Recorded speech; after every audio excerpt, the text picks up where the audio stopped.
Free fall, a feeling of absolute weightlessness and animal fear. Why the hell is he falling off the roof? Graduation is just around the corner, and he has endured so much, so why? But there was no descended upon him, and things aren't much better with his grandmother. She was working in a cafeteria to earn money for his treatment, but she injured her lower back. What more could go wrong? Personally, and will understand the situation, he will surely punish them. Except Jun Chul just turned around and pretended nothing was wrong. It wasn't until later that Kim discovered that the man was easy money is great, but Joe did the right thing. Hey, who cares where else you can get that kind of money? Working for Ja Eun-seon is much better than ending up in a bottle of golden circle. And no matter what happens, nobody knows what the future holds. So, he dialed a familiar number. There's a new agenda here. To gather tonight at the appointed time, the school's thugs of the school were already crowding around the podium. Jinu also arrived and was surprised. What are the elders doing here? Never mind. Everyone is here to decide what to do with Ja Eun-seon. Here's Klaus, Sanjo. Oh well, everyone's here. But what happened to his face? Ambal ignored the question and declared that he wouldn't repeat himself. Everyone, listen up. From now on, he is on the protagonist's team. Protagonist. So, anyone who is against Ja Eun-seon, raise your hand so this big guy knows who to beat the shit out of. You just wanted to ask what the hell this is all about, but Joe will only speak with his fists. The beating that the big man delivered to one of the impudent guys was a clear demonstration of what would happen to anyone who uttered a single word against him. They really thought they could resist. If it weren't for Shi Yun, Min would have been trampled into the mud a long time ago. Why aren't they trembling yet? There are protesters, and after there was no execution. A deathly silence followed. It's a good thing they're smart enough to get it right the first time. Anyway, now they're going to have to learn it the hard way. From now on, no one does anything without the protagonist's orders. He is the new god and judge for this scum. There can be no other authority. Continuing, hitting the first boy, Joe says. From now on, the only right a man has is the right to die. Oh, and yes, he almost forgot. He's going to tell them before he leaves that Kin's most loyal assistant, complete trash who was taking bribes from his parents, including from Minjo, who was beating him up relentlessly. He wasn't going to help anyone from the beginning, but Kim barely gave up and decided, receives a stipend. So they will remember that, they will be loyal, and the new master will make sure to deposit some money into their accounts the next day. Hingwo and his friend discuss the latest events. Zhou seems to have completely lost it. He got punched and then became Jeonseon's sixth follower. What kind of personality cult is this?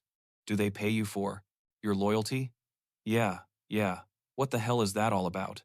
That's what Kacho was thinking. But wait. Why are all these people huddled around the bulletin board? And here's the thing. 2 more students received a scholarship. They were Bae Sunho and Ji Jin. It can't be, so it's true. Jeonzun is tarnishing mining's reputation. Jin getting a scholarship is one thing. But Joe, how did Chatterbox, of all people, get that dirty money in the first place? The answer to that was very simple. Ji Jin did whatever Jeonsun asked of him. That was all. And by the way, don't let it leak out too much, or they'll end up like John Min and his gang. The boy was terrified. Kim was really starting to take over the school. How was Hunwo supposed to attend classes under these conditions?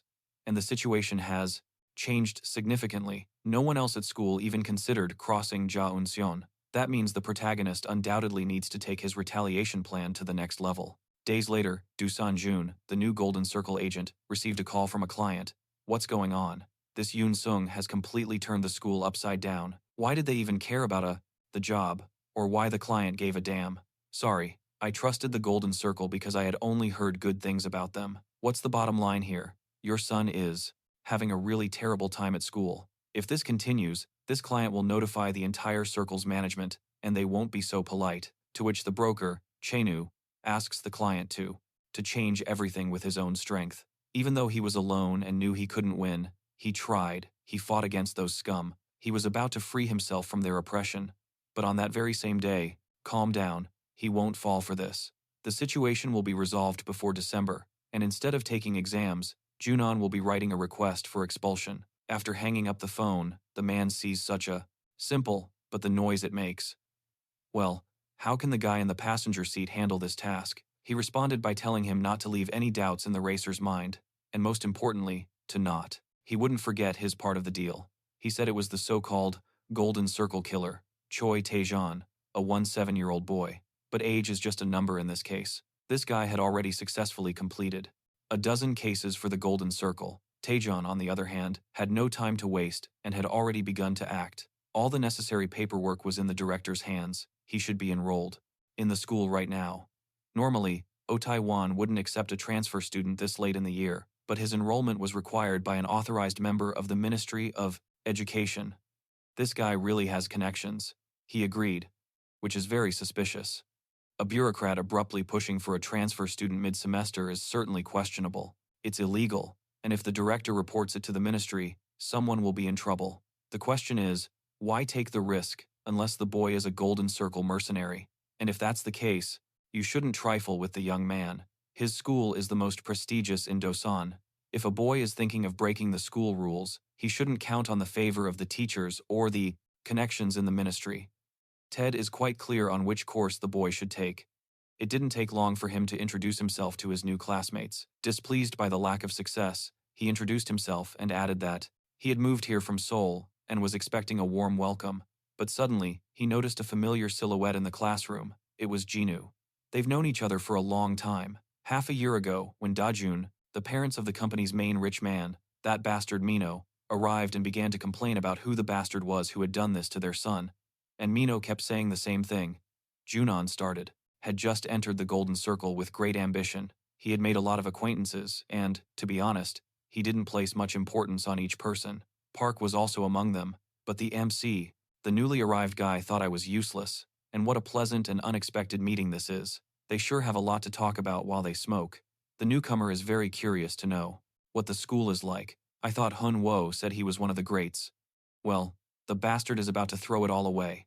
It's not a bad situation. The director is boasting about the prestige that he has earned. Teachers generally don't care about students. There's only one thing. Let's say there is a guy June has been avoiding. His name is Kinha Unseon. Don't let him get into trouble. He has a lot of connections, so you're going to get hurt. You have to be very careful with him. However, the Golden Circle assassin only half listened. This silly bastard used to pretend to be so damn important, but in the end, he couldn't do anything by himself. Okay, he might be useful in the future anyway. The young man was happy to see you. We could even grab a beer sometime. The two separated, and the lesson began. Taejun wondered where he should start. Simply slapping Ken wouldn't be enough. No. There's no need to worry about such a simple matter. We need to bring Jaeun Seon down to earth. Then people will realize that Kim isn't a god. The new recruit has already done that. Hundreds of times. Yes. Choi Taejun was very confident. The Golden Circle has a specific system for assigning ranks to its participants. Seon are the best of the best. Untouchable. Untouchables. Orang is the strongest. Pin are the best in the nation. And Taejun, even though he was a freshman, quickly found himself in Barang, and has been thinking, maybe he could compensate for everything first. His nose was broken, his parents wouldn't let him get away with it, and in the end, like before, Kim was blamed. Even at the school violence meeting, only the protagonist was punished and the gang of Junyon's influence at the school, with connections in the ministry, but he would have to proceed carefully. First, he'll see how Kim Hyun-song reacts to the provocation, then we can kick out the high school students. That fool won't care. The protagonist probably isn't very popular, or why the hell else would Badger be sent to this village for 6 months? It's just a small affair. Here, Huno will show the newcomer the rest of the offices. And yes, Kacho would be happy to give the young man a little tour. They soon arrived at Junon's classroom, and Badger immediately began to investigate him closely. Immediately. Huno tensed up when he saw that. Ken had decided to stay late after school today, and the Golden Circle killer decided to take the bull by the horns right away. Why doesn't Ja Eun-so look like that? Yeah, talking to him. Why is he acting like such a bully? Let him relax. Kim wasn't even looking at him, and this guy is way too easy to read. He's new, and Badger kept pushing his. Nan Sion looks like he's pushing back. Is he fucking brave or what? Well, Ken could ask the kid a mirroring question, and the new kid is pretty sure he has the balls to finish what he started. And after saying that, Taejun was suddenly struck in the snout from behind. The man collapsed to the ground but quickly woke up. What? What's happening? What is going on? What is he doing? Hunwo got down on his knees and, begging for forgiveness, said that he was only showing Taejun around the school and decided to take matters into his own hands. Please leave Ken out of this. Off the hook this time, okay? And the so-called Golden Circle killer didn't really notice. June betrayed him, then stabbed him in the back, and now he is on his knees begging for mercy. What the hell is going on? Taejun's appearance at school made Hunwo very happy. In his opinion, due to their shared past, the Golden Circle killer could become the new friend of his Minkola. Unfortunately, Kim only realized much of this when he was already practically a vegetable. For example, that he cannot take revenge alone, he needs the support of adults, and right now he is trying amble, and that was why Kacho was trying so hard to get close to him. However, the moment Taejun hit Kim, only one thought crossed Hunwo's mind. If he doesn't do anything, he's so betrayed his former comrade. And it's not the kind of decision one makes lightly. Until a week ago, all the school bullies were on Jeonseon's side. The atmosphere in the school has become very heated. Bae-hoo is investigating the case. It was made clear to every person who said something bad about Kim that they were wrong. And do you think the students weren't excited about the change? No. Everyone was incredibly happy because, as long as Injun wasn't in charge of the school, violence was commonplace. Now, things have become extremely fair. He was only targeting the scum of the earth who wouldn't let ordinary students get away with anything. Those bastards no longer had the right to intimidate their classmates. Being hooked on the needle of big money, Zumu became the school's clown. He wouldn't let the bullies intimidate the weak, and thus came an era of peace under the clear leadership of the protagonist. School violence, at least in this school, had disappeared as a phenomenon. Yoon had once acted recklessly towards Junon, and the result was obvious. Even then, John realized which the newcomer had gotten himself into, and he tried to rectify the situation as soon as possible, but Dion didn't like it. What is he doing? The big guy has some nerve. Because Taehoon pretended to be his friend. Why did the athlete hit him from behind? He got in his way.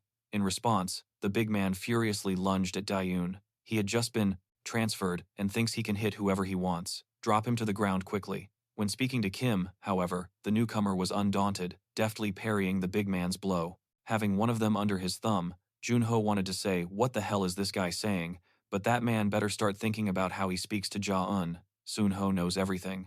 Big, right in the face. How is Jingu? Do you want to die? The big guy seems to have forgotten who he is talking to. Daejun almost knocks Jingu out with a solid uppercut. A guy.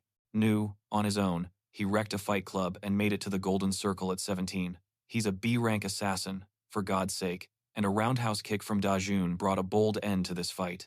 Geez, Jingu has fallen in just 3 hits. HPU, you brat, is having fun. Jai, a Sion, of course. Kim finds the situation quite amusing. In that case, he's going to get it. Now Daejun will give that arrogant bastard a good beating. No matter the plan or the conspiracy, the Golden Circle assassin will destroy the protagonist here and now. However, at that moment, the ringtone sounded. It's time to go to class. Damn bad timing. Dae will, of course, back off now, but leaves Kim to prepare for their next meeting. Yes, of course, Jeonseon doesn't really care that. He's coming, and the new kid left, sat at his table, and he was very dissatisfied with what had happened. Scum, Kim wouldn't survive the next break. Where did Jingu go? He went to the infirmary, as if, yeah. Why the hell are his classmates giving Daeyoon such strange looks? Are they plotting something, or is he just imagining things? But his instincts were correct. Everyone is ignoring the new kid during today's lesson. It's in groups of 4, but Daejun is the only one left alone. The professor noticed, of course, and tried to remedy the situation. However, the students were strongly opposed to the newcomer joining their groups. The Golden Circle assassin had no idea what was going on. What's wrong with these morons? And so the class continued. Everyone was working, and the new guy was sitting there doing nothing. Soon, the bell rang again. Jijun was angry at the total ignorance, so he decided to vent his anger to his classmate. It was They met Minho's parents through a former student and have been helping that family since before he even started school. Now he receives handouts every month. That is not his worst sin, but the typical hippie. They're annoying. They're all dead so the rest of us don't get hurt. What is that fool doing? He's also ignoring Daeyoon, but the assassin's cheap plans. Golden Circle. They were interrupted by Zunho, who arrived uninvited. Where's the transfer student? He immediately demanded. Daejun was the one who had gotten into a fight with both Ja Eunseon and the new kid. He exploded in response. Ja Eunseon this, Ja Eunseon that. You're still going on about it. It's his first day. Why are you messing with Ja Eunseon? But with a crack of his knuckles, Suo retorted that just because it was his first day, it was already time he learned something. In this school, no one messes with Ja Eunseon. The new kid should understand that clearly. For the Golden Circle assassin, it was the last straw. Change of plans. He's sucking up to that local god. Zunho's jaw dropped. This way, the new kid will learn to choose his words when speaking to his elders. But Daejun wasn't in the mood to continue talking. so he charged towards the bastard. In a split second, the young man's foot was already flying towards the big guy's head, who struggled to block it. The two tried to counterattack. Daejun dodged it and kicked him in the liver.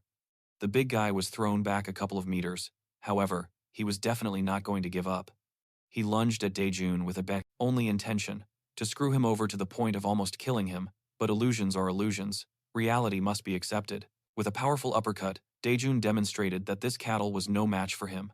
What's happening? No. It won't be enough for the big guy, right? Well, let him take another bite, and another, and another. And finally, grabbing a guy by the hair, the Golden Circle assassin pressed Zungo's face against the desk. That attack knocked out the big man.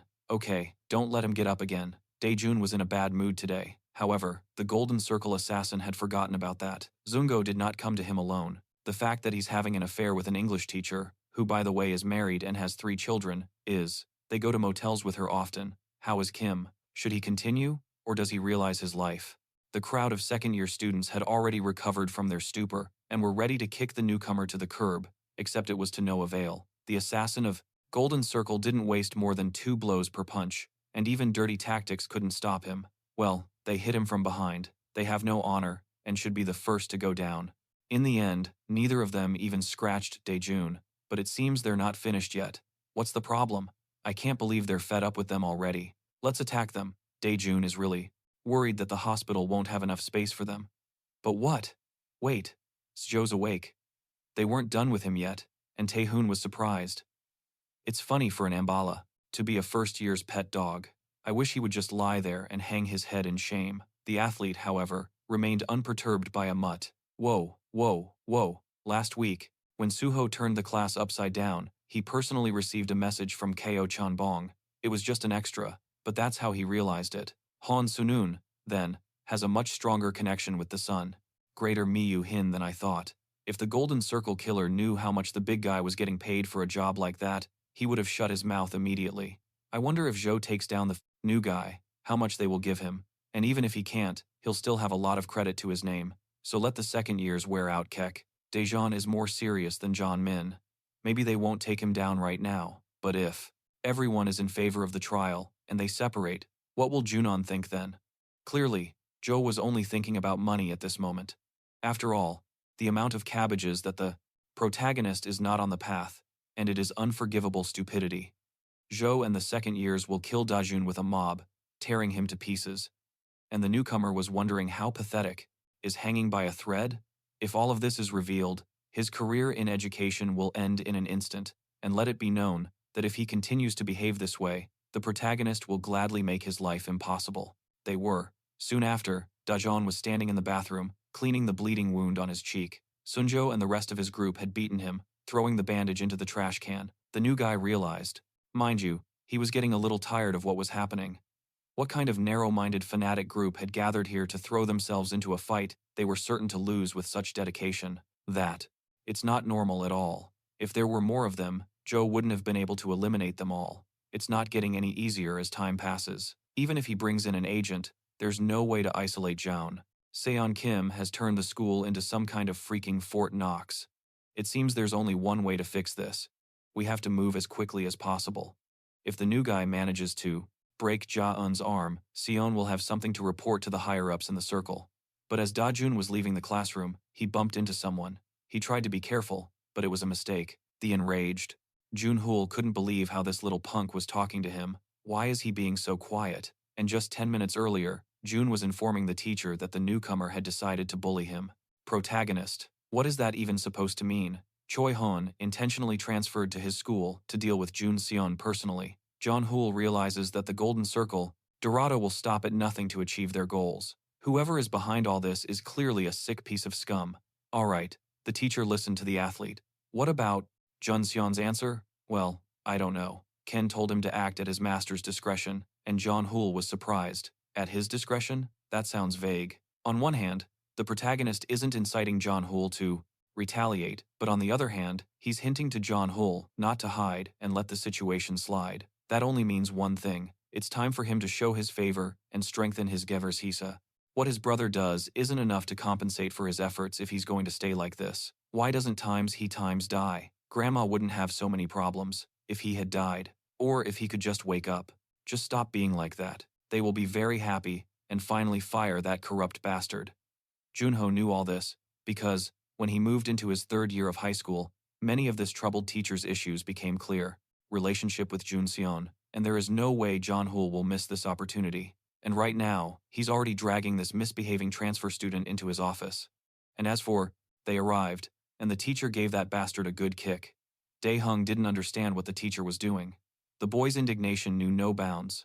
However, the teacher remained imperturbable. Daejeon should have chosen his expression when talking to his elders, but Daejeon laughed for a second. No way he would act like that in front of the other students in the class. Jun-chul wouldn't. I should put a man in his place. I guess the guy doesn't understand the situation. Jun-chul will explain it to him. First day at a new school, and you immediately give his friend such a beating that he has to go to the hospital. The bastard fainted from blood loss. It's horrible. The teacher thought poor Jingu was going to die. Furthermore, Junho was told that the boy had hit his elders and threatened the whole class, and Daejun still doesn't know why he hit him.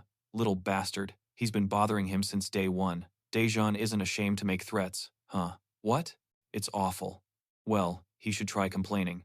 Her father's boyfriend, the Golden Circle Killer, was scandalized by it. So, the professor knows he's protected and continues to act like that, but he should have thought about the consequences beforehand. After all, the guy got slapped in the face again. Jun-chul has dealt with men like this before. He's not the first, nor will he be the last. Dawn can complain to whomever he wants, but no one will believe him. And what can a boy say if his teacher screwed him over? He should think with his head. No school teacher will testify against a colleague. Da-jun has it all figured out, right? There is no evidence that Jun-chul was the one who hit him. For example, this is a punch that the new guy missed from Hung-wo, and just like that, Zungo punched him in the face and got punched in the foe. They settled things. His wife came to the school and threw the divorce papers in his face. If that's the case, this information is the biggest jaw of a sophomore. There's a reason why a young man swings his fists all day long. That is the consequence.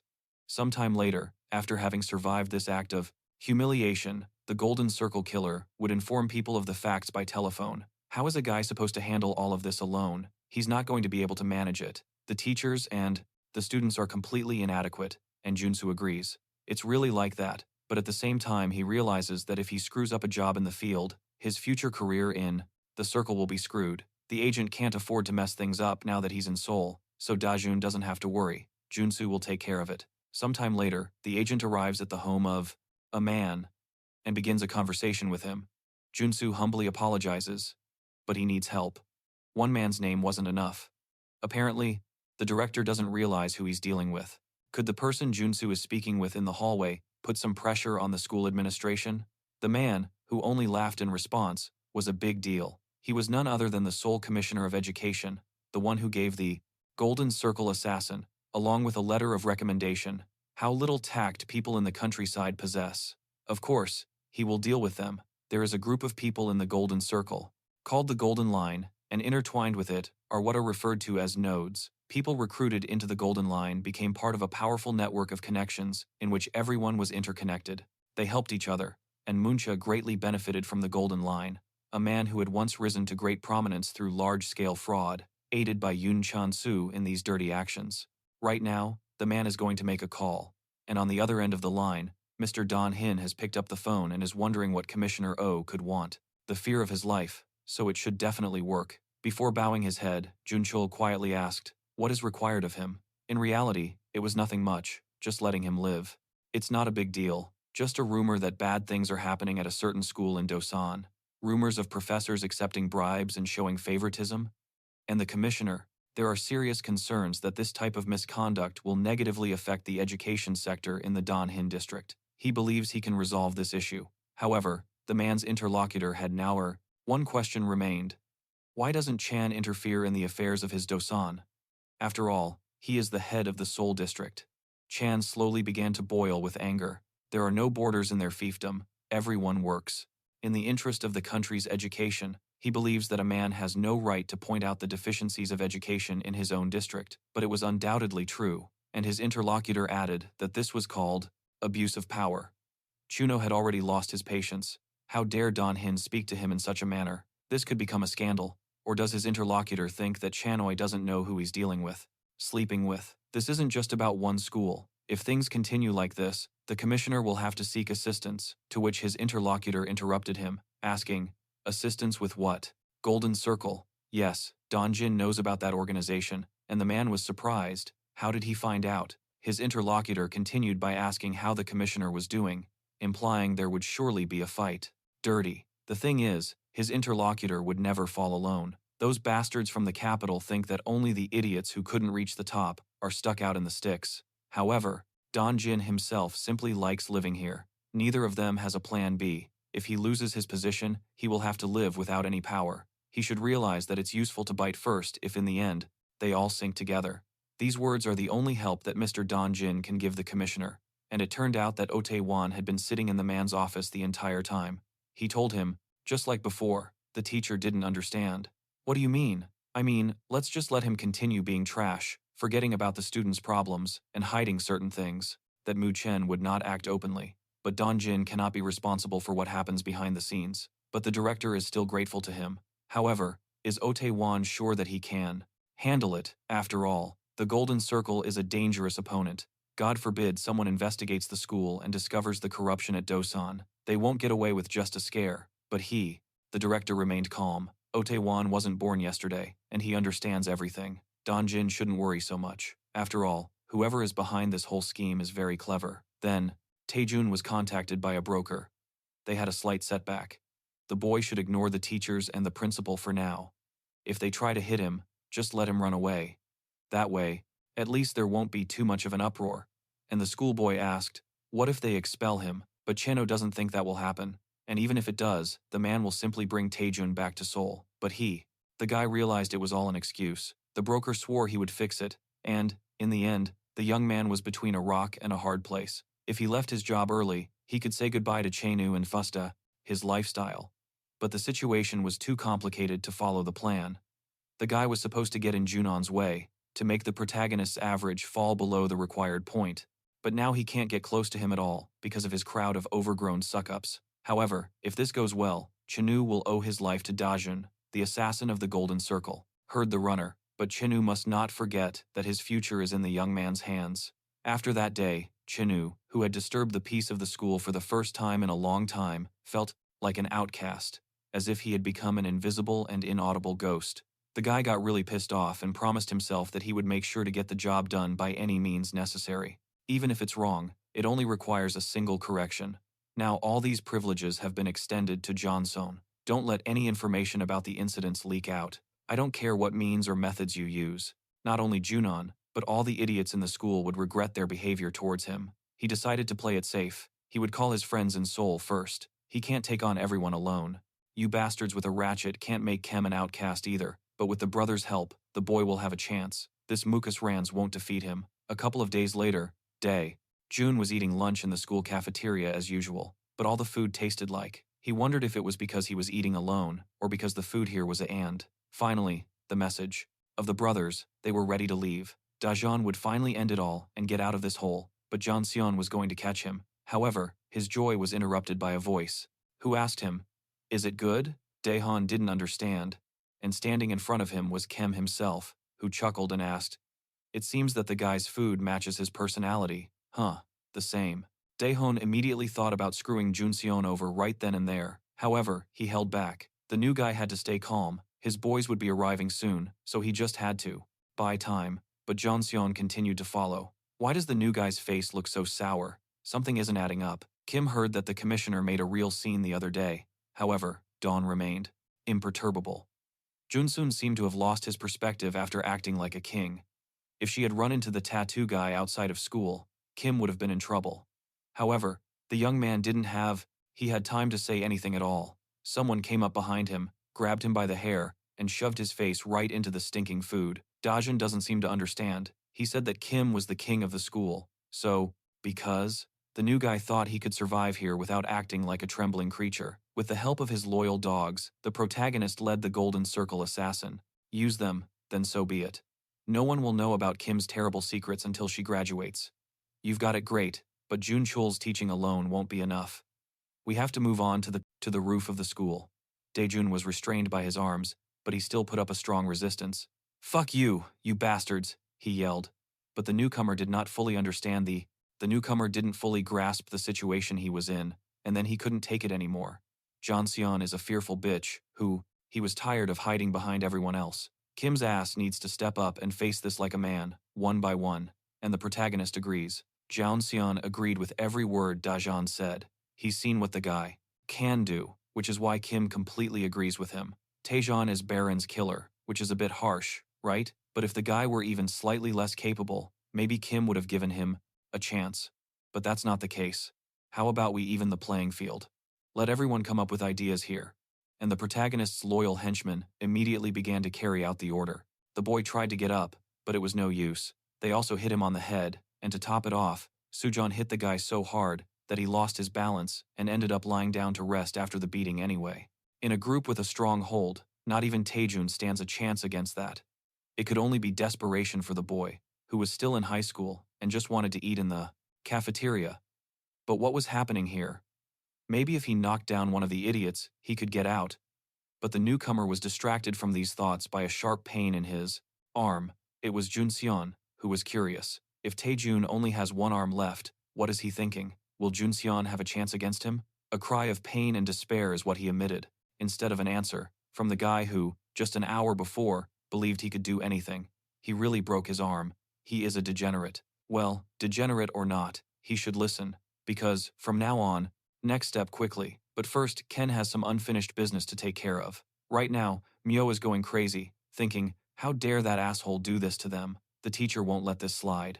He has two options, and unfortunately, both are bad. The first is to continue working in the golden circle. If he does, Kim will break his other arm as well, and without any limbs, his life in the school will be hell. And the second is working for Junsun. All the young man has to do is live within the circle until the mission is accomplished and become a spy for him.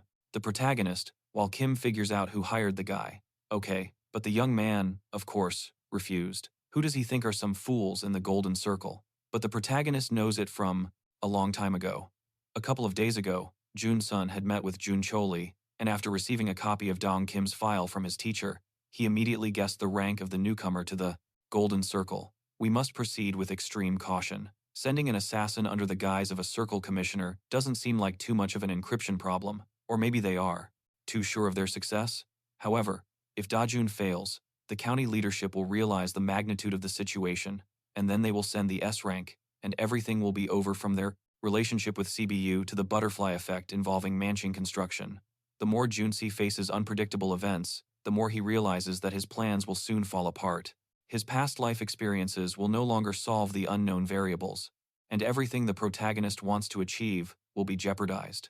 Junon needs to manage the situation as far as he can, and to do that, he needs to be even more calculating in his actions than before. He doesn't need friendship, so Kim calls Zungo to his house and asks him if he wants to stab this fool for 100 million. If the fool doesn't want to, he will offer it to someone else. Of course, Kim isn't asking to kill the new guy. They'll call an ambulance right away, so the big guy just expel him. If Minu doesn't cross paths with him, she won't see that bastard at school again. To be honest, when he came face to face with Kim, he was a little scared, and it might have damaged his has to stick the pen into Dajun's body, preferably in a way that causes suffering, but not enough to kill him. Well, let's leave Koch to figure it out himself. How much time would that have saved? Amount of money after graduating 8 years, 9 is just a drop in the bucket. Let's think of earning 100 million in 3 seconds. A demon who has lived with rage for 10 long years in a vegetative state. He is willing to do anything for revenge. That's the real Junon. And he continued.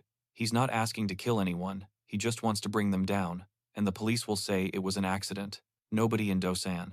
You will believe this traveler from Seoul. Finally, these speeches took effect. Amble came out of his stupor and confidently said that he would do it. Kim always said that if he followed her orders, everything would be fine. So, who lets fools help Dayun get back on his feet? It's just a deal, nothing personal. May the greenhouse hold the newcomer well. Zumbo is ready. Looking Dajun in the eyes, the man, Big brandished his knife, and the new guy couldn't believe that the jock was really going to stab him. At the last moment, Dajun gave up and shouted loudly, "Okay, I choose it." At the last moment, second chair Kim ordered the large man to stop. Dajun, soaked in sweat, had only one thought, to get on the first flight out of here and get in touch with the agent. It's just something Kim wanted to say.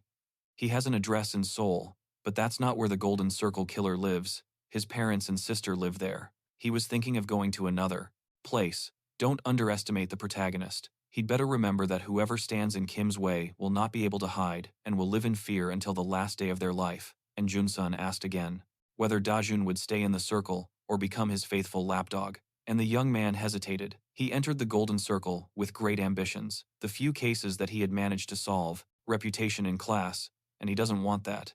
Minu needs to be seen by everyone as a leader, and some Jaehanseon won't take that right away from him. Reassuring himself, the boy sat back down at his desk. Flashed before his eyes, and now, faced with the pure hatred that threatened his life, Dajun realized that with his work he was selling other people's destinies for money. So, okay, he's going to be John Seon-o's loyal dog. Well, he's a good boy. If he joins the infirmary, he will be escorted out. And when Dajun was almost out of sight, Ambul returned Junon's knife to him. The big man wondered if Kim was sure he should let the young man go. He could be setting a trap for them all. No, however, Junon reassured him. If that happened, it would clearly demonstrate what happens to those who lie to him. By the way, have Zumbo check his account after class. Ambul will receive the promised reward. Oh yeah, one more thing. Have the big guy run after the charlatan and tell him to spread a rumor around the school. And soon, all the students were talking about the latest events, but their words differed greatly from reality. According to the rumors, a serious brawl had broken out. However, the confrontation was between the protagonist and Sun Ho. After that, health doesn't come easily in the early years, more like it doesn't come at all. Kim's reputation is on the line. I think they're in a real fight, and now nobody knows what will happen next. And John Seon was glad that everything was going according to plan. The bait had been thrown, and everything. What remained was to wait. And in the office of the director of Minchin Construction, things were turbulent at this time. The director's youngest son was smashing things and screaming. When the council had already offered a normal solution to the situation, his brother became CEO in his place. That shouldn't have happened, and if his father decided to give Haningbaum his position, that would also be good for all of them. Or they don't care about all the efforts of the last few years. One of the counselors decided to reassure him. Mr. Go Chan Baum may have taken the opportunity. It's probably just a coincidence that this punk can knock out 3 people at once. Mjo is going to defeat him one by one, but he just got his chance because it turns out that Kim is. However, he has not yet proven himself at all in the position, but those are just words. Still, the young man's father will favor Han Baum, and Lei overheard Lei suggesting that he and his wife was going to get back together with him. Han So was even more furious about that. The council thinks it's so easy to do. Yes, presidents understand it. That guy's family has already had enough scandals. It's public knowledge. It's going to take his wife a long time to regain her confidence after the affair. But just a second, don't you think he's dirty, a womanizer, a cretin, and a complete? Never earned a cent? That's how Han Biom was usually portrayed, and that's exactly what he is. That's why everyone here is supporting Han Biom. These words were spoken by Kim Chul Min, the internal director of Mien Construction, Jin, and he continued. The eldest son's current behavior makes it seem like he has some kind of advisor. Someone secretly revealed the deception of Han Sok, but only Han Biom benefited from it. One more thing. The director's eldest son spent the entire day at the same construction site where the accident occurred, even though the man had never been there before. He had been working until recently, and what's more, he had handled the situation in a way that benefited him, in a way that pleased his father. Han Sok really thinks such a statement is typical of his brother, whom not everyone knows very well. None of this is a coincidence. It was all planned. Heck, the old man doesn't even know what concrete molding is. There has to be someone behind the man. The only problem is that they don't know who. Therefore, they need to find Han Biom's informant at any cost, literally by any means necessary. And a couple of days later, the youngest son was reported to his brother's surveillance team. At 6 a.m., the man arrived at the workplace, checked the progress and conditions of lying down, as he wishes. But Kim Hon-Sunun wasn't even able to cry. He couldn't wake up, nor could he die. Maybe it was all just a dream. Yes, a very, very long nap. If he can just hold on a little longer. Right at the entrance. You remember, right? They're not done yet. They've just started, and with a punch to the face, the main character knocks this rich fool off his desk, his eyes full of fear. That is, work, had lunch with the project manager at 2 p.m., had dinner at a restaurant at 8 p.m., with a casual acquaintance, and Han So was furious about this useless information. That's all. They didn't find anything else. These words revitalized the counselors, who immediately began formulating theories and suspecting everyone. Some even dared to conjecture that it could be the work of a competitor of Menshin Construction. One of the counselors heard that the manager of that company's son was feuding with Han Pion. However, the youngest son is fighting with his father, that idiot, so it's doubtful they had anything to do with it. But in the midst of the chaotic speculation, a worthwhile piece of information surfaced. Something strange was happening with the Hanbong's accounts, and Junior immediately demanded details. It concerns the Dosan Institute. There's a lot of money invested in it. Scholarships, a gym, even a swimming pool. However, Chan laughed. He thought it was something serious, but this was just like his brother spending money on trivial things. The council shouldn't be looking at unimportant people. They should investigate further without. However, Chul Hyun still decided it was better to focus on his studies with the school, rather than help a troublemaker like Han Biom. This commotion was interrupted by a call to Han Sok's cell phone.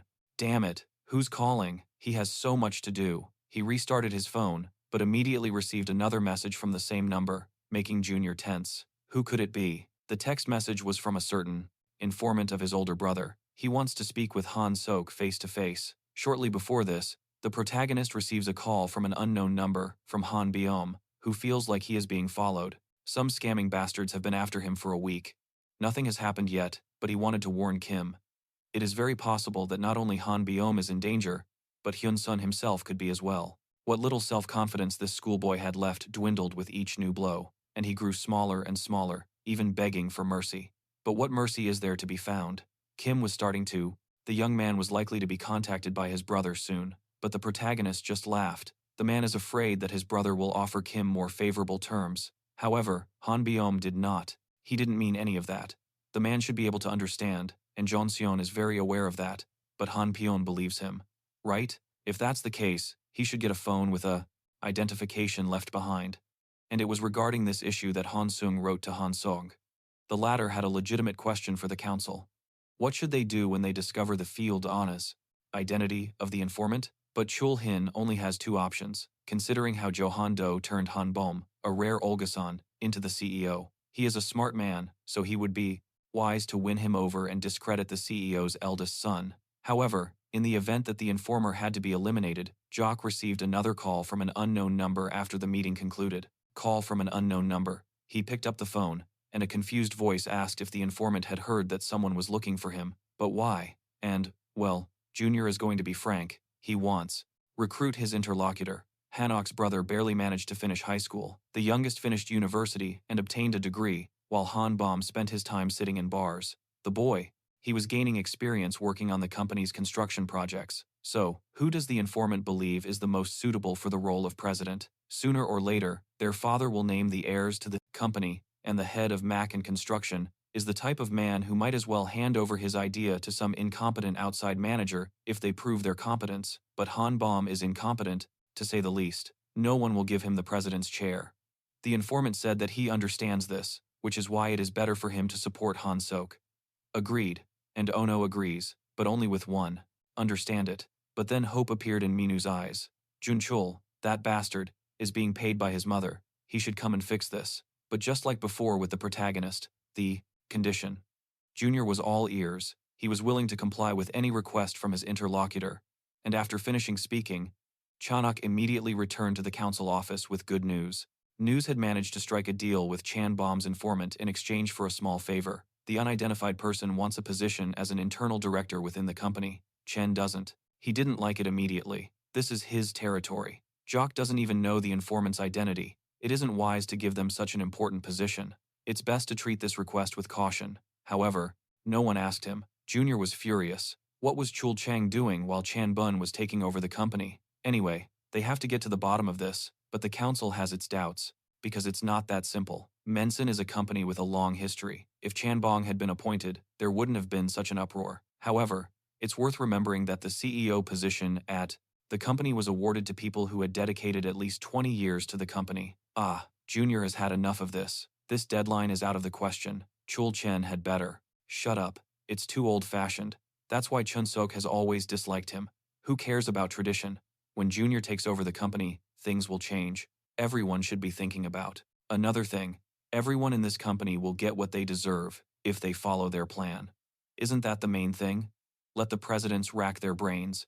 They're done for today. Everyone can go home. And yes, Chu Eljin could finally breathe, but his heart didn't feel any lighter, and he kept thinking about it. Of course, he understands that Chun Sok is not a good man, a narcissist who doesn't watch his words. If he weren't the youngest son of the Munchin boss, that man wouldn't even approach him. However, Chun Sok is the lesser evil, unlike Ko Chamban, who looks down on the company from the teacher just ignored everything.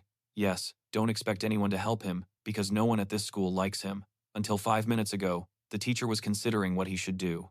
But, top of a hill, at least the president's youngest son has dedicated time and effort. However, the destruction of tradition always represents the beginning of the end of the system. Junior also ended up being a poor choice. This is wrong. A man must speak with Muen Chin for the good of the company and the people who have dedicated their lives to it. But suddenly, Chul Hui also received a call from an unknown number. Yes, he's listening. Who is this? The unknown person immediately asked a question. How does the man feel about Ko Chanok's decision? It's a bit unfair to the internal director, isn't it? Internal, isn't it? Chu Jin was naturally upset by those words. Is this some kind of trap? But not at all. Joho doesn't care about the position of company director. He just wanted to show him the difference between Han Biom and his brother. But the internal director has known Muen Chin's eldest son for far too long to believe that. However, Hanun's son, who was on the other end of the line, continued. Muen Chin is a special company with a long history and tradition. Anyone who understands the director's will and shares his vision of bright future for the organization, he would never give up the director's position so easily. Chulhoon is proud of his position, right? I guess so. But what is Ju Hyuk's point? It's quite simple. The man's contact offers to support Han Bom. The organization is no longer what it used to be, and the informant isn't just asking for Han Suk to be united, but also is saying that he would like to work with Chulhoon as someone who has a clear vision for the company's future. A couple of days later, Chulhoon met with Han Bom. It had been a long time since they last spoke, so the internal director didn't beat around the bush. He is very interested in knowing who the man's informant is. However, Kumunjin's eldest son cannot say. He has almost no chance of fixing it. 3 students were sent to hospital beds, and it is more favorable for the administration to keep it a secret, of course. But if Junon is not, that, and asks Chulhoon to understand, to which the internal director laughed. The young man must have forgotten how he used to visit the construction sites with his father when he was young. Nobody paid much attention to him then. So, since it was a family matter, I believe Han Biom was around 3 or 4 years old. Chul Huan remembers seeing him carrying bricks with his tiny hands, and he was always afraid that Han Biom would hurt himself. Watching the child grow up was always a source of joy for Chul Huan. He confessed that he had placed a lot of hope in Han Biom, but as he got older, he became increasingly disappointed. While the company grew and reached new heights, Han Biom squandered his wealth on women and became involved in all sorts of schemes. It was then that Chul Huan decided the man was unworthy of inheriting the company. If anything, he would have let Han So inherit the company, but now he has disappointed Chul Huan as well. An internal director has dedicated half his life to this company and cannot hand it over to an autocrat who can't even take care of himself. Chul Huan noticed how Han Biom had changed recently. It doesn't even matter who influenced him. As long as the man be useful to the company, nothing else matters. The internal director will not discover the informant's identity because, at this moment, Mianchi Constructions needs people like Han Bom and Chul Hin, wishing their cooperation would be fruitful. At that time, in the cafeteria where the protagonist's grandmother worked, there was an extraordinary influx of customers. However, the old woman was happy about this coincidence. Of course, the years were taking their toll. However, if she wanted a good future for her grandson, she had to work. On top of that, she was distracted, constantly by phone calls. And here comes another one, just as hectic. What the hell is happening? But she picked up the phone. It was the real estate agent who was bothering her. It was her, wasn't it? Punished. The student's parents will surely be furious, especially Minho's. His parents would literally kill for their son. Not only that, they owned several. Miss Byanak, the one who won the apartment in the new building. If the old woman resells the title to her, the agent will pay her another 5,000. On top of that, the work had finished, and Janak went to his grandson's house. And at dinner, Jean-Sion was not happy. Why did Grandma have to bend her back working at the cafe again? Isn't her pension and the money her grandson gives her enough? But the old woman was inflexible. It's her grandson's scholarship earned by studying diligently. And by the way, real estate agents have been calling a lot lately. How did they find out about Victoria? They tell her all kinds of nonsense. One offered 500 for the sale of the profits, the other 600. Junsung was surprised. After the incident at the construction site, Melchinu's stock skyrocketed. The new building, where the grandmother won the apartment, was located in the luxurious Dosan neighborhood. She can make a lot of money just from the rent alone, but by offering 600, the woman wonders if they are scammers after all. If not, she would be happy to sell the apartment. However, Johnson doesn't like the idea. Grandma shouldn't sell this apartment at all costs. Ken has a good sum of money in an account. In the bank on the left, which Hanangbi opened, the protagonist can't bring himself to tell her, and the old woman complains about having to pay 200 million for the apartment. Where is she supposed to get that kind of money? However, Han Sunun isn't giving up his stance on his future living arrangements. Grandma can pay the bills, and Kem will take care of the rest. The old woman realizes her grandson is a real estate wizard. Real estate, and he didn't need to worry. They continued talking for a long time, but Jun-san received a call from the academy and had to leave. His brother didn't come to class today, and the person calling, the protagonist, needs to know if everything is all right at home. Meanwhile, Junjin skipped class, but instead of going to his usual spot, he went to the library. There was a small group of people hanging out. The buildings in Dosan are influential enough to provide free maintenance to their school, and they even paid for the recent renovations out of their own pockets. So, near the guy. They were playing rock, paper, scissors without a care in the world. Yunjin is jealous. They can goof off without thinking twice, but this isn't the time to indulge in those feelings. Thoughts swirling. The boy needs to pull himself together, succeed in his business, and prove he can handle anything. Lost in thought, and without the private academy, he suddenly collided with someone, but it was his brother, Ha Junseon. Soon, they were sitting on a bench discussing the younger brother's studies. Kim had withdrawn from the academy, and the boy apologized, not having dared to say it, but still, Jonggin is old enough to handle things himself. His brother should understand him, that sometimes he comes home beaten up, while the novice, younger one, remains ignorant of it all. How can he attend the academy with money earned through some shady means? If either of them is going to study, it should be Ha Junseon, while Noel Yunjin works, and Kim will study more. Agreed. With that suggestion, the protagonist had a flashback. In the 5th year of Junseon's coma, his brother didn't enter the police academy. He swore revenge against the bastards who had killed Kim. However, Junjin took the burden upon himself. In the end, his family became a burden to him. The guy tried his best, but in the end, he couldn't endure it, and threw himself off with his grandmother and Kim. But that was in a past life, and the protagonist won't let it happen again. Kim didn't tell his brother, but his family had won an AOS apartment in the most important neighborhood of Dong, and Junjin couldn't believe it. Really? Are you sure it's not a mistake? Hanan's car suddenly stopped in front of them, and the man waved to him. Now he was happy to meet Joan's younger brother. Son Chanbom, by the way, came to the library for the first time in his life. He can't believe it. He got out of the car and, approaching the brothers, introduced himself. Obviously, the director will cover for them at all costs, but the biggest problem is that Junchul also received money from them. If this incident becomes public, what will he do? We have to think of a way out of this. Again, Cao Chanbom, the eldest son of the president of Munich Construction. Why Kim? If the little one doesn't believe me, let him look it up on Google, although there will be nothing but scandals. The man will be brief. He is. By patronizing Kim's bar, there's enough money there to educate both brothers, so the younger one doesn't need to worry about finances and might as well live the good life. Okay, moving on. In the introduction, Han Hin left, and Kim was left alone with Han Boom, who thanked him. Junsun acknowledges that it was a somewhat strange request to come at such a late hour, but he reassures Kim not to worry. Hanang Biom is standing up for his people. By the way, what's the status of the information about the trio that you requested? Oh, and it turns out that the uncle is on that man's side. So, what should they do next? That's where John Seon comes in. Naturally, Han Pion remembers Han Wu's real estate holdings, and therefore, he has to contact their real estate agencies, and when the time comes for the sale, Han Pion should recruit the protagonist immediately. Not much time has passed since then, and the students have. He had time to do his mock exams, and his results were a big surprise. John Seon got the highest score, so he's ranked first in the country. That's amazing, right?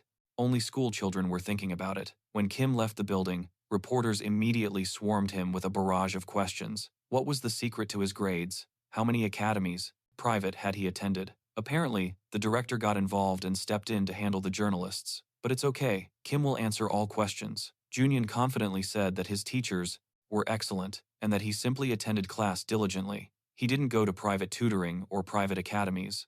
In his mind, Kim was already anticipating the reaction of the golden situation. There's no direct way out, but what if we separate Mina from this case? He hasn't touched Jeonseon yet, so she can drop the case. So what if his friends got beat up? So what? It's not about Circle client when they saw the report on TV.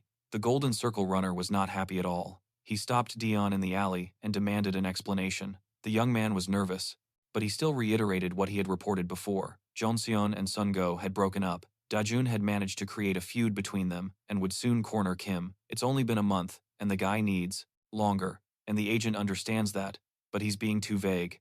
Management wants something more tangible. Chen Su's cell phone is blowing up with the indignation of those higher up. Does the guy think that just any discussion will be enough to calm them down? The man is giving Dajun one last chance. The guy needs to please the clients before the holidays start. Whether it's breaking Jeon Seo's arm or getting him involved in some scandal, there are many options. The broker made it clear, and sometime later, after they parted ways, Cho Jun came to the school's sports field, where Jeonseon was already waiting. The new guy was late. The young man apologized, explaining that he was walking in circles to make sure he wasn't being followed. He had just met with broker, and having told Kim everything exactly as Era Da-jeon remained silent, still thinking for a moment. When he realized that he had become the target of the Golden Circle, he asked himself many questions. Why go so far? What did Kim do to deserve all this? Why doesn't any adult defend him? What was Junson's biggest problem? Who was the bastard that sent the Golden Circle against Kim? The protagonist had. He tried hundreds, even tens of hundreds of times, to find out who that person was. He explored every possible angle. The first candidate is Jo Jin-young. He comes from a wealthy family, and although he is an introvert, she is a high achiever in her studies, so Kim must have given her a hard time. The second candidate is Lee Jin-han.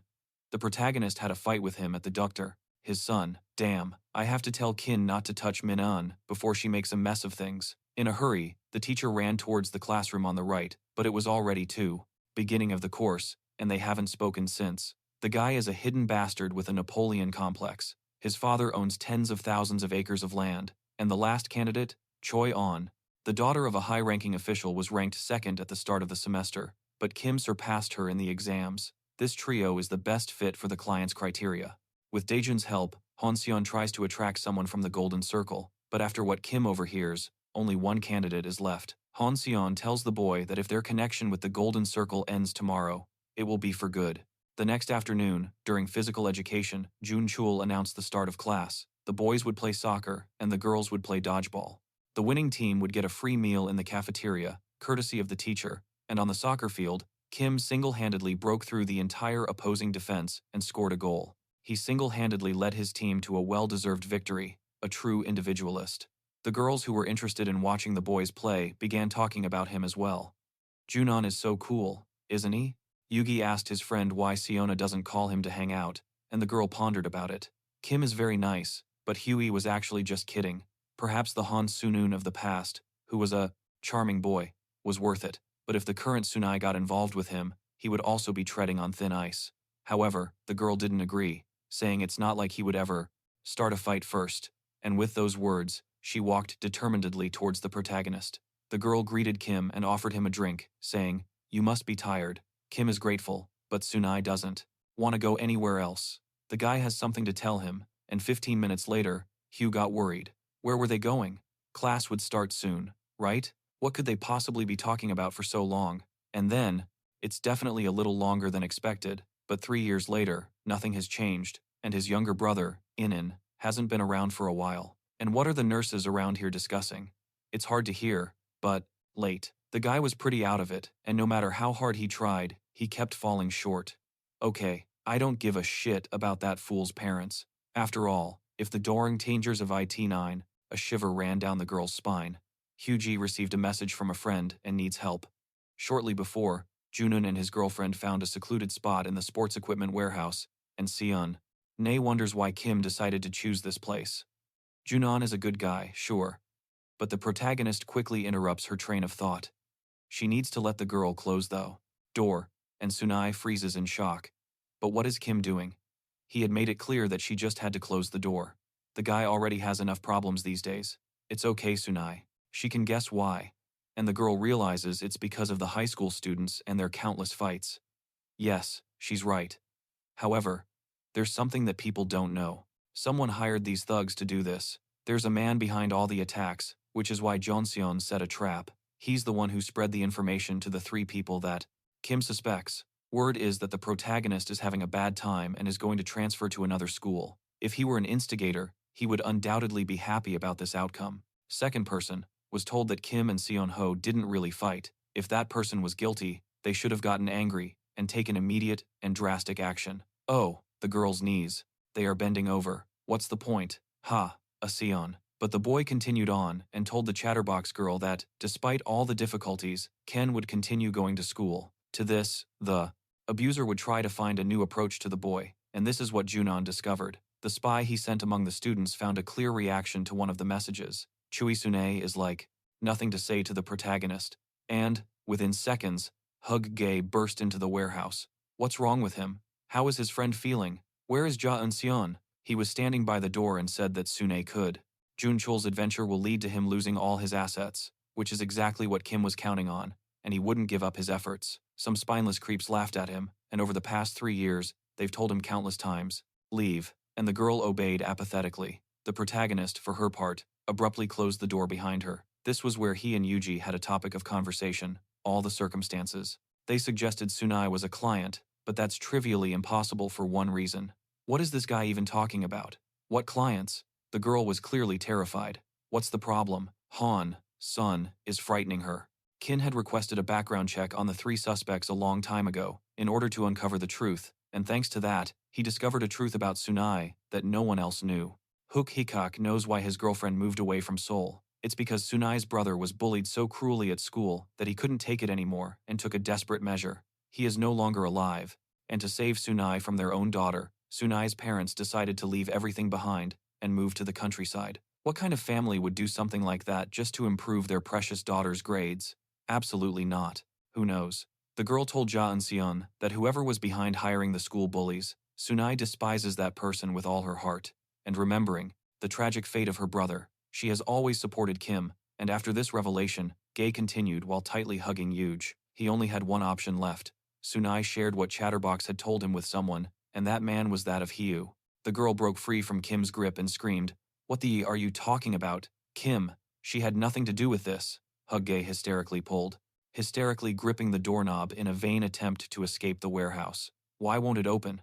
And, being cornered, the girl continued with her excuses. Let Junon think rationally. They are good friends. Why would she do that? It's definitely Sunai who hired the thugs. She's always complaining about her grades. Hook-gae heard it himself. Please, just let Kim leave her alone. No, that it's his fault for being weak. Except the one who was really mocking him was that trembling dog. Well, he's had enough. Sitting at his desk, the protagonist began to. Junon knows that. Sunai's parents haven't worried about her grades for a long time, and have been active members of the school violence committee since the beginning. What does she mean by that? Such people would get involved. Aunt Cha responded.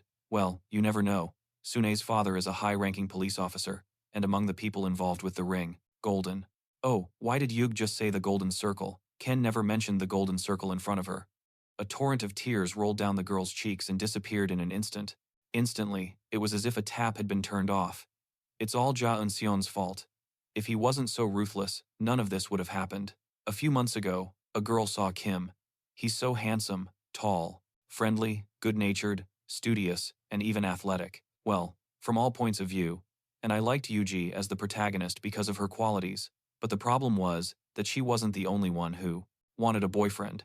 Yuji had heard that Kim had rejected countless girls who had tried to approach him. Despite her lack of popularity, the girl was afraid of rejection. So, he decided to test the waters before diving in. To begin with, he asked John Sunon for help with his studies, inadvertently touching his hands.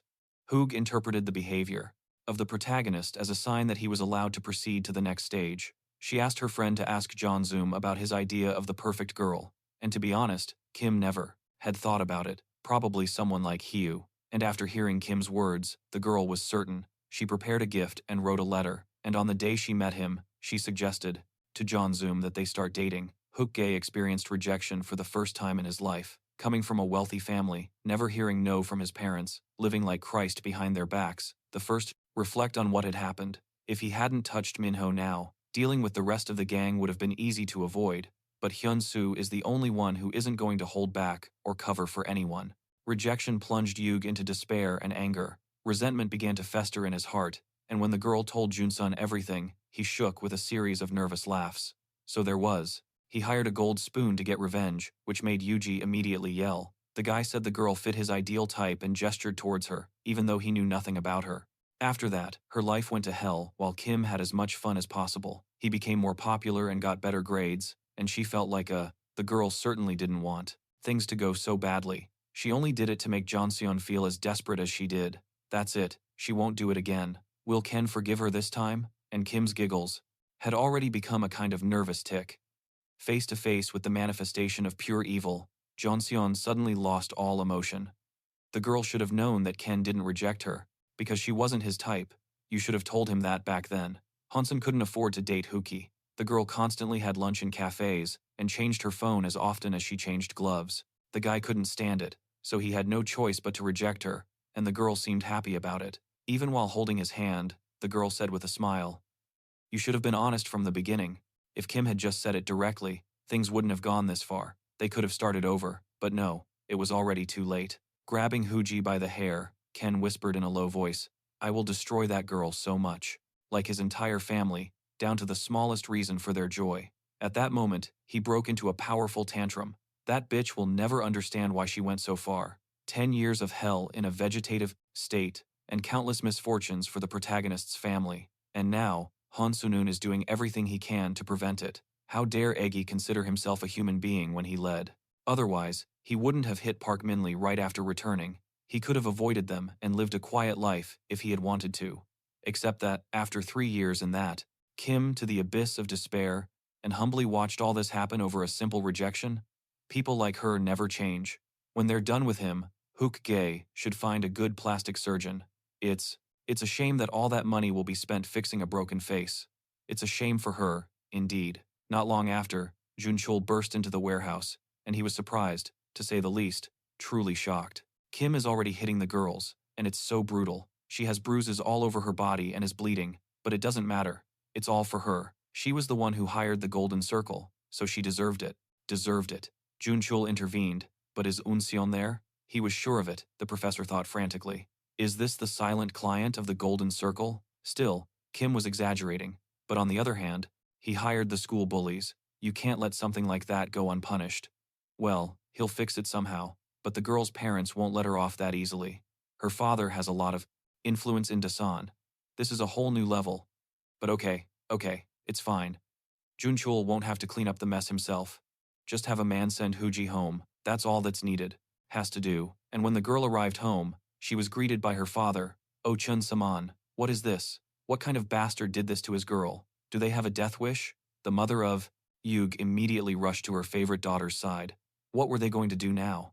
Would she let her husband allow the bastards who had done this to get away with it? Who do they think she is? This woman has become crazy. She'll throw everyone involved into the dungeons. But first, how did those idiots manage to reveal her daughter's identity? John. So, you stupid bastard. But when he tried contacting the people, all the man heard was the same old message. The caller is currently on another line. Please call again later. All because Chino had been recruited a little earlier by a completely different person. Hell, and then another 10 years in a coma. He has a strong desire for revenge, and this is just the result of that desire. Obviously, things are about to get very noisy. First, he hit 3 people, and completely different. Hello, is this Yon Chano, the Golden Circle runner in Seoul? Is that right? Kim sent Yui home early. In Chanon's circle, failures can be forgiven and given a second chance, but revealing the client's identity is another matter entirely. The broker didn't realize Han Zun was already aware. In truth, Dajun had betrayed him. Kim smiled. The man succeeded. He has become a threat to the circle's existence, and the organization will have no choice but to cover its tracks.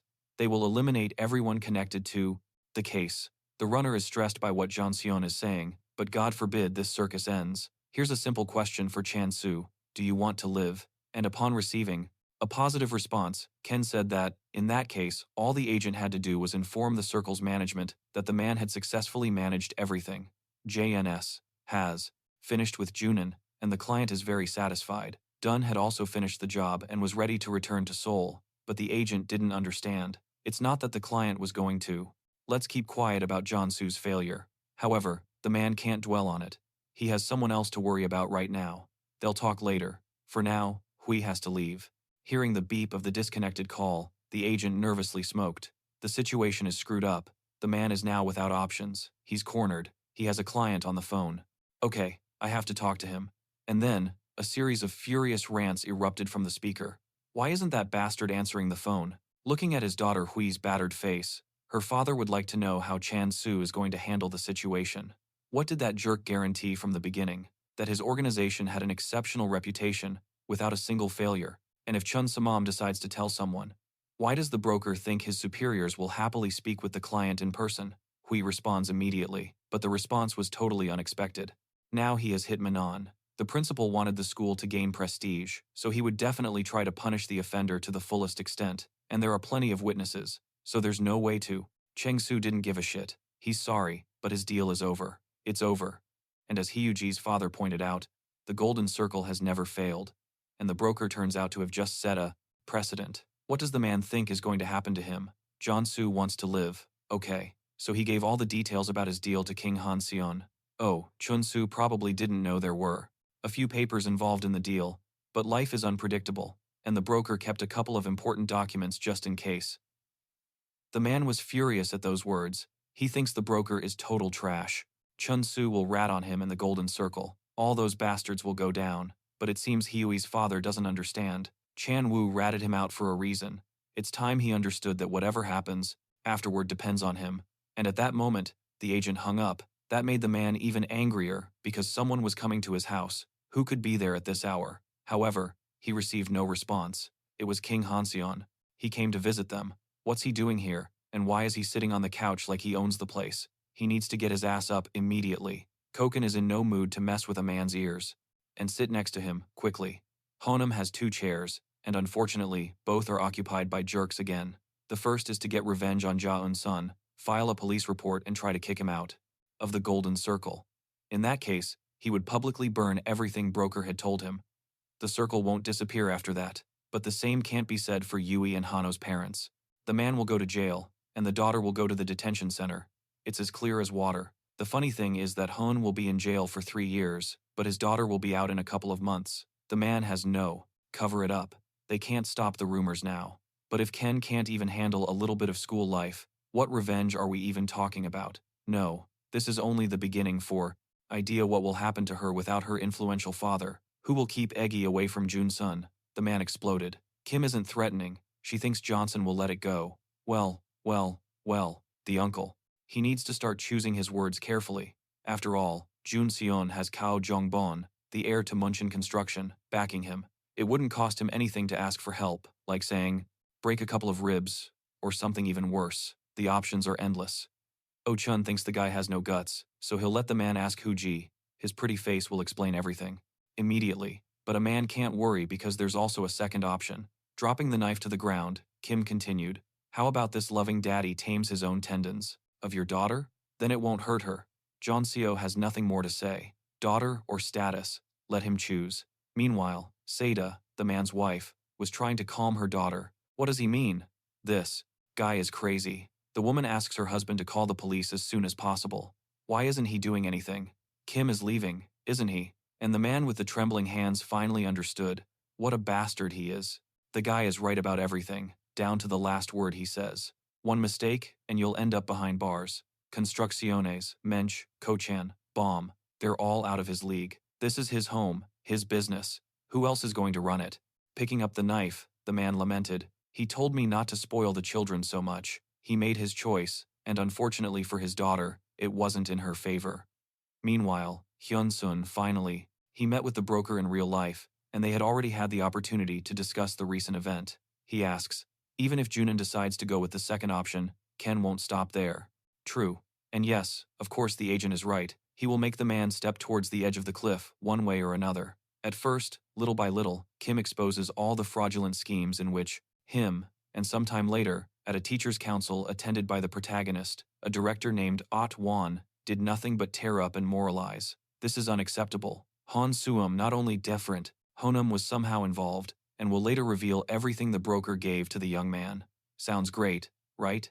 And if Hon-san doesn't have the guts to cripple his daughter, then Jun-sun, he simply locked him up for domestic violence, and the runner wonders what the young man's plan is. Although he bought himself some time, sooner or later the circle will notice, and it will be over. Hunson wants to offer a deal to the runner, codenamed Trojan Horse. Hunson has bet on both him and the young man to survive. Is the runner even aware that, is he just a bargaining chip for the circle? That's why Hunson wants to talk directly with him. Why would any man be loyal to the circle? The runner responded without. Han has never mistaken him for a fool.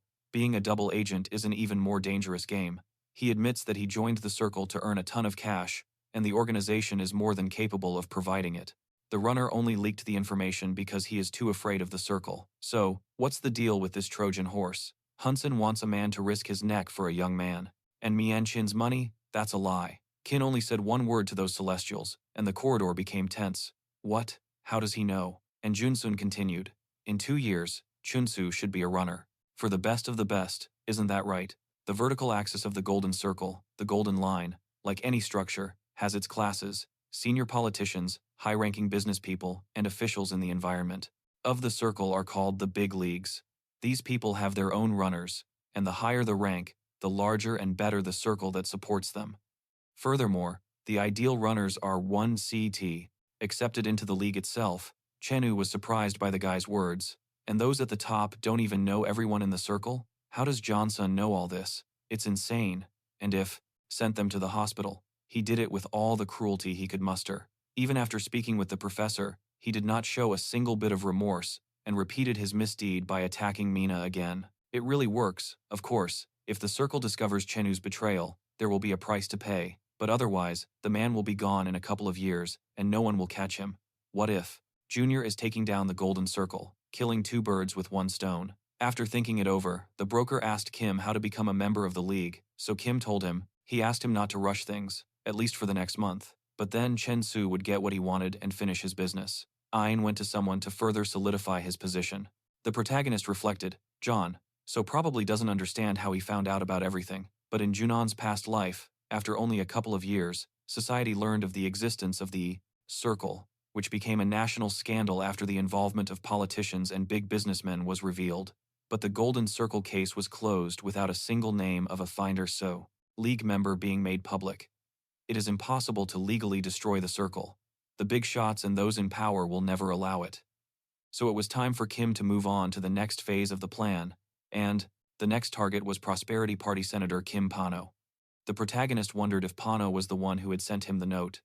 Pano called Ha Un-soon to say, there's no need to make fun of him over some rumors. The note said that the young man could clear him of all suspicion. What is this, a joke? And the protagonist understands everything. It seems absurd, but the guy still hopes that the man will at least listen to him and judge for himself. After all, Ha Un-soon wants to offer him the deal from his past life.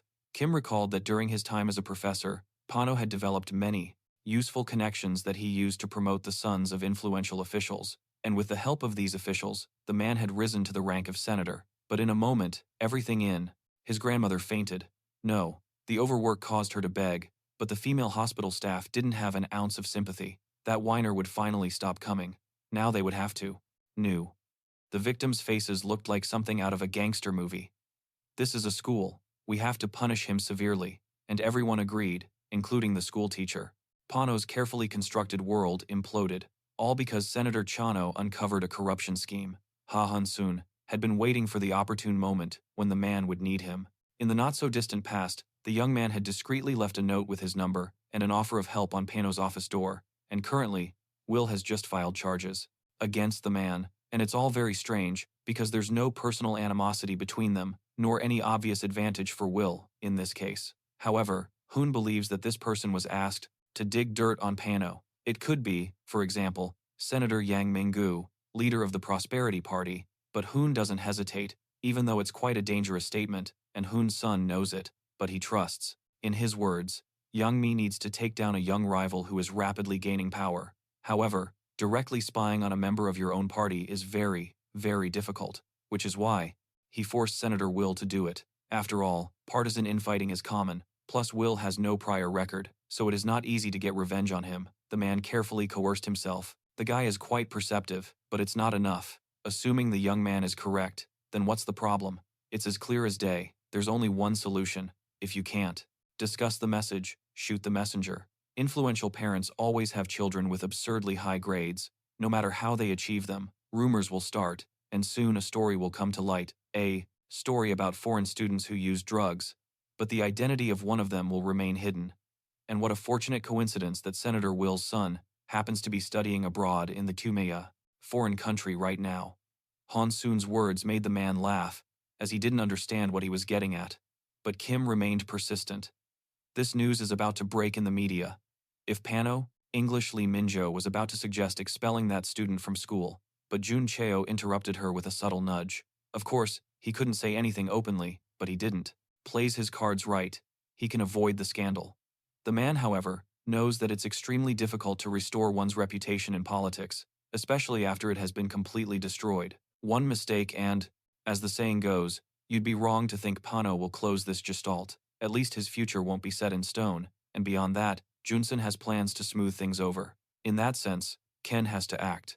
As a side note, when Pano becomes convinced of the boy's importance, he will undoubtedly turn to him, and the young man will be waiting for that moment. For exactly 1 week, just a few days later, the newspaper was filled with news about those very students. Not even Senator Will himself knew that his eldest son was using Junon, and Pano once again found himself in the senator's office. And the man, he questioned how a mere student knew such information. Well, thanks to Mr. Ko Chanbom, of course. The young man has many influential friends, and Kim didn't come empty-handed. He came with a plan.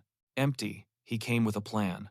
All right, the man sees that this guy has guts, but what exactly is his plan? However, Han Sunun took his time and answered the question with another question. It turns out that the IT-US senator will not be running in the presidential elections. The man was amazed at how she knew that, and Kim continued, I'm not implying anything, of course, but if Pano's ambitions are anything like him, young man believes they are, the man doesn't stand a chance, all because Pano lacks a compelling backstory. Hailing from a wealthy family and a graduate of an elite school, he became a professor through a simplified program and easily entered parliament. Pano was born with a silver spoon in his mouth, which is why he will lose the elections. He has always had everything handed to him. As she finished speaking, Kim recalled that in her previous life, she lost because of this man. Annoyed, she thought Junon was asking Pano to give up. No, the senator. He couldn't allow the situation to escalate. Otherwise, everyone would find out about his. It's time for him to make his move, the one the protagonist has been waiting for. Yes, Junchul agrees that his student was mistaken. The man wouldn't abandon his goal anyway, so it's better to prevent Junon from becoming king. Mensen Construction will not finance everything, as the man probably knows. Laundering money through construction is the easiest thing in the world. To start, Kim and his backers will create a sweeping narrative, the perfect legend for an election campaign that will make people hold him up as an example. The panel, in turn, will become the politician who destroyed the Golden Circle. When this organization gains public recognition, the senator will rush to find a solution to this minor problem. The man would become a star, literally overnight. Besides, he wouldn't run any risks. It is Jeon Seon who does the gruel, and if something spills on the table, he will personally clean it up. Pano just has to help as much as he can. The man understands this clearly. Those are very big words for a 17-year-old. However, Kim objected. Pano would have plenty of time to find confirmation of his words and ensure its accuracy. Junon is no ordinary miner, but the man who made Ko Jongbom the heir. Munchkin's construction is what's completely behind his success. The following day, everyone at school was discussing the recent events. I believe UG took the papers, but I don't know why. A couple of days prior, someone witnessed a girl being transported to the hospital. Apparently, her injuries were so severe that she was unable to walk on her own. Jun-son, upon hearing this, gossip, simply couldn't believe it. Chun-zom actually did it after all. What kind of idiot would do something like that? He had numerous ways to protect Woo-hee Kim. He certainly understands that. It's difficult to make a decision, definitively due to the excitement, but I believe Han Seung will dispatch someone to take care of Hook-hee. It's just a matter of waiting for the presidential candidate to accept the young man's offer. With heavy misbehaved, but as the teacher of his class, he can assure them that this incident was caused by Park Min-kul and the other victims. Otae-won was confused by what he was saying, especially regarding the rumor that Park thoughts the protagonist made his way towards the school exit. If Pano were to back down, he would have to resort to Plan B and eliminate this man because he knows Kim personally. Then we will have You have to find a new pawn. After all, who knows if Ja-eun will face another opponent again. In the worst-case scenario, Pano might join forces with the Golden Circle, but in time, the protagonist hopes it doesn't come to that. After all, someone suddenly yells at him. It's a very large, bald man who politely asks Ja-eun to get in the car and go with him, but Kim isn't a good guy, so he says yes, and finally ends up in Senator Pano's office. The man was going crazy. Is Ja-eun really behind Jeonbyeon? Pano admits that, for a boy of that age, his ability is not childish. But does Kim have any idea what it would cost them to destroy the Golden Circle? Ja-eun already knew the man was involved. They sat down, and Pano continued. The man doesn't understand the motivation. Ken was never his target, so why organize a plan to destroy the Golden Circle? Ja-eun frowned, and the senator experienced some. Perhaps it's the feeling of absolute helplessness when facing unjustified anger. A powerful man like this can defend himself, but the obs within the circle are other people who are poor, weak, and unable to defend themselves. They cannot abandon it, otherwise, their lives are over. They don't have to wait for help from adults and teachers, because the Golden Circle has everything covered, and everyone involved is complicit. The group of experts imagines that one realizes they are worthless when they are constantly beaten at school, and even outside of it, without being able to do anything about it, just suffering endlessly, is hell. Still, this damned cycle of school violence, this desire to harm each other, may be in the blood of humanity. But Kim, by all means, Min Chol and his gang were bullying other students. John Chol himself had been watching them, intending to punish them, but Kim snapped first, unable to endure it any longer in silence. So he, wants to destroy those who benefit from it. The senator is clear. He'll let the boy present his plan, listen to it, and promise to think about it, and then Jeonseon will speak. The Golden Circle has the reputation for being influential due to an unprecedented and unblemished record. The young man had earned his agent's trust by having him fabricate a false report, which he then used to inform them of, that the latest mission had concluded. When Kim is a senior and the time comes to take the state exam, he will transfer to Gannan Seoul, which holds the #1 ranking in the country, and, while Pano contemplates what will happen when Korea's #1 trainee is transferred to the capital, the same thing will happen to Gannan. To make matters worse, it will turn out that the Golden Circle couldn't get rid of him, and the man realizes that the shit is about to hit the fan. The boy didn't stop within the confines of the school. The influence of the outside world is limited, but even there, Junon will be able to withstand the pressure. The panel is all that's needed to provide Kim with enough support to prevent him from being expelled. The longer the young man holds out, the more trouble he will cause to the circle. Surprisingly, Junon is confident in his own success and is determined to go all the way to the end. Pano realized that he and the young man are very similar. Who even knows why a man wants to be president? Actually, he just wants to give it a try, that's all. The funny thing is that Pano knows many people who want the position, and considering their backgrounds, they have a good opportunity. But the man still wants to try. There hasn't been a single failure in his life. He went to a prestigious university, rose through the ranks as a professor, and became a senator. Why then? Can't Pano become the best in the country? The boy needs to remember a mistake on Hansoon's part, or his relationship with Pano will end permanently, and Kim will receive no help. The senator, the class teacher, believes that Jeonseon is both a victim and then a perpetrator. If only he is punished, it would be very unprofessional. To which the director responds, professional or not, will destroy all the evidence. But if the guy is sure he'll succeed, Pano accepts his offer. A few days had passed since Junon and the senator had spoken. Ken was pacing around the room. Going to school as usual, he intended to head to the auditorium. This time, however, someone called out to him. It was Sunai, and she asked him to sit next to her for a while so they could talk. They were sitting in the stands. Sunai gathered her thoughts and said, Hyuga picked up her things yesterday. She said she was taken away in an ambulance. This is Kim's doing. But don't worry, she won't tell anyone, no matter what. She can't stand people like Yug, sociopaths obsessed with their own feelings. Sunai's brother died because of that same man. Okay, alright. What does she mean by that? It's as simple as this. She wants to help Ja Eun-seon. Iseo paused, lost in thought. She didn't remember much about her past life. She had already glimpsed her for a moment, her true face, and now she saw Sunai's hidden side, seeking revenge.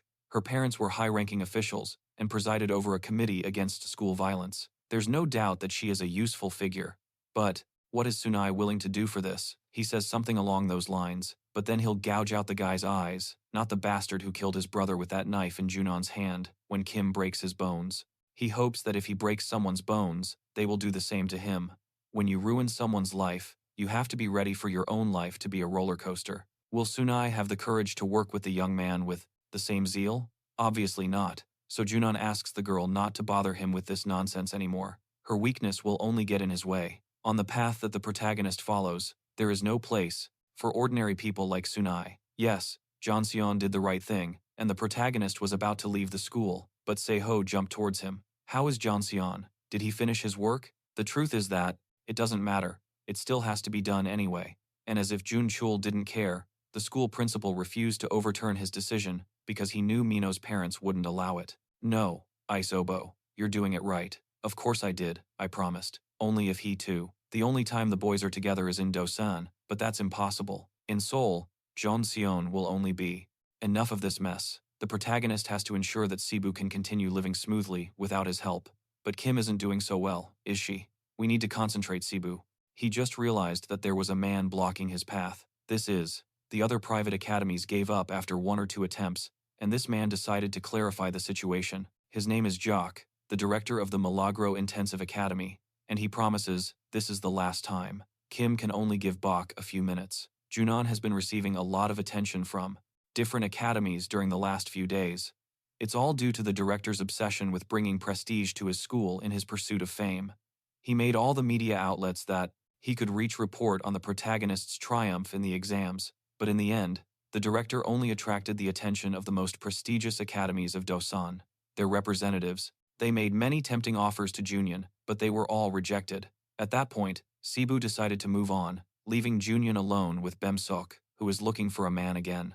Ken rejected that offer last time, but Bemsok handed the young man an envelope, offering a deal. He wants to buy Junyon's reputation because Miracle is planning to expand from Dusan.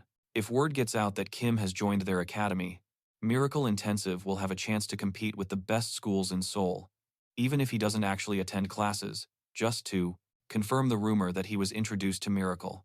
And if John Zung gets the highest score on the exams, he'll receive 100 million as an incentive. Kim was amused to hear that's what his worth is.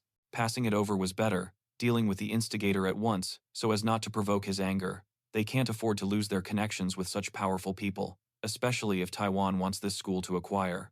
Now, well, revenge aside, the guy's life isn't so bad, except that Jeon Seon refuses, simply because he doesn't want to. And the next day, after classes ended, someone came back to Foder, Kim's house. This time it was Lim, the cafe manager and Daichi's mother. Sky Hunson would have some time to herself, and Kim had some free time, so why not? He and the manager sat in a first cafe, nearby cafe.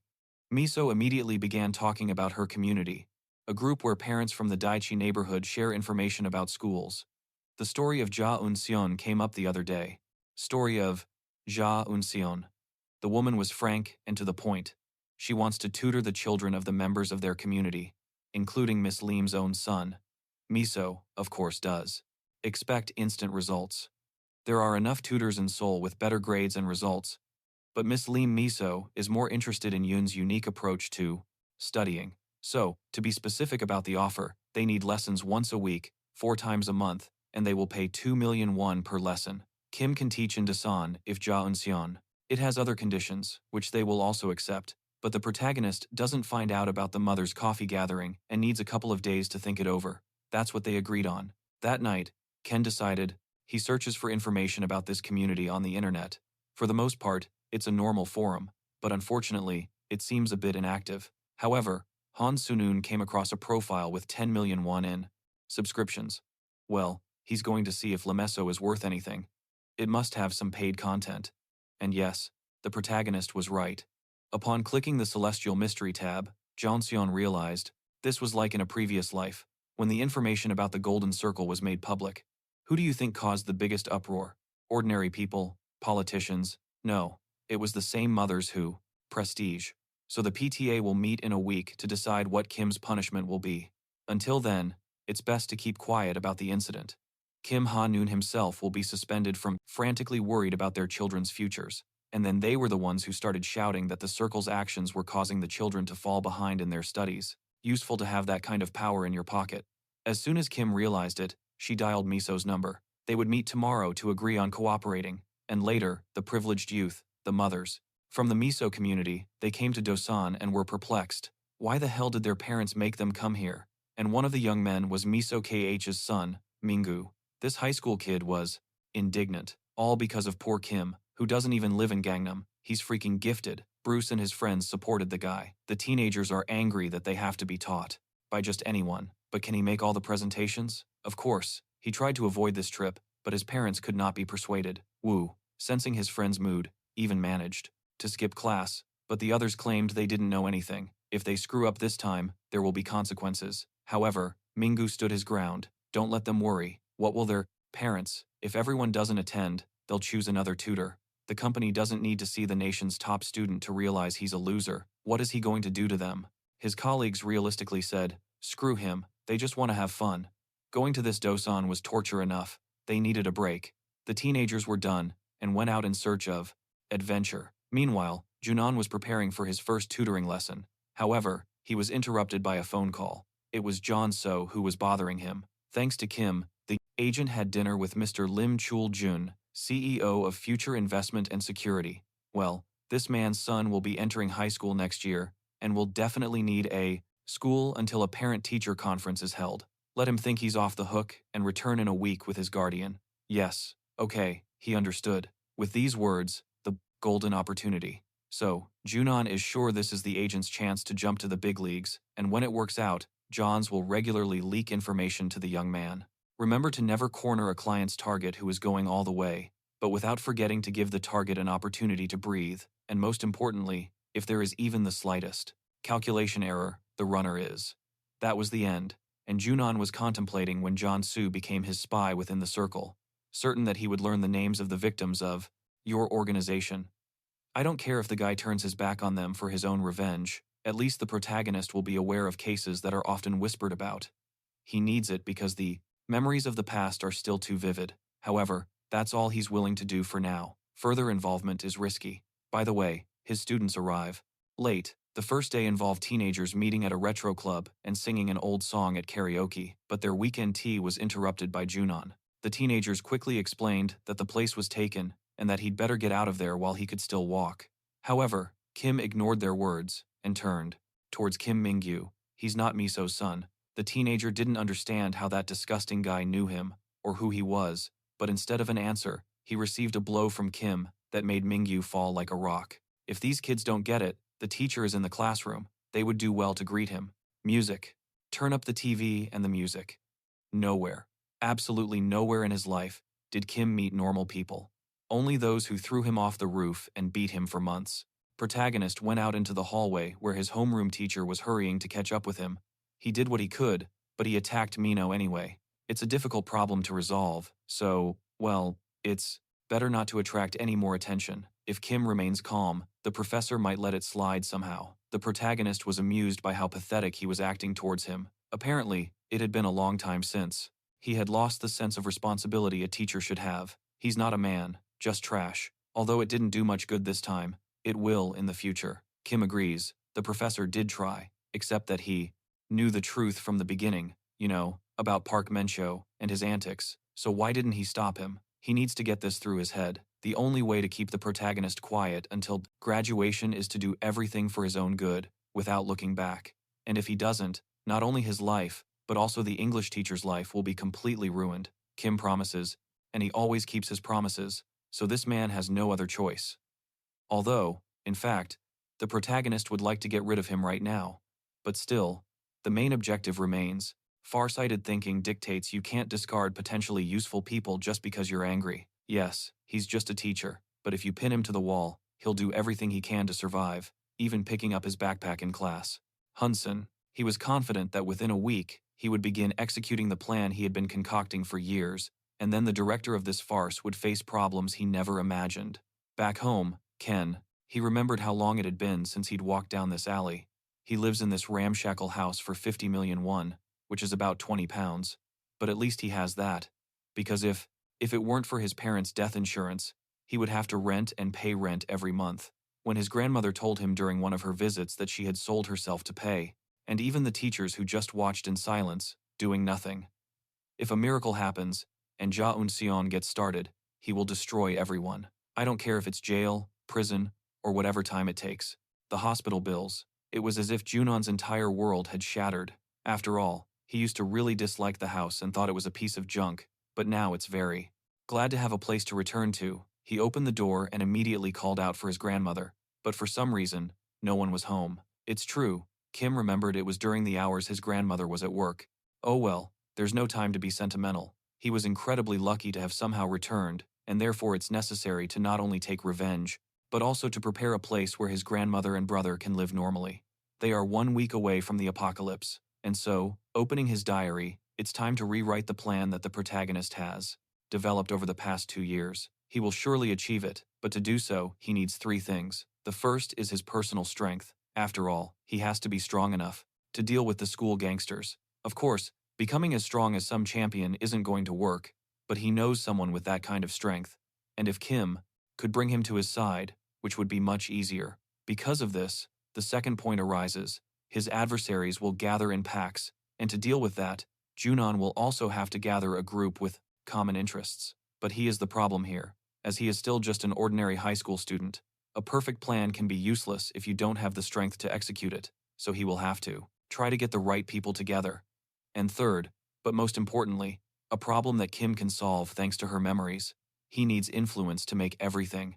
And this matter with the commission will be very helpful. That same night, a man at the police station shouted to the entire place, "Do you even know what family he is from? What good are you if you don't even—" And the first step would be to face Min Chul Pak. He would make him sob in pain, but the protagonist wouldn't care at all. He wouldn't care how much pain he inflicted. I mean, there's just no comparison. Know the famous people who live in Dosan? Or do you think that because you are police officers, you can do anything? Hannes Pop told that old man to calm down. What kind of old man is he, really? He is 35 years old. How old is he even? Have they even met? That disgruntled man is Bokao Chambo, the eldest son of Myeongchin Constructions. He was literally tearing the office apart. The police were on their way, but they already knew who the troublemaker was. His antics had the entire town on edge. However, he's been more cautious lately, all because of the inheritance battle. Ah well, he'll sit down and think it over. In it, if he mutilated them, I guess he'll have to plead guilty. But those bastards who messed with him were to blame in the first place. They were just weak, that's all. If Han Byum takes on a case, now his brother will have the advantage. The situation is really bad. His father recently announced that he's going to organize a succession race to decide who is worthy of leading the FAF business, in other words, to take over his position. On one side, there's Han Byum himself, who only finished high school, and on the other, his younger brother Hiro, who graduated from a prestigious university. And not only that, he married a powerful woman from Dosan 3 years ago, further solidifying his position. If news of this case leaks, Han Baeon is as good as dead, and the cops are apparently so eager to unleash all the hounds on him that they won't let him go, even though he didn't hit anyone innocent. It's the 100th time he's telling him.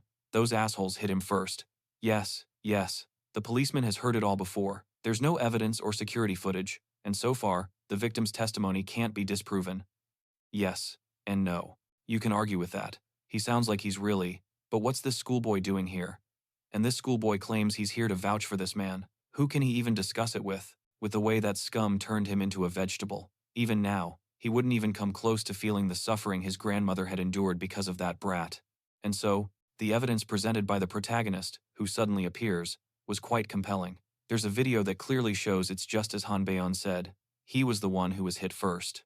It was obviously a provocation. Ken says he was just passing through, but he thought the man was in trouble and there were no cameras nearby, so he asked the driver next to him for a recording device. Lotto knew that the miner's testimony wouldn't be very convincing, but no one could refute the video evidence. The man did everything possible to avoid the conflict, but these provocateurs persisted.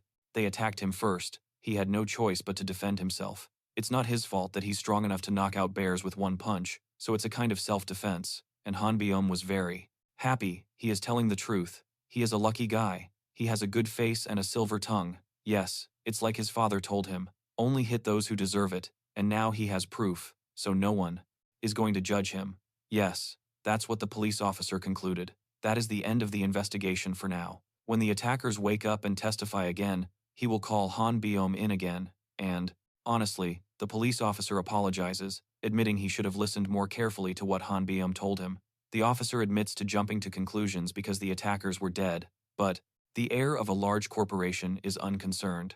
Ji Byum says he has a good memory of her face and promises to make that officer's life comfortable, telling him to just wait. When he left the office of the police officer, Han Byum was filled with gratitude. The boy had saved his life, and he never forgets those who help him. So, he offers him a wad of cash as a token of his appreciation. He is giving it out of the goodness of his heart. By the way, Kim accepted it without hesitation, which surprised Han Byum. Normally, at that boy's age, they are afraid to even touch that amount of money. But gradually, Ja Eun-seon would have killed them all. But no, these fantasies are not enough for him. It's not a simple revenge, but a plan. Meticulously planned from beginning to end with all kinds of are the one who didn't even blink, and you have the security footage. What an extraordinary guy, he thinks. And this guy wants to ask something. Han Byum doesn't think it was an accident, but the man doesn't know about. What is that kid talking about? But the man decided to speak frankly. He knows very well what kind of man he is, the company's heir, and right now, he's in the middle of the race for the presidency. His opponent is Han So's younger brother. He knows everything about this eldest son of Myung Chin Constructions, and Han Baum was clearly tense about it. Who is this guy? But he had already been told that it wasn't an accident, and, more importantly, the protagonist has proof. What's going on? What is he thinking? His contact, Ken, found out all this information while he was in a coma because the television wouldn't stop broadcasting information about him and his family, about his life and his ignominious end. Anyway, if a man is really grateful to him, how about giving Jae Eun-seon just 1 hour? He promises that Han Baum will not come to any harm, or maybe it won't be a life or death decision for him. There was no choice, and the two moved to the cafeteria. There, the protagonist decides to show the company heir the full video of the adoration. He only showed the police officer the ending, and now the events that actually transpired and the reason behind them are being revealed, proving it's not a coincidence. About 30 minutes before the incident, 3 men entered the store, appearing at first glance to be ordinary shoppers. Nothing out of the ordinary. But for 30 minutes, they didn't move. It's as if they were waiting for someone, but as soon as Han Baum arrived, they magically started moving, pushing and shoving their faces forward, clearly wanting to be hit. Han Baum tried to resolve the situation, but in the end, these men struck first. This 5-year-old in front may have already realized that the recent incidents that have happened to him are somewhat strange. It's like there was no answer to that question. The only thing you can be sure of is that today is the day he dies. But can you really say he's dead? It's been 3 months, and it's hard to say this, but never. Methods and techniques. 4 or 5 years have passed, but he hasn't wasted any of that time. He's going to think it through carefully, make sure those bastards don't ever rise again. A plan to. It's as if someone was orchestrating everything, and it all began right after the air race was announced. Bad things started happening to him constantly. And if Kim says that his brother, the youngest, Han Bum, and John Seok prepared everything, after all, the answer to the question of whether it was an accident or intentional malice changes many things. The man thought about it for a moment. For him, of course, it seemed suspicious to him as well, but he didn't think that his younger brother, who had such a great advantage, would resort to such dirty methods. Why is this schoolboy telling him all of this? But this, the protagonist, hides it. However, the real reason is this. Construcciones München is only known in this province for now, but very soon it will experience spectacular growth. Spectacular growth thanks to its solid capital and technology. They went against intuition, reduced margins, and increased the percentage of completed buildings. Later, the name of this company would be among the largest conglomerates, but in the process, both sons would be eliminated. The problem started with the youngest, John Sok, who was such big news that even everyone, the high school students, were aware. The youngest son resorted to underhanded tactics and desperately wanted to become the heir, but it all came crashing down when the older brother discovered his actions and flew into a rage. So, he struck Jun Suk, and that was enough to incapacitate him. Their father, Munin, flew into a rage and declared both of his sons incompetent. The news that they wouldn't obtain the company caused a significant uproar. It reached a point where people were tracking his every move and posting it online, all for the sake of memes. Thanks to that, Kim was able to locate the store where Jun Byum was shopping, but ultimately, the director will be replaced by a professional manager hired from outside, which will elevate the company to the level of major. Destroy them completely, ensuring they suffer even more than the protagonist himself. We have to make sure nothing remains of them, and after 7 years, he has finally finished. Conglomerates. Honestly, it would be better for the company itself if Junyun didn't interfere at all. The eldest son doesn't get angry enough to eliminate his opponents, but at the same time, time starts at half speed and is completely incompetent, and the youngest son is a thoroughly immoral person who doesn't shy away from any method to achieve his goals. The company will grow, and it will grow if it doesn't fall into the hands of these two, but the only one who isn't concerned about that is Kim. The only thing that matters to her is how useful this company can be to her, whether she is doing the right thing or not. A butterfly effect. Butterfly that can change the future. None of this is the protagonist's problem. Even if the future takes a turn for the worse, Ken must protect himself, his family, and get revenge on those bastards. So he tells John Baum that he will help him defeat his younger brother, and in the end, he is the one who becomes the new director of Myunchin Construction. But, frankly, I don't believe it. How can a high school student? Yes, Ken certainly knows that the corporation's heir has more competent people helping him in this race. But it's not strange. All they do is shower him with sweet talk, and an ordinary high school student is unraveling his brother's conspiracy that they've been keeping quiet about. It's obvious. They are Han Sok's spies, and by doing this, Han Zoom isn't asking them to simply take his word for it, but rather to give him a chance so they can build a relationship based on trust. That got John thinking. Bon left the cafe and lit a cigarette. His head is about to explode with this news, and the cafe employee asks him not to smoke. Screw him, he can either shut up or he won't even be left with a brick of this cafe. Upon seeing him, the protagonist remembered everything he knew about that man. He was born an heir and lived happily without a care for the future. His nickname is Time Bomb because he is very fiery one. He has thought of every last detail. Those damn bastards will have hell to pay. Except, 10 years later, Kim Han-soon still hasn't woken up. No matter how much you think about it, it's absurd. What was he? Violent. But Kim isn't looking for the righteous. On the contrary, Junbei is rotten enough that he would eventually destroy his own brother for power, which is why he is the perfect figure. Regarding Kim's plan, the eldest son, finishing his cigarette, thought, "My brother seems to have lost touch with reality. This boy is clearly more capable than him. Byung is insignificant. He could lose his inheritance at any moment, but is it right to trust a 17-year-old schoolboy he's only just met?" However, it was at that moment that, when the man recalled his father's words, he had always been told that if he himself lacked the skills, he should surround himself with the right people, regardless of age, gender, or anything else. The main thing is to find the right people, and then he can definitely manage the company. Extinguishing his cigarette, the company heir returned to the cafe. Let the boy begin by outlining his plan, and Junbeo will listen and decide whether he wants it or not. Sometime later, Jintaek received a call from the enforcers, who had completely failed, and his brother was never prosecuted, and he threw his phone to the ground in fury. How could you mess this up so badly? It's all because of some old man and his outdated principles. What's with this inheritance based on seniority? Obviously, his brother could never be a worthy director of the company. Alright, we need to calm down. There are still plenty of advantages. Even if nothing changes, he'll still be the heir. Except, just then, there was a sudden phone call. They're in big trouble. His wife barged into Anand's office. Meanwhile, Kim continued talking. To win this race, the older brother has to. Then to realize the reality of the situation. Between the two brothers, it's obvious who is more suitable for the position of company director. John Suk. The elder brother isn't even a rival, after all. Planning. Years have passed. Everyone has graduated, even from university, and he remains chained to this hospital bed, with no one able to help him. I wish someone would end his suffering. He only finished high school and didn't even attend university. Also, his younger brother married a girl from a powerful family. As soon as he returned to Korea, he immediately suggested that the successor should be chosen through a fair competition.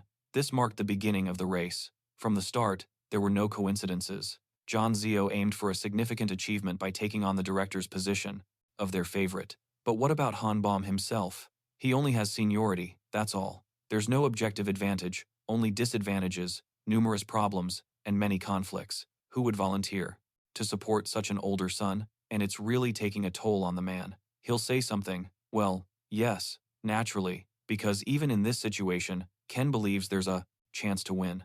After all, despite the youngest son's clear advantage, the director still decided to hold a competition, all because of the naive notion that the eldest son desires to be the heir. That's why they're fighting. Even if Jonk is superior, but only if Ves is better, the director will still choose between the two. all because he's stubborn to the core and wants his eldest son to inherit. And in that case, well, this is just a guess, but suddenly John Zock, who surpasses his brother in everything, will sink to the bottom, to the same level where his brother currently resides. What will happen then if are the two brothers at the same level? Who will the director choose? Now that's a real competition, when the adversaries are evenly matched. And then, seniority will play a key role that cannot be changed. And the best place to start is with John Zock's wife, who, by some unknown coincidence, brought home a, with whom her husband was cheating on her. That's what the protagonist was talking about. They have to meet 3 conditions to defeat his brother. The first is influence, and unfortunately, John B. is falling behind. Now he has completely lost his mind. Well, what is this?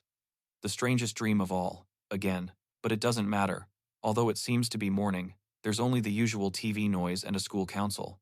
His brother married a big shot's daughter while he was out clubbing. The second thing is reputation. He has a bad one here too. Crazy bastard of Dosan, that's what they call him. And finally, the Stermer, skills. While John Bam was busy drinking and partying with girls, John Suk was working diligently and improving himself by handling numerous administrative tasks. The difference between them is so vast that his brother doesn't even need to try. Even a small display of skill would be enough to defeat someone who has done nothing at all. But from now on, they will. They have to turn the tables, one condition at a time, and they will start with the first. How can they surpass their brother in influence? He is not likely to quickly marry the daughters of powerful families, so that's not an option, which means they'll have to think outside the box. After all, there's no need to look for a wife if they can get Jonuk divorced. That way, they neutralize his advantage in influence and return him to the starting line, right where John Bam is. After a while, the father called his 2 sons, and the youngest had to apologize to his son alone. Father Cao Min Chin had little interest in these pathetic excuses. Min Chin had already spoken with his father-in-law and promised to severely punish his son, and to avoid a divorce, I had to. I begged him on my knees to give him another chance, but he told me to tell John Suk's wife that she would now live separately from him and be watched during this time in order to make the final decision. Junior wanted to apologize again, but his father started yelling. He was tired of accepting apologies. He had warned him to be careful about his actions within the marriage. If he wanted to date women, he should have stayed single like his older brother. What kind of men are they? Speaking of the older brother, what was he doing at the police station? By asking this question, the father expected his son to once again, ordinary and the usual noise of his class. What the hell is going on here? Yes, he has dreamed about it more than once. That's true, of course. It wasn't this realistic, but still, why does he feel pain while he sleeps? Make excuses. But they had already discussed this moment with the protagonist at the cafe. Then Jun Bong suggested that they should dig up more dirty secrets about Jun Suk and tell them to his father with a message like him is a disgrace to our family. We shouldn't give the company to someone like that. And then, Dad will definitely make a decision in his favor, but that idea alone was doomed to failure. When Kim was in a coma, she listened to a documentary about her father. Myun Chin knew everything his sons were doing, and that included his younger brother's plots, but he turned a blind eye. Important because those methods were also appropriate. Myun Chin chooses an heir. Far from having a clean past, the heir's life can be a bit messy. For him, the most important thing is to lead the company to success and, in that case, a lot of dirty rumors will hardly change his mind. He will put the company in the hands of a professional, as he did in a previous life. Getting a hold of the younger brother is not enough. After all, there is no guarantee that the company will be handed over to Jumbion. We need behavior worthy of a future director. We need to show the other side of this fool, show him in a way no one has ever seen before. And already in the meeting with my father, the man simply bowed his head and said, "It won't happen again, no matter the reason." Jun Biom. He caused problems for his father, and he will accept the responsibility as his son. Nun Chin said that he knew what really happened. He was provoked and still tried to resolve it without fighting. He handled the Smar situation with dignity. His father is very proud of him, but as he left his father's room, the young man was burning with rage. He tells the older man that he still doesn't know who leaked the address of the office where his lover was, but if he finds him, he will tear him to pieces. But none of that mattered to Jun Beom. "Well done, I'm proud of you." Those words were etched in his. Picking up the pen, Junon decided to test it, slamming it against the table with all his might until it broke and leaked ink. It's not a dream. It can't be this believable. So there's only one conclusion. It's not a dream at all. Head. His father, who had always been so strict, now recognized him. which means that from now on, these things should happen more often. And for that to happen, we have to talk to him again. That schoolboy did it that very night. Thanks to Kim Jong-bom, he earned his father's recognition, so now his father believes in him. What should he, as the company's heir, do next? Become the next director. He's going to pull everything off and fulfill everything Junon told his new acquaintance, that he shouldn't relax too much. John Sok is only on his level when it comes to influence. To beat him and become director, he needs to gain a 2-point lead. Ken certainly has a couple of suggestions for this first step, but it will probably be a little difficult for Jun Baeon to start working at the company and learn management. When the time comes, Kim will tell him what to do next. And the man wondered if he really needed to become an office worker, but no matter, he's going to do exactly what that guy said. Well, that's all well and good, but it's not that simple. Ken wants to remind him of their conversation at the cafe. They teamed up because they needed each other, and in return, Jun Beom promised to fulfill Jeon Seon's wish and wouldn't back down. What could he do for his new little brother? Well, that's what they were going to discuss on the day of the committee meeting. Legally, Ming-ho Kim Cha's mother was arguing with Jun Chul. She gave him enough money to listen to all this nonsense. He shouldn't make a fool of her, or she'd be out of this school faster than a bullet. He had to make sure that the student who hit her son was expelled, otherwise, he himself would feel bad, and Yun Chul had no choice but to mutter okay, but what should he do? Do now. He immediately ran to Ken to tell him that he was doing everything possible to reduce the punishment to a minimum, but stubbornness alone wouldn't solve the problem. However, Jeon Seon, it's not a dream at all, and the screams behind the protagonist confirm this. It was P. Mencher who kicked his classmate to death, simply because the classmate didn't do as he was told. Already knew that Ming-ho's mother was pressuring everyone, but that wasn't an excuse. She should let her use her head for what it's supposed to be for once in a while. Or maybe she wanted Kim to confess, and then they will fall together, so you better choose carefully if you want to live. And Kim is going because they are probably waiting for him. At that moment, damn it, Ming-ho had already come to his senses. Agreement with the director.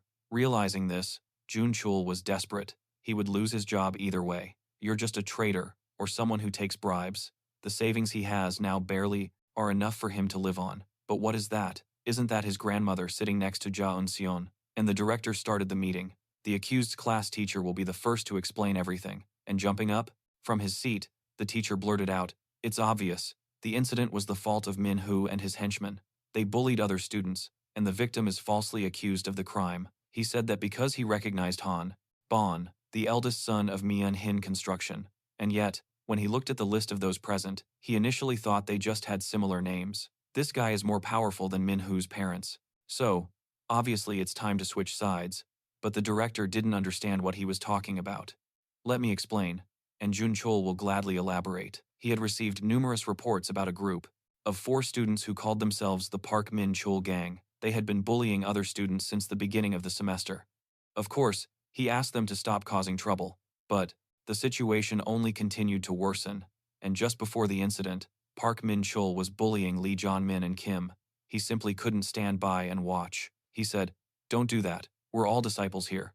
After all, he tried to stop him and spoke to him sincerely, but Park Min Chul only brought more guys with him and escalated to direct threats. Let them consider what would happen if someone Min Chul, they ask. Yes, if Minch wanted to do it himself, he would have done it himself. And upon witnessing this, Kim Hun-sung recognized the moment. Indeed, this was the starting point of his endless ordeal. Everything that has happened tries to attack them. Would they remain silent? Obviously, Jun's actions are purely in self-defense. Minho's actions are the same. He was an informant for the gang. Naturally, Kim decided to take action, preventatively, so as not to be threatened. Yes, it's for self-defense. Junon is going a bit far, but it's important not to ignore the underlying reason for all of this. If only one person is punished in this situation, how could they possibly be worse than garbage? That was the end of this circus, disguised as a teacher's report, and the director was left astonished. What is he even talking about? There's no need to change the subject. They were going to discuss Kim's attack on the others. The claim that someone was out there bullying others isn't proven by anything, and that's a completely separate issue. There isn't any reason that can be used to justify the violence. There's no doubt that studying the case is useful, but in any event, there must be punishment for the harasser, and measures to prevent this type of incident. It's better to make it a spectacle and severely punish the perpetrator. But first, we have to listen to the other side. Let's let him tell us what really happened, and he will tell it. The teacher's words are completely different from what he experienced. When he arrived in class, he only saw Kim beating up Park Min-chu. Up until that point, everything was the same, but then Han Sunun decided to attack for some. For that reason, they can interview the witnesses. That's what happened. It's obvious that Kim is the culprit, and Ninhyo isn't telling a single lie. He simply couldn't stand to watch his friend being beaten. But Junon, he also grabbed a weapon and started hitting anyone who tried to calm him down in any way. And that's why Mino doesn't understand at all why the professor is trying to place the blame on them. Blame on them. And that wasn't the end of it either. The fact that Kim had been summoned to the professor's office seemed to infuriate him even more. After all, he came and beat up Mino right in front of. What has happened? It all began at that precise moment. Everyone watched, and no one intervened, but the protagonist decided to repeat the actions that led him to the hospital. He immediately told the idiot to stop. Everyone for absolutely no reason. Is it really Mo's fault? That's when his mother got involved. Oh, come on. Her son got beat up. What is there to talk so much about? And at school, today it's your child, tomorrow it's other kids. I mean, you can't just ignore them. Of course, that's what he thinks too. Hitting someone is wrong. They should be punished. Yes, they definitely should. Meanwhile, there's Park Min-chul and his group. They were discussing Kim's expulsion. His friend's mother will definitely make it happen. When it comes to her precious son, she'll turn the whole school upside down. Yes, Park Min-chul thinks so too. But, even if they don't expel him, I will personally hammer Junyon until he begs me on his knees to stop. Even if he is expelled, he'll keep pursuing him until he gets compensation. Well, 200 pounds more won't hurt them. They'll buy a cheap bike and ride around with the girls. Except things didn't go according to plan. All this nonsense was interrupted by Han Peon. What a pile of garbage they are. What are they doing here? Doing here. It's as if everyone is pretending or doesn't really understand. It doesn't even occur to them that this demon in human form started everything first, and the director would probably argue that. He insulted him, but Han Bohm asked what he was talking about. If he wasn't a demon, then how did he already know everything about them? They are a well-known gang in the neighborhood. Everyone in the neighborhood knows them.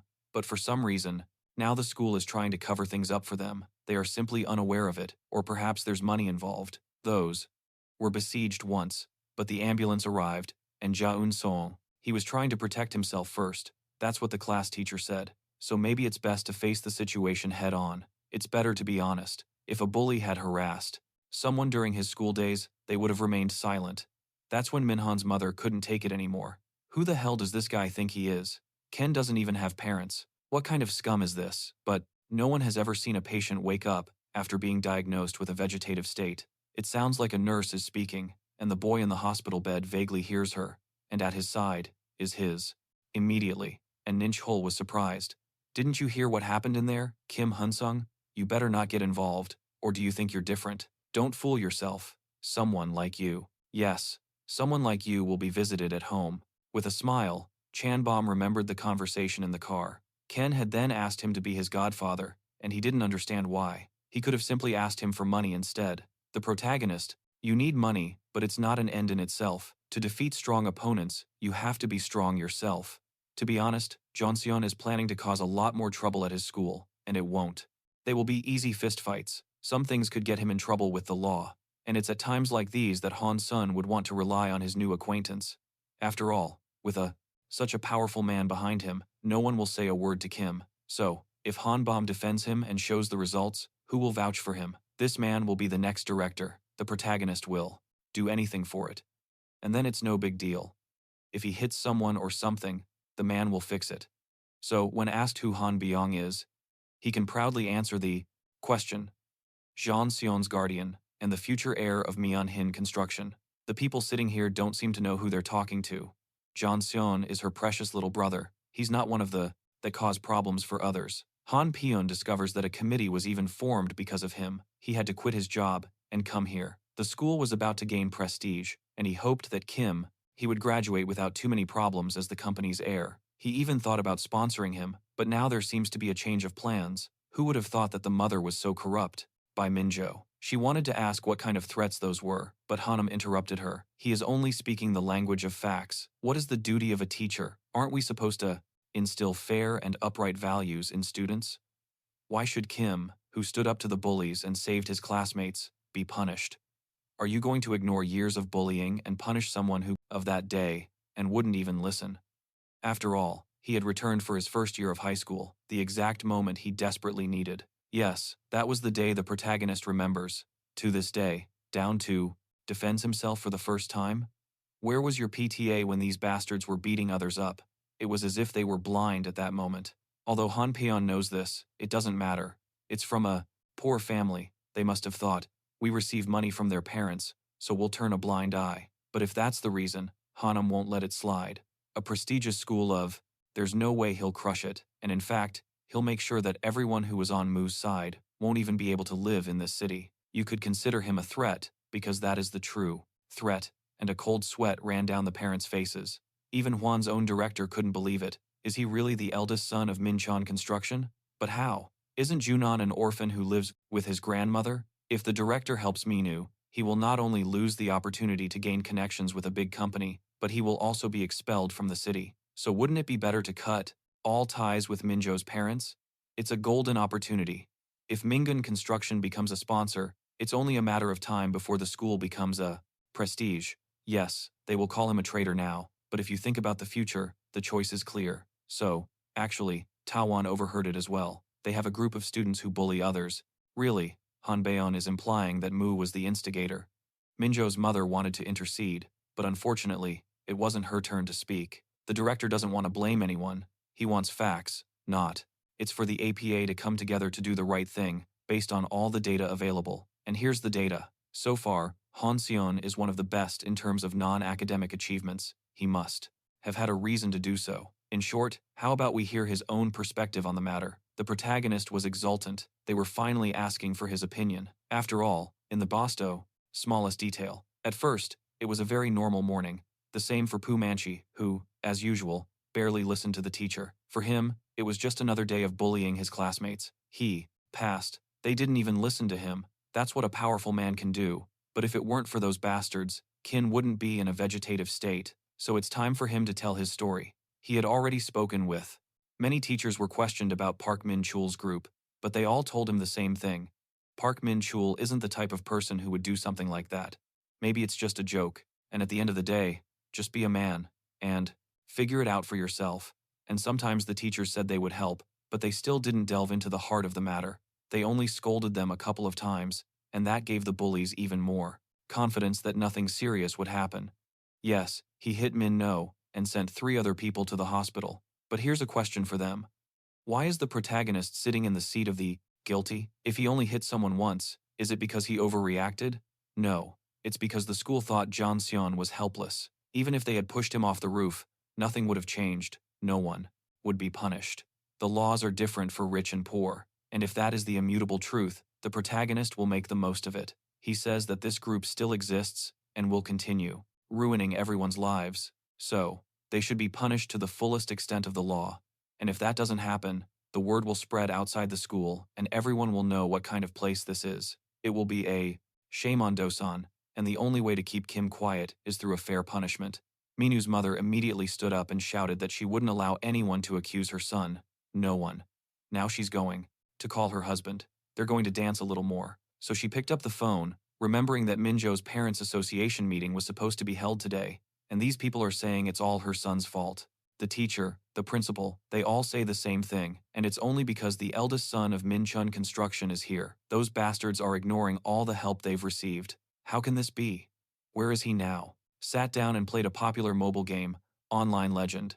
But I was too lazy to bother, and there's a guy with glasses sitting next to me, so maybe you will help him get puffed up. Huh.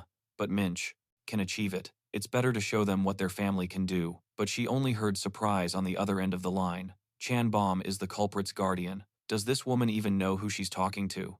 Min Chun, Constructions, can simply slap them against the wall. I don't care whether Minjo is punished or not. Just accept all the terms and leave immediately. And after a brief conversation, silence fell in the classroom, and at dusk on the same day, Jun Seon stayed home, reflecting on what had happened. Afterwards, he received a penalty of 100 hours of volunteer work. But the rest of the delinquents, including Minjo, were expelled, and the boy himself couldn't believe it. He was expelled. That bastard Jun Seon must have said something. He's going to kick his ass. That's right.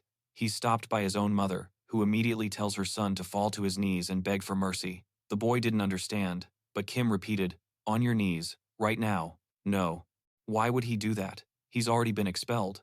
Why would he humiliate himself further? Oh, he doesn't understand. Well, then let him ask his mom if he should kneel or not.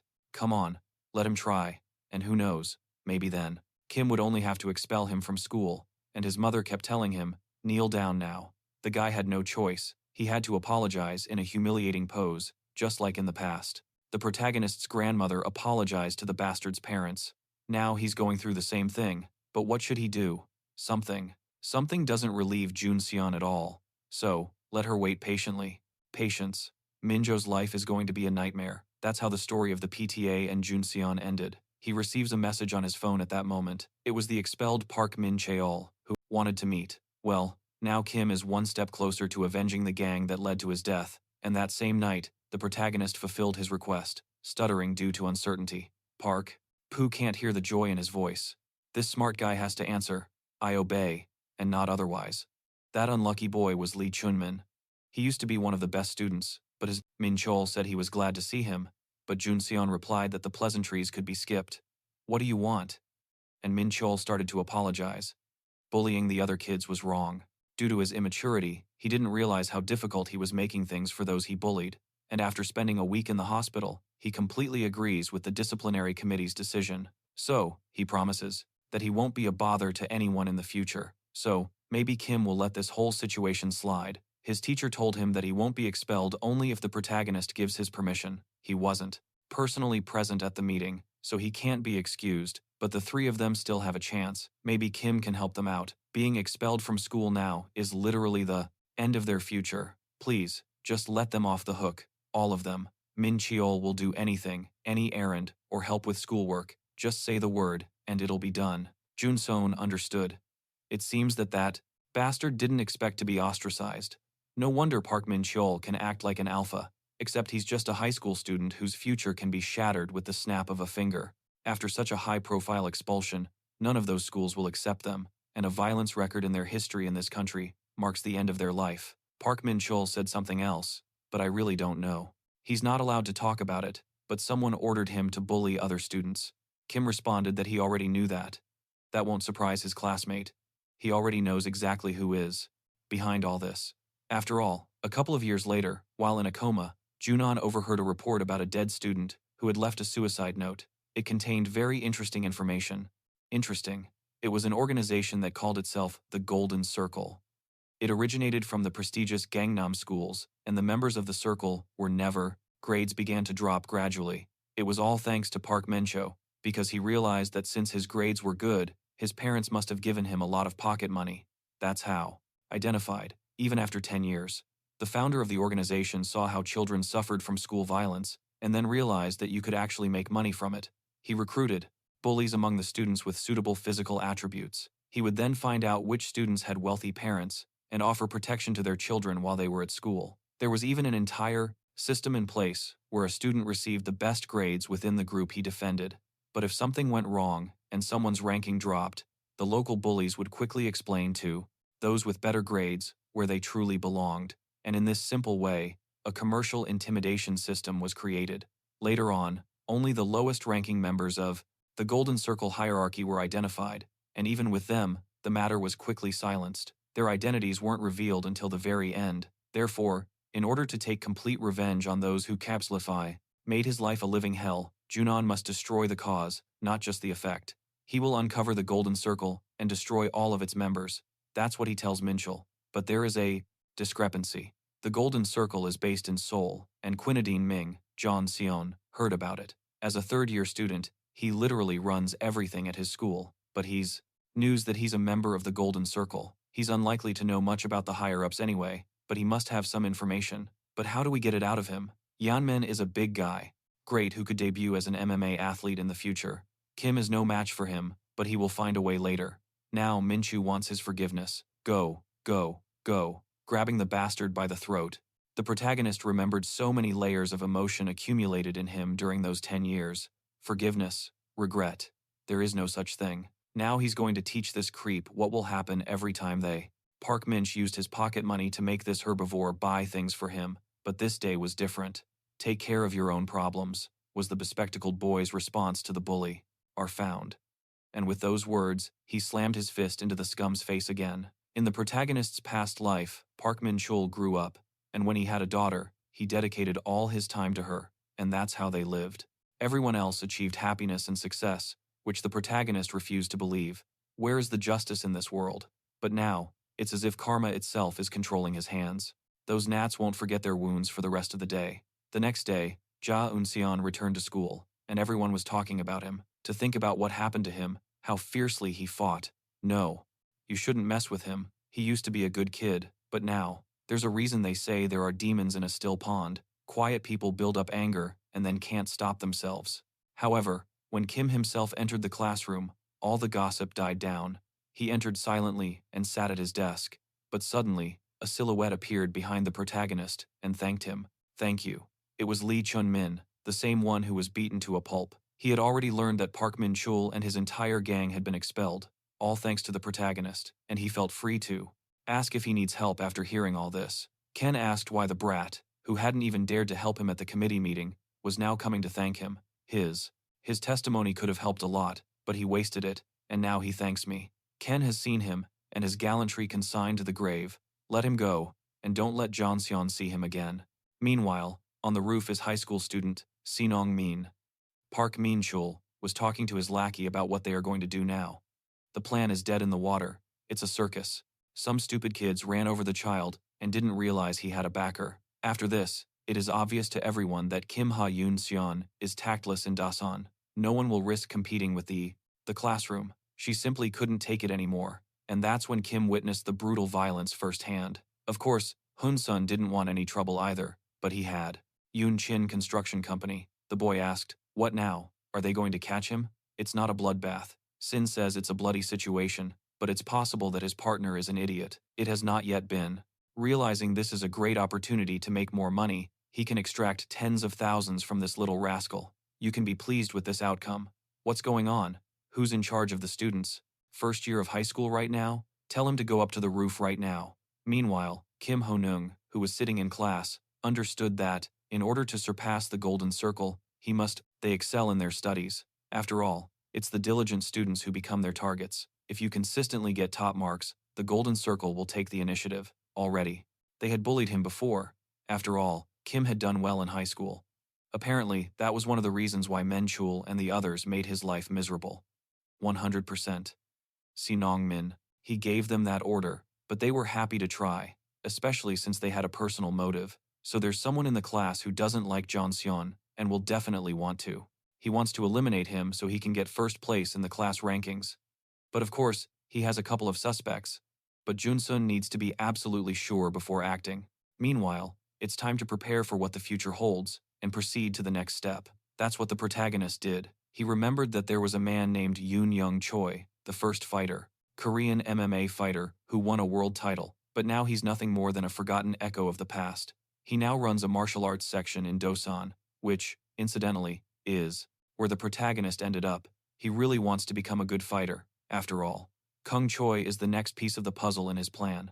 Meanwhile, on the roof, an A asked Lin John-ning for help with his studies before, and seeing this harmless boy getting beaten up with no one coming to his aid, the main character simply couldn't stand by and allow it.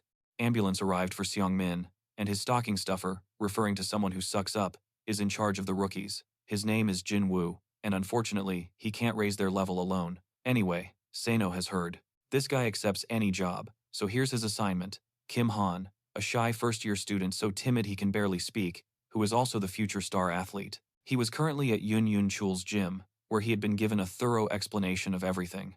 They offer both physical training and rest, and he can also prescribe a diet. The registration fee, it's 150,000 won per month. He said many other things, but Kim only half listened. One might think he's unrecognizable because of his mustache, but it's definitely the same guy.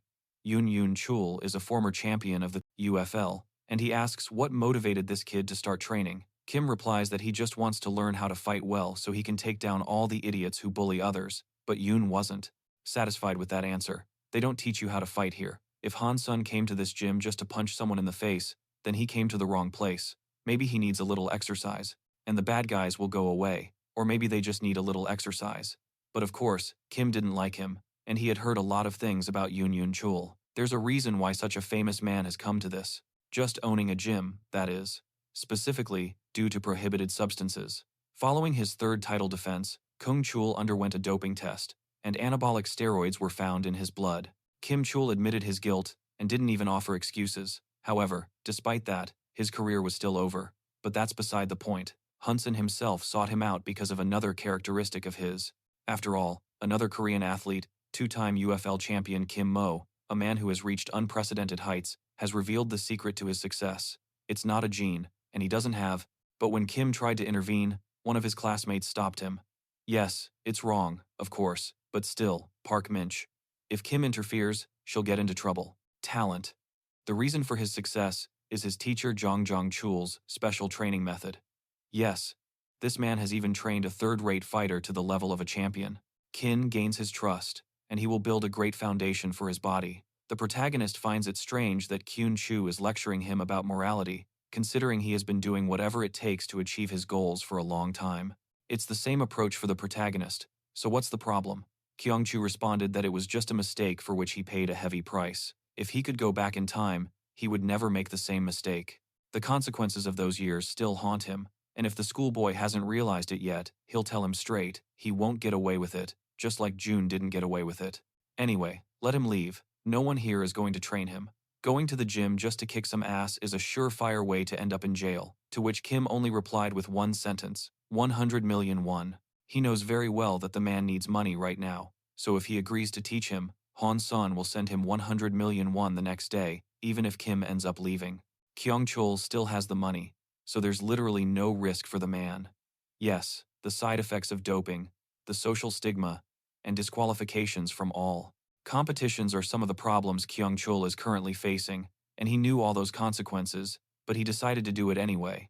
I bet he thought that the end justifies the means. Well, Kim feels the same way. Maybe after this training he'll get into fights left and right, and the consequences of the protagonist's actions will be terrible. Maybe he'll be crippled in the process, or maybe he'll end up in a juvenile detention center and then be transferred to prison for the rest of his life. But Han Sun is Grandma. He recognizes her voice. Yes, Kim Ha-eun, that's a name. But what happened?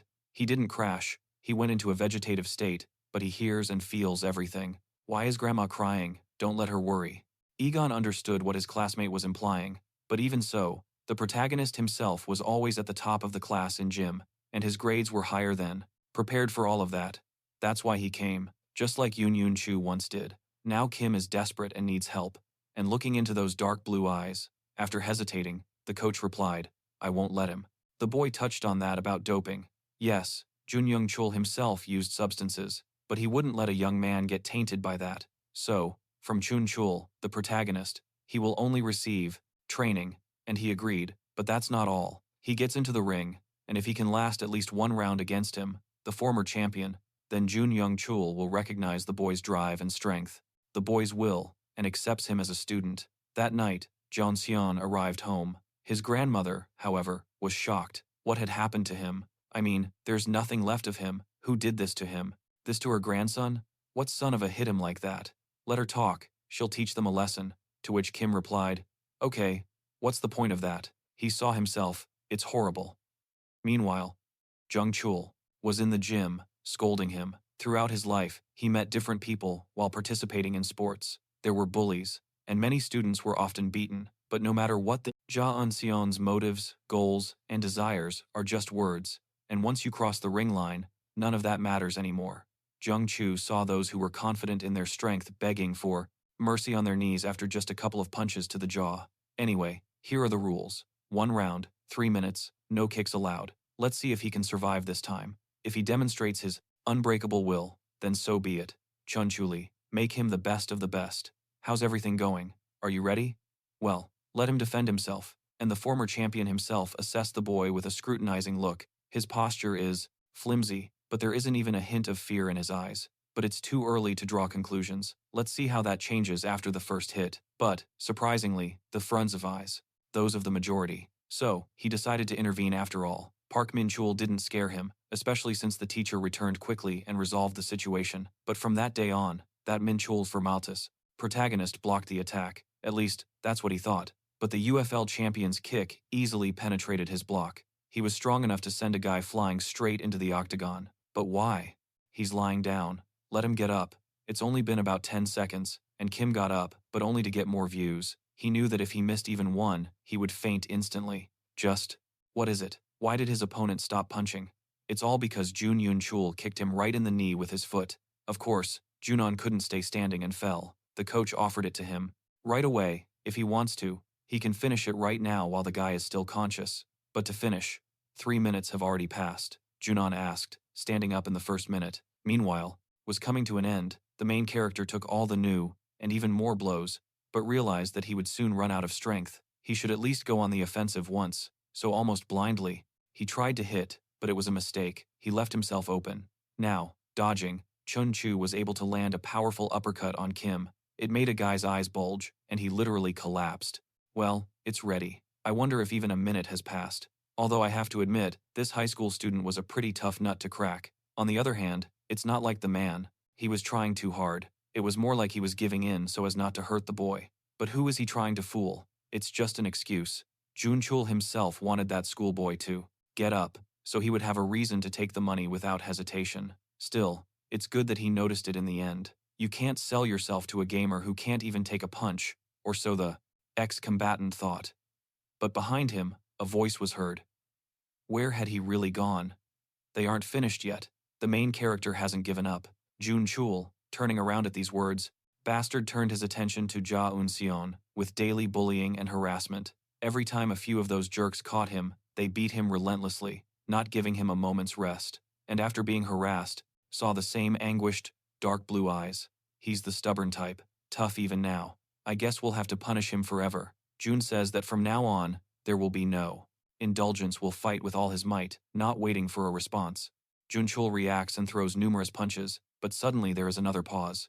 Would he kick again? No, Junsu will not commit the same error twice, except it wasn't the same technique this time. It was a punch to the liver that the boy clearly wasn't expecting to receive. Writhing in pain, he fell back into the ring, and Kyun Chong says sternly, There's a minute and a half left. If the guy doesn't get up in 15 seconds, they're finished. Kim would love to get up, but his body won't listen to him. He tries to get up, but it doesn't come out. Absolute, due to the hit to the liver. The protagonist can't do anything at all, but that's what Jun was counting on.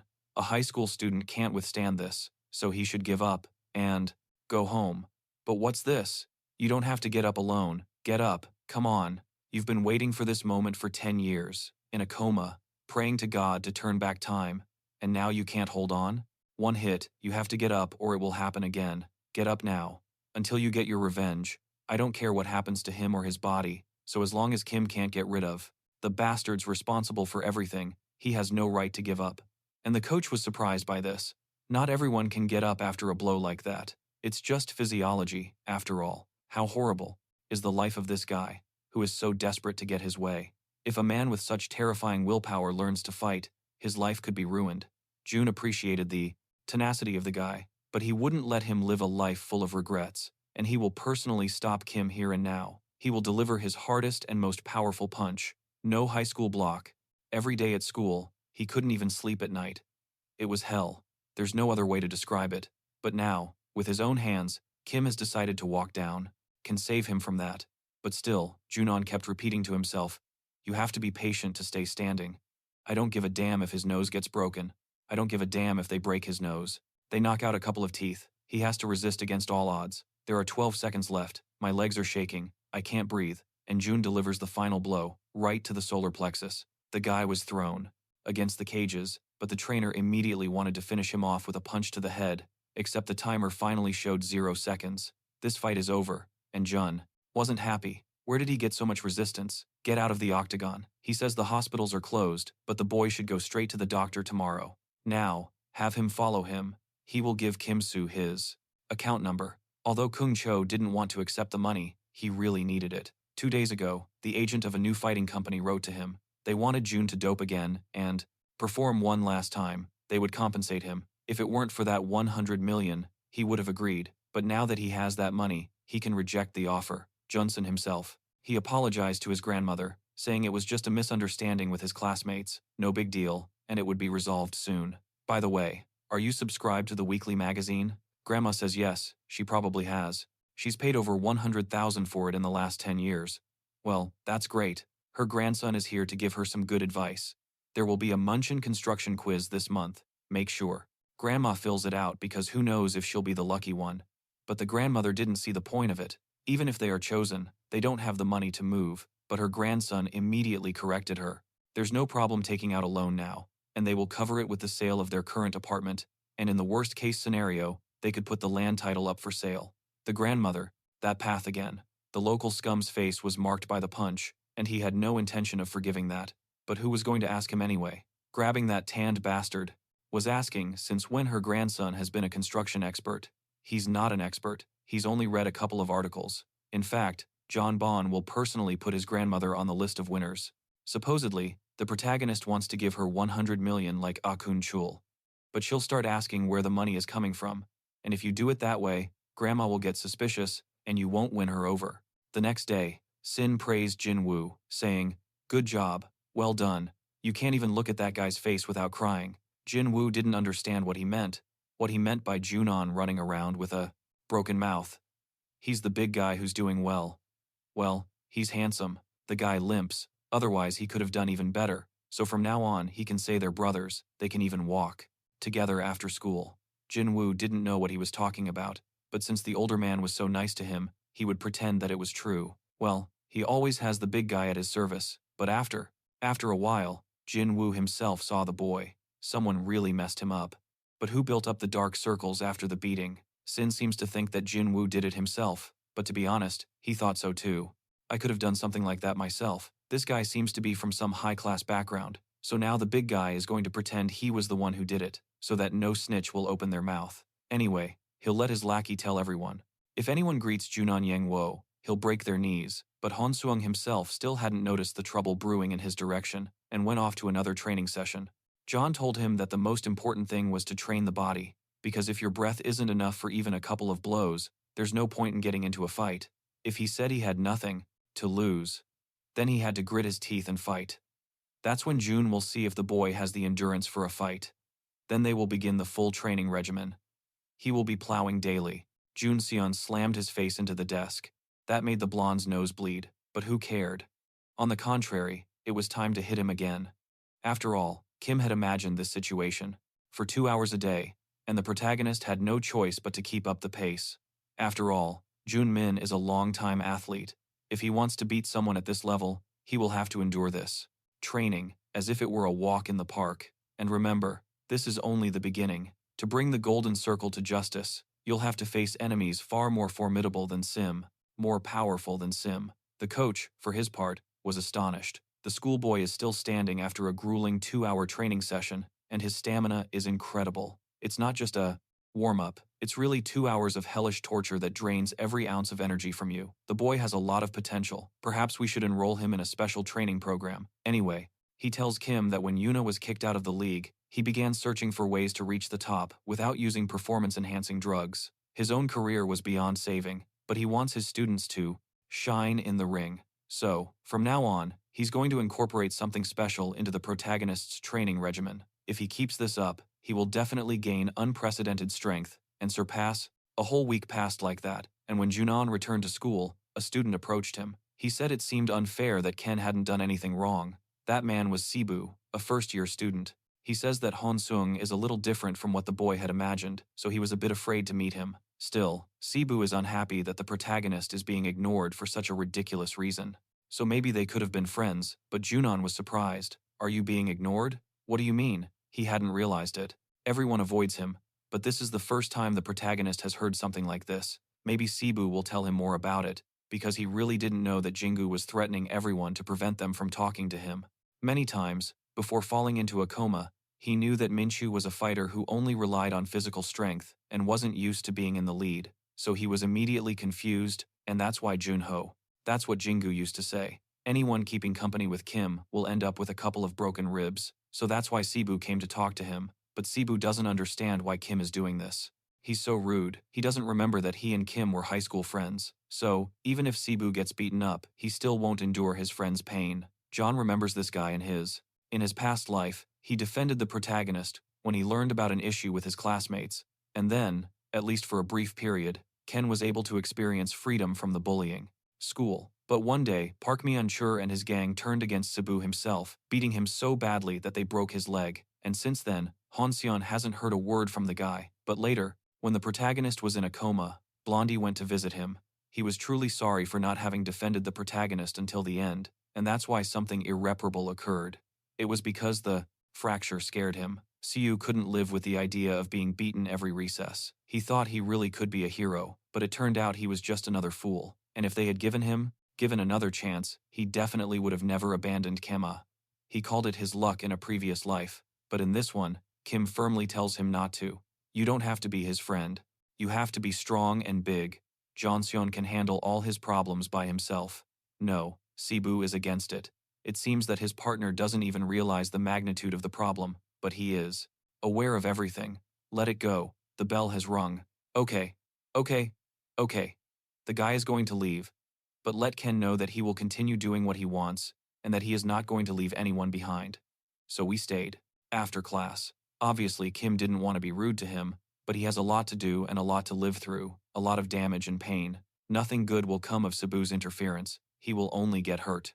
He won't give him a break, a punch to the face, then slamming him against the desk, and I think, another punch to the face. He has been waiting 10 years for this moment, to throw that athlete's corpse into the closet. Junho. Again, that's all.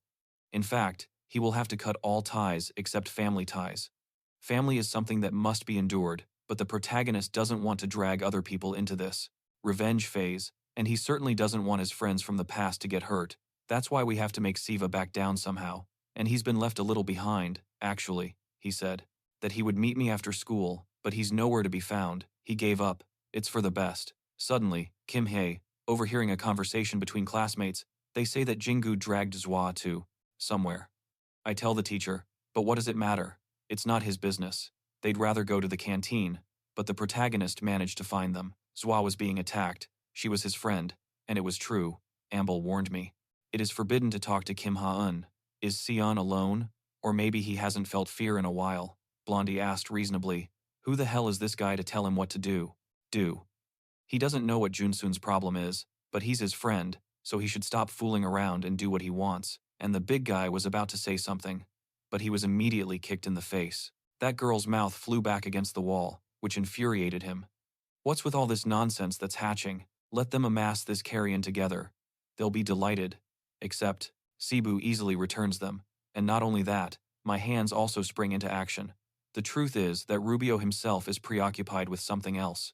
Obviously, Junyon wanted to prevent such a situation, but he got into a fight, as usually happens. But how can such an injustice be ignored? Han Sung is acting all aloof, but he's obviously still the same guy he always was. But, most importantly, he's his friend, so Cebu will never abandon him. Unlike others, maybe only his goals are bad, but the hooligans hardly cared. They easily started. He decided to go straight for the heavy artillery, kicking Menchu in the face.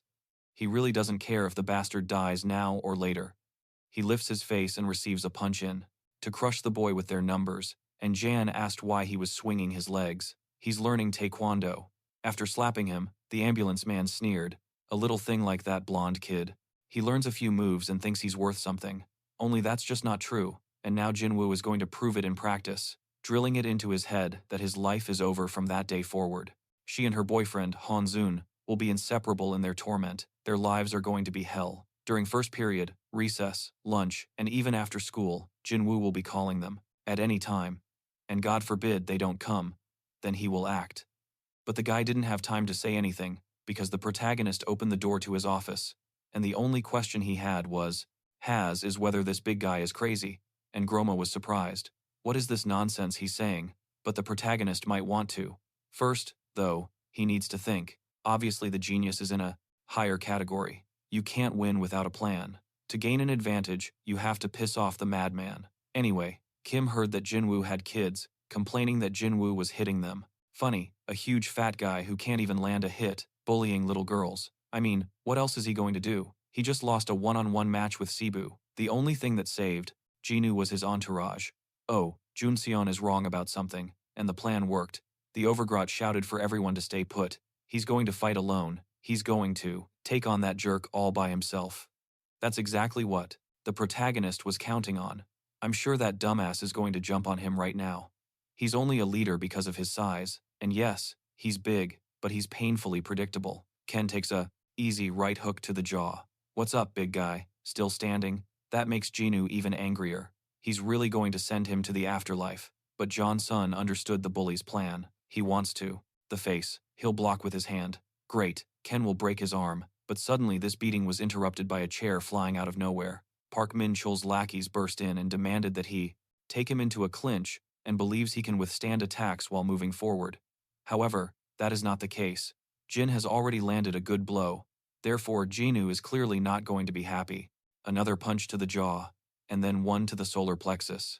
He's still standing, but not for long. Another straight punch to the face. Now would be a good time to kick him in the neck. Press the attack. Hit as hard as you can so he doesn't even think about getting up. He's so afraid he won't even cough. Also, his cronies can show off. A couple more punches were enough to make Jinu scream. Enough, you've wasted your time with him. Don't let him get angry. But the big guy isn't going to get away without apologizing. If he says one more thing about his friends, he'll be out with a couple of hits. Now, make him do it. Repeat the words of apology loud and clear so that everyone can hear him. And Jingu apologized. It wasn't his intention. He was forced. Without Junmin, he, that high school boy, couldn't just tell him no or ask him to forgive him. He was just following orders. If it weren't for him, he never would have gotten involved in this conflict. Do you pretend he won't hurt anyone else? Those words are laughable. Protagonist let that idiot go and, as far as I can remember, says for the first and last time to leave Asiva alone. Even if they just give her a nasty look, they will have problems. Karen finally lashes out with a kick to the leg, and Kim, crossing his path, says that he will catch them all. Even if they run to the other side of the world, he will find them and annihilate each and every one of them. A little later, our couple was in the infirmary and Kim was telling his friend everything, but he had told him not to get involved or what had happened today could happen again, to which Sibu replied that Kim hadn't changed at all. When he saw that they were beating him, he immediately came to his aid. How could he turn his back on a friend like that? The blonde doesn't know what Inson's deal is with those thugs, of course, but he's going to. He's about to open his eyes. It's okay. He's never been sick for very long. He'll wake up soon and forget all this like a bad dream. Yes, like a terrible dream that, unfortunately for him, stop immediately. But here's the thing. Kim had no desire to stop. It was strange. Chun Mu, one of the members of this scum's gang, was surprised. What is he doing? Wait for Sibu to leave him alone. After all, they are not strangers and, even if they have to relive everything that happened today one more time, it's no problem. To which the protagonist told him not to think. Too much so, he didn't punch Jingu in the face because Jingu wasn't being deliberate, and he would have been happy to destroy the ambulance. All of the above is just the beginning. Sibu knows what he is looking for. The protagonist generally wants to get through each of these obstacles, even if he has to sacrifice everything in the process. He's been through situations like this and can't even tell anyone about it. So don't let his friends suffer like this. Han Xion just wants revenge, and if Sibu stays, he'll probably get punched in the face too. He needs to get out of there. He's already out of his depth. This is his limit. Ken still considers him his friend, but he needs to remember, the good and friendly Kim Han-sun is no more, so he better stay out of it. He can't even follow the path of the protagonist. Deep down, what awaits him? Having been able to convince his friend will be fine for now, but his own decisive attitude only makes Han Xion angrier. Meanwhile, Sin was sitting at his desk, waiting for his paycheck to come in, and his reward was doubled. I wonder where he'll spend all that money. He's got a sweet gig, tens of millions for disciplining kids. Small. I wish they always paid for those kinds of little gifts. They say the school next door can also make money if they work hard enough. He's going to have a good life. He's a gold mine. I wish I could be a gold circle runner in this neighborhood after I graduated. What's that noise? What kind of lowlife slams the door that hard? That was the main character. He recognized him. Sin Yun Ning. That's the bastard standing in front of him right now. The insult, of course, wasn't going to be tolerated, and he'd already gotten up to teach Kim a lesson, except someone was blown away by a kick. John Sion should have known they would intervene, right? Why attack their leader? However, he didn't seem scared at all, but the thug next to him doesn't care whether his opponent has the leg. The guy blocked it, of course, but who is this freshman? What does he want? But instead of answering, Kim just kept hitting him like that, not even realizing why. I was struggling, but what a difference it makes. You can tell the boy is carrying iron, but his blow is still a little weak, and he moves very predictably. almost like a pattern. But just at that moment, he took advantage of this athlete's weak guard and punched him in the stomach. His name is King Unseon, and Sin was looking for him, so he came here panting. The older man burst out laughing. No, but it's a clear picture. You've gotten off on the wrong foot, and it looks like he really didn't hold back, because the protagonist hit that bastard with a chair, and he's not going to give us a break. You can't lose your advantage, so he throws the chair and follows up with a punch to the face. But this time, Sin managed to block it very well. Now it's his turn to strike. Kim realized it was likely that it was a straight shot to the face, but in no way did he think he was the only one who could pull that trick, and it hurts to fail, but compared to his coach's punches, it's nothing. In fact, Hanzong, he realized from the beginning that he had no chance against Shin Yun, but he wanted to prove something to himself. Ken didn't expect to avoid bruises. His goal from the beginning was to go all out. All when there is no place left to retreat. And there he was, he grabbed that athlete's leg, and now he grabs my knee and runs out the window, breaking the glass into pieces with his carcass. The older guy leaning out the window didn't understand what was doing. What does he want? What does Kim want without being dead? But it was then when John was dragged away. He's crazy about what he's doing. And all Junin did in response was yell at the third year that he wasn't done. The day that bastard stole his friend, he signed his own. Fear or not, he will finish Kim off. And, of course, the protagonist knows both of them. In fact, they aren't Parkman's gang at all, but simply intimidate whoever their leader tells them to. Death sentence. He will smash his face with a chair the first chance he gets, and his payback will be the same. So get ready. He had messed with the wrong person, and if he wasn't there, his mind unable to process what had happened, his sponge asked him how he was doing, and he responded, "What do you mean, how?" His partner was Jinwoo's girlfriend without even laying a hand on that newbie. He hasn't seen it, but he should look at his own back. And within half an hour, the news was spreading throughout the entire school. Some students will have to go to the principal's office, and sometime before that, Professor Yang Choi arrived at the scene. With Jin Woo involved, what exactly is going on? Not even a month later, Kim has already done something strange again. He'll have to cover his tracks once more. Of course, silencing Jin Woo won't be a problem, but the Director Taiwan is a problem. It's not clear, of course, that he was on the committee, but he has always wanted to transform the school into a prestigious institution. He won't turn a blind eye to that, at least that's what Jun Choi thought. But the director had just told him clearly, they are going to let it pass, they have to ignore it. Perhaps Jun Choi hasn't found out yet, but there is information that the eldest son of the John Baum family, he is the head of Myun Chin Construction. In less than 5 minutes, he declared he would donate a generous sum to the school, and that as director of an even larger company, the sponsorship is different from charity. Sponsors expect something in return for their contribution. And what does Un Chul think such a powerful man is trying to achieve by donating money? Image? Reputation? No, of course he wants a favor. So, as long as Jeonseon is studying within the walls of this institution, whatever he has done must be atoned for. They will act as if it never happened. Besides, they are used to it. They have done it before. But of course, the principal would never ask a teacher to do his dirty work for free. All possible privileges available under the clause. And the strongest of them all is Kan Jon-seok, and Jeonseon is not afraid of him at all, especially since the teacher will be here soon, which means they have no choice. They have to leave. That's what their offer Gata employment contract will be prioritized for Jun Chul. Oh, and as his new sponsor mentioned, his company's latest building has a couple of vacant floors for the right people. Housing prices are going up, and he and his wife probably need a place to live, maybe even separate apartments. What is he going to say? Actually, nothing has changed, but from now on, you will only be keeping an eye on Jeonseon, understood? And of course, that's understandable. I will do what I can, happy to do what is best for the school. That's the spirit. What a responsible teacher. Responsible. It's not even a bad idea to become friends with him outside of work. Yes, of course, Jun Chul is honored. Your school will reach unprecedented heights thanks to the genius of this director. Well, that's quite a compliment, but don't forget your main objective, to ensure Junon graduates without causing too much trouble, and then his place will definitely, you will receive unimaginable privileges from me and Hin Construction. And of course, T1 promises not to forget everyone involved. But suddenly their dialogue is interrupted by a professor who, he bursts into the office, saying there's an emergency. Ja Unseon has been beaten. And of course, 2 of those corrupt bastards were in shock. Who dares to raise their hands against him? Naturally, it was about the incident with Sim, and he was outraged. It's not fair that a degenerate breaks into his class and attacks him. Why hasn't that idiot been expelled yet? But the director didn't. He didn't seem to hear his words. He was thinking that a high school student who was still learning martial arts had attacked a junior. Such insolence would be a great stain on the Angron reputation of the school. Yes, yes, Junchul also heard about that bastard who beats up high school boys every chance he gets. Well, the director asks. There is no need to insult, but the art of leader says. You will find out later, but still, Jean Sok will warn him before leaving.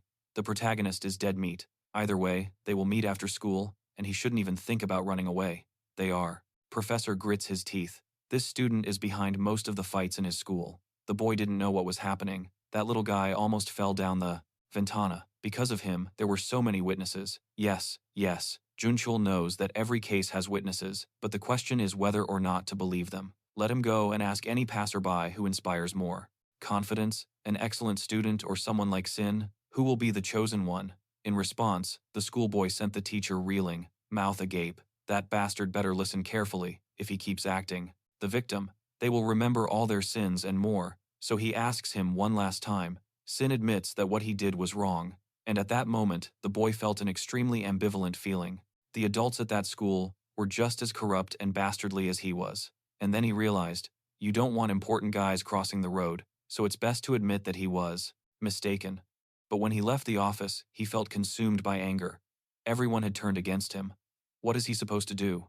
Graduation is right around the corner. He can't. Being too public. It looks like I'll have to shell out a little more money and seek outside help. He called a guy who drove an expensive car, but even he didn't understand. Where does Mencion Construction even get a mention?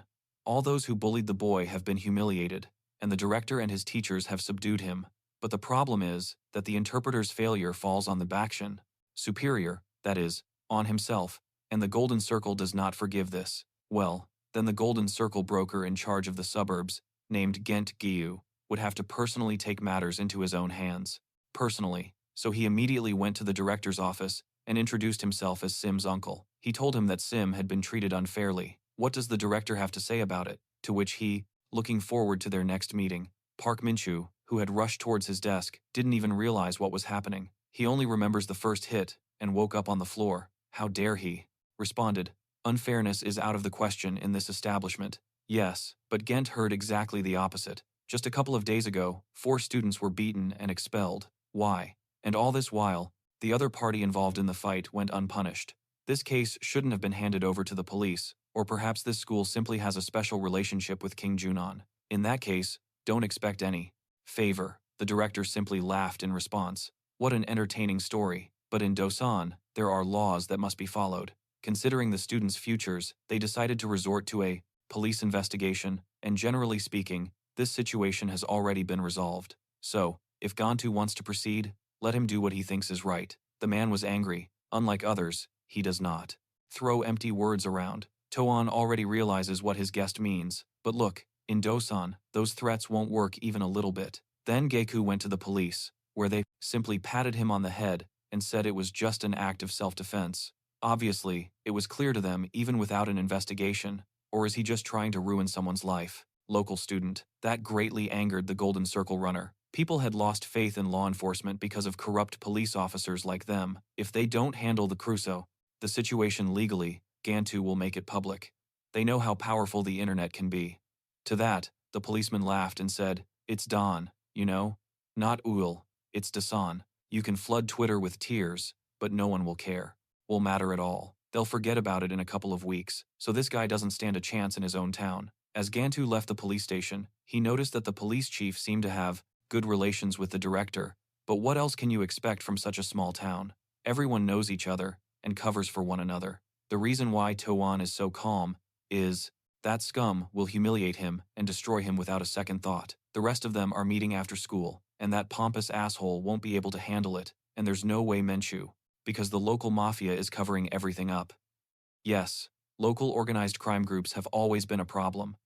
One can only wish they operated with some kind of rules. One of them might have had something to say about it. However, securing and defending their own territories is a much higher priority for them, which meant that the outsiders were strictly prohibited from entering the criminals' back alleys.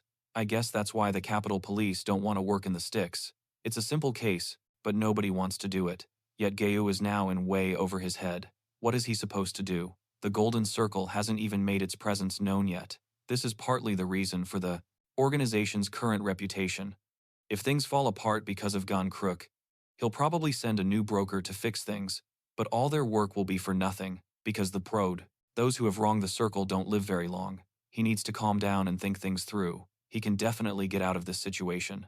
And that very night, he called Scene. So, he didn't comply with the order and silently took his cousin away to tell her what this schoolboy has done. Well, then she should listen carefully and learn to analyze the situation correctly and draw the right conclusions. Who told him to destroy John Seon in the first place? They only told him to take him down. Anyway, he can use his connections or handle it personally. I don't care, but you have to give him a passing grade. So what if the teachers are on his side? They can't see everything. In any case, the circle doesn't forgive mistakes, so he should just manage. If he was angry because even Irgant Taco had promised to help him, and now he was getting away with it, he says they'll kill them both if he doesn't. What is he going to? Would have lost in a one-on-one fight. He just relaxed too much and was caught off guard. But Kim can play hardball all he wants. After all, he's the class president, and it's been a long time, but he'll think about that later. Right now, he's getting hit on the head. Who warned him not to walk around looking all over the place? I just wanted to give him a power move, but the protagonist calmly asked him if he cared more about his exam results than his own life. After the broker spoke with the director, Sin's business. It's really bad. Don't ask how Jeonseon knows that. It's completely irrelevant. It's more complicated than he thinks. Sin needs to understand. Junon's sponsor is the eldest son of Munchin Constructions, and the protagonist has those connections. There's no way he's escaping that third year. He won't get away with just a simple. Junon will take the case to court and make sure he spends as much time as possible in jail. And when Sin gets out of prison, the people of Muenchin will welcome him with open arms. They will only have one job, to make sure the boy can't go anywhere. So he will have to leave Dosan, but unfortunately, it won't end there. This nightmare will continue for the rest of his life. Sin panicked and shouted, "Why? He's gone crazy. Now you are a fighter for justice?" No. Ken had justice within him. He just wants to take down all the bastards who meddle. So, if he wants to go to school like everyone else, he wants to be seen as a human. He absolutely shouldn't grit his teeth and accept it like the dozens of guys he's defeated before. With those words, the protagonist began to simply crush the once formidable athlete, and the next day at school, Sin was sitting with a bandage on his head. Yes, his reputation has taken a hit. All he hears is how he got beaten up, and it's all because of that cocoon. That little thing is easy to break, no? The only problem is those behind him, but you also can't leave this guy alone, because in that case, he will twist in a circle, is in charge of many things. Before, they avoided that, so the blonde didn't touch him, but if the president decides to cross the line, so be it, and he'll get a beating. That's what of gold. And if you believe the rumors, they have a terrible punishment for minor crimes. So I'm maybe the exception, and the penitentiary isn't so bad, huh? But what is he up to? Thinking. Did he lose his mind when he took that money? If that's the case, there's only one way out. Hopefully, Han Zun will somehow drop out of school and accomplish something. More time would be ideal, but otherwise, this is the worst-case scenario. Kim himself thought that even though his threats were in place, things would drastically change after the midterm exams. Only, you have to get great scores, and everything will fall into place, one thing at a time. Kim is trying to survive, her accomplice is trying to cover things up. Everyone is going to be in trouble. But Kim will get what she wants. All they have to do is get good grades by any means necessary, whether it's through the principal, through Hanbom, or even just by studying. Either way, it's a fact. From now on, this school will be afraid to even look at him. Strangely, building a body fueled by anger and fear has endowed the protagonist with an indescribable feeling of confidence, but even that isn't a reason to stop training. June had told him that willpower was what prevented him from being exhausted. Even in his current situation, more extreme. When you have the will, you can't let your body's limitations get in your way. He needs to strike as if his life depends on it, so he can survive even the most dangerous situations, like this one, for example. And with those words, the trainer turned around and tried to strike, but Kim skillfully dodged the attack, and they regrouped and counterattacked the man. Well, there it is. He's very good. Well done. We could call it a day and think this guy is so talented that he takes hits that would make even jealousy envious. If this wasn't just a blonde's classmates thought, as they were anxiously waiting for the lesson to end, but I wonder what happened to this Kim. Was Unseon under the influence of something? It feels like he's gone crazy. Regular money deal. June would love to send this kid to professional sports. Hansun changed his clothes and thought about it. His coach had recently scolded him for train in his free time. I guess it's true what they say. You have to know how to recover in order to get stronger. Okay, I'll see you tomorrow. Who was he referring to? But suddenly, another person entered the room. And the protagonist recognized this familiar silhouette. It was Cebu. And he came to enroll in the section. And he did it for a reason. Back in the infirmary, he wondered what could have happened to make that man change so much, because the boy who laughed a lot, always worked hard for the benefit of his grandmother, and strived to be a better person, had fallen into some kind of abyss. Cebu repeated the protagonist's words over and over in his head. John. It was like he had been replaced. He wasn't the same. What should he do now? Suddenly, his train of thought was interrupted by a classmate. Han Song and Shan Yon Min were fighting, and he bumped into Cebu abruptly. Kim used to do it too when he was a kid. If Junon didn't stop the delinquents, get away with it. All right, let's get out of here. Walking towards the window, Cebu paused, lost in thought. His friend had taken the wrong path, and it was all because Cebu himself was powerless. How could he let this happen? Leave Junon alone? Of course not. So now he's going to confront the protagonist head-on, with his head held high. But Jeonseon wasn't happy about it. Is this the new guy that was the coach talking about? No. The protagonist apologizes, but don't let him off the hook if necessary. Junon will compensate for the fee. June simply responded that it wasn't Kim's decision to make. The coach himself thought of it this our way. If Junon had a friend with him, then the probability of him making a mess would be much, much smaller. So Kung Chu reiterated once again, whether or not to bring people into the room, the decision was his alone. It was never going to end, and in this world of darkness, King Hon Seung was helpless to do anything. The grandmother kept coming to see the protagonist. The stupid doctors were telling her that she should forget about. Very well, Jun Mingho. I hope it's not a problem. I'll trample him first, and that'll be the end of it. I don't really care why he did it. Maybe he's trying to act tough in front of a crowd. If not, decide. He will take Cebu's people and let this idiot rest. Training is over for today. However, after escorting them to the other room, the coach feels disappointed. It turns out that Cebu knows Junon wants to get rid of the school bully, and not only that, he wants to help him do it. Wow, sheep. Why do you all make the same mistakes? You really should know better. This room is not a place to teach violence. If Kong Chul had his way, he would have kicked them both out of here, to which Sibo, ripping off the band-aid, replies that he understands. He understands. The gym trains the body and spirit, but the trainer should take a look at those wounds. The guy got them from standing up to those who were bullying others. School violence. Now, it's much scarier than adults think, and if Han Sun hadn't come to his aid in time, Sibu could have been crippled. Even now, John Seon is risking his life. He doesn't want to turn his back on a friend, so Sibu asks that neither he nor Junon be persecuted. They both came here consciously. Here's the money, that's all he has, but if it's not enough, he will also get a part-time job, and even if the coach disagrees, Sibu will still help Junyan in some way. Jun couldn't take it anymore and slammed his fist on the moth table. What was this? Why were these young people so desperate? Arrogance. And in a situation where your best friend has been cornered, is it fair to tell that person to just deal with it and endure?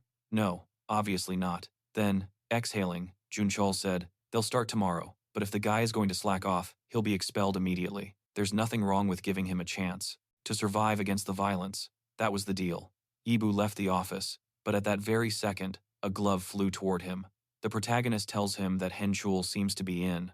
If they punish him, the others will also start to look down on them, so it's better to finish this guy off so he can never look them in the eyes again. And class was about to end. Pakim Chul has agreement with it, but Jeonseon was against it, so Sibu will have to prove that even after falling into the depths of hell where he was, Kim himself can succeed only with your perseverance and the fact that this friendship you're holding onto is truly worthwhile. A minute later, the two of them were already standing in the ring, and Blondin dissuaded his friend from fighting, saying it wasn't a healthy decision. Not at all. Why would they fight? But Junsun was convinced that it was better for Sibu to get involved in this mess. If Sibu follows the protagonist's path, he will probably die in battle or go to jail. Either way, he'll end up with nothing. What is it that he wants? To which the guy responded that he understood all of that, and that's why he's here. You can't fight alone. And with a sigh, Junon said, warning him at the same time that they aren't friends in this fight. With these words, Kim rushed forward. Whether he wanted to or not, he would have to pin his friend onto his shoulder blades and burn all his bridges. Except, his arrogance was quickly shot down. Cebu knocked down the protagonist with a couple of quick punches. Don't let him get cocky. Blondie is a former athlete, after all. Junson didn't even consider underestimating his merciless friend, but saying it is one thing, and doing it is another. Gaining an advantage in this fight is going to be very difficult. Even so, if Cebu doesn't, had he not been so confident in his own abilities, he wouldn't have gone after the hooligans. El Rubio says that he would have faced Hinwoo one-on-one and not left a mark on him. You can really feel the impact. It's not surprising, because Cebu was a successful taekwondo fighter many years ago, winning medals and honors left and right. However, in one of the tournaments, he had to fight the son of the president of the association, and he lost for a completely ridiculous reason. Apparently, the judge was bribed. He wasn't even given a chance, and that event ultimately killed. Been waiting for this moment. That's right, Kim is dead, except the protagonist expected the same, and knocks the boy out with a kick to the leg. But no, it's still too early for that. The tenacious Cebu, but his perseverance never disappeared. Then we're going to have to break this up, and after hitting the blonde man, Junon asked if his friend must not have heard of the false hook. Even a heavy man can be easily taken down with it, and even a weak one. Immediately after, the first punch landed on his face. Come on, just give up already. Just say it. I give up. In the end, while defending, memories of my childhood flooded my mind. There was no way she would abandon her goal and leave him in the lurch. Cebu attempts a counterattack, but it's in vain. Who asked you to interfere? Junseo won't solve this on his own. Come on, he'll beg to change sides. But in the face of all this, Blandon simply laughed. It was then that the protagonist realized, he's not going to make it. Why do you have to be so stubborn? Cebu has been a loyal friend. That's enough. But this one is acting rude, because he hasn't forgotten anything from his childhood. Siba was always teased and punched for no reason, but she couldn't say anything to her grandparents. Siba didn't want them to worry. After all, it was them she cared about, those who had raised him, not his parents who had abandoned him to his fate, and then Junson came into his life. Well, of course, he's unlikely to remember it, but this moment was significant, saved in Cebu's memory. And after all this, Ken asks about his friend. He's so stubborn. Yes, maybe he's really foolish, but why is his friend walking away? Blondie will continue doing whatever he wants. It is his path. Leave Taekwondo, remain friends with Jaeyoon. Those are all his decisions, and he won't regret them. Suddenly, this intimate conversation was interrupted by the opening of the octagon door. What's with all these girls and their whining? Will they keep sniveling, or will they start training once and for all? In turn, Coach Jun Jong-chul promises that to faint, it's time for them to continue where they left off, and the blonde didn't understand. What the hell was that nonsense? This guy didn't run away. He waited for them, Minoy and the others, from the parallel class. The end of training. He will make them equal in strength to the UFL champion. And those weren't empty words. Jun-chul realized that they were both gifted. So why are they still being bullied in the... Even without training, someone from that school could handle a couple of hungry kids. He's faced a wide variety of fighters throughout his UFL career, but to be that skilled, calculating the power of a punch at close range is rare, especially at that age. The former champion had never witnessed it. Junon possesses an inhuman, animalistic will, along with a solid understanding of what's happening, allowing him to turn the situation to his advantage. But most importantly, he has the ability to find openings in his opponent's defense. Cebu is also sufficiently talented to reach the major leagues, but it's highly likely that the protagonist is aiming to become a champion. That's why June says he has an application for him. Initially, he was reluctant to do it, but the boy's abilities are so exceptional that it would be a waste not to utilize them. Right now, they're fighting over something that happened in the schoolyard, so let's just leave it at that. School, problems, and all that stuff. It's best to focus on sports. Of course, Korea buried Kung Chul, but he still has connections in the pro scene, so if these two give it their all, they'll both end up on top. Han Sunun then asked him a question. Why did the trainer originally start fighting? He began to respond that it was just out of interest at first, but Kim interrupted saying, that's the point. Personally, he isn't interested in sports. His body is so broken that he wants to quit every time, but he has one goal. He would rather die than fail. That's the only thing that gives him strength, John Seon, and the protagonist seriously tells the coach to think twice. If he doesn't like something, they can cancel the deal and part ways. But most importantly, don't let John. We're already getting up from their desks. The school is a closed compound, and Junon won't run away from them just like that, so it was time to go after that braggart.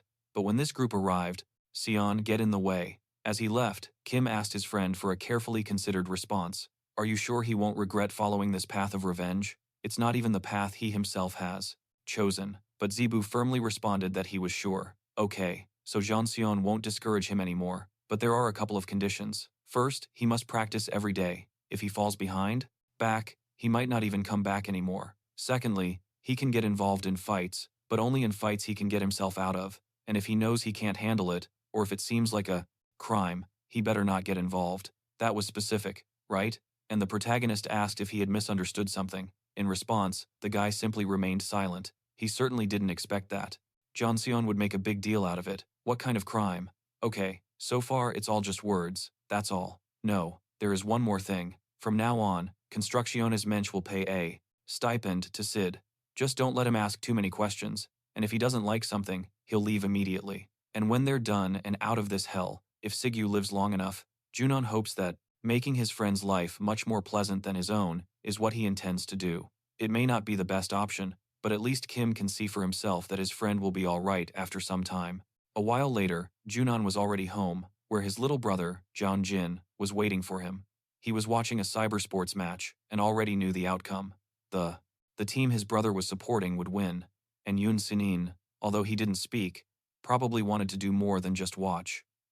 He loved video games, but he never asked anyone to buy him a computer. The little brother didn't want to be a burden to others. And so, in this life, 3 people, the protagonist's grandmother, his brother, and Siba's soul, will achieve something. No, rather Han Swang. At the correct classroom, there was a huge crowd around, and they were very excited. That's when Manoy realized, there's something obviously wrong here. And then he realized, it can't be. Could it be that? Will be rewarded with his revenge, and will do whatever it takes to make life difficult for him. And it doesn't matter at all who gets in his way, Sin Yun Min, or the Golden Circle. Whoever cares will crush everyone else. That's when the protagonist received a text message from Jong Kong Chul, who apologized for not behaving properly by trying to force his desires onto the boy. He would no longer burden him with his sports career, but if he suddenly changed his mind, June would be very happy. A couple of weeks had passed since then, and the midterm exams had started. Midterms.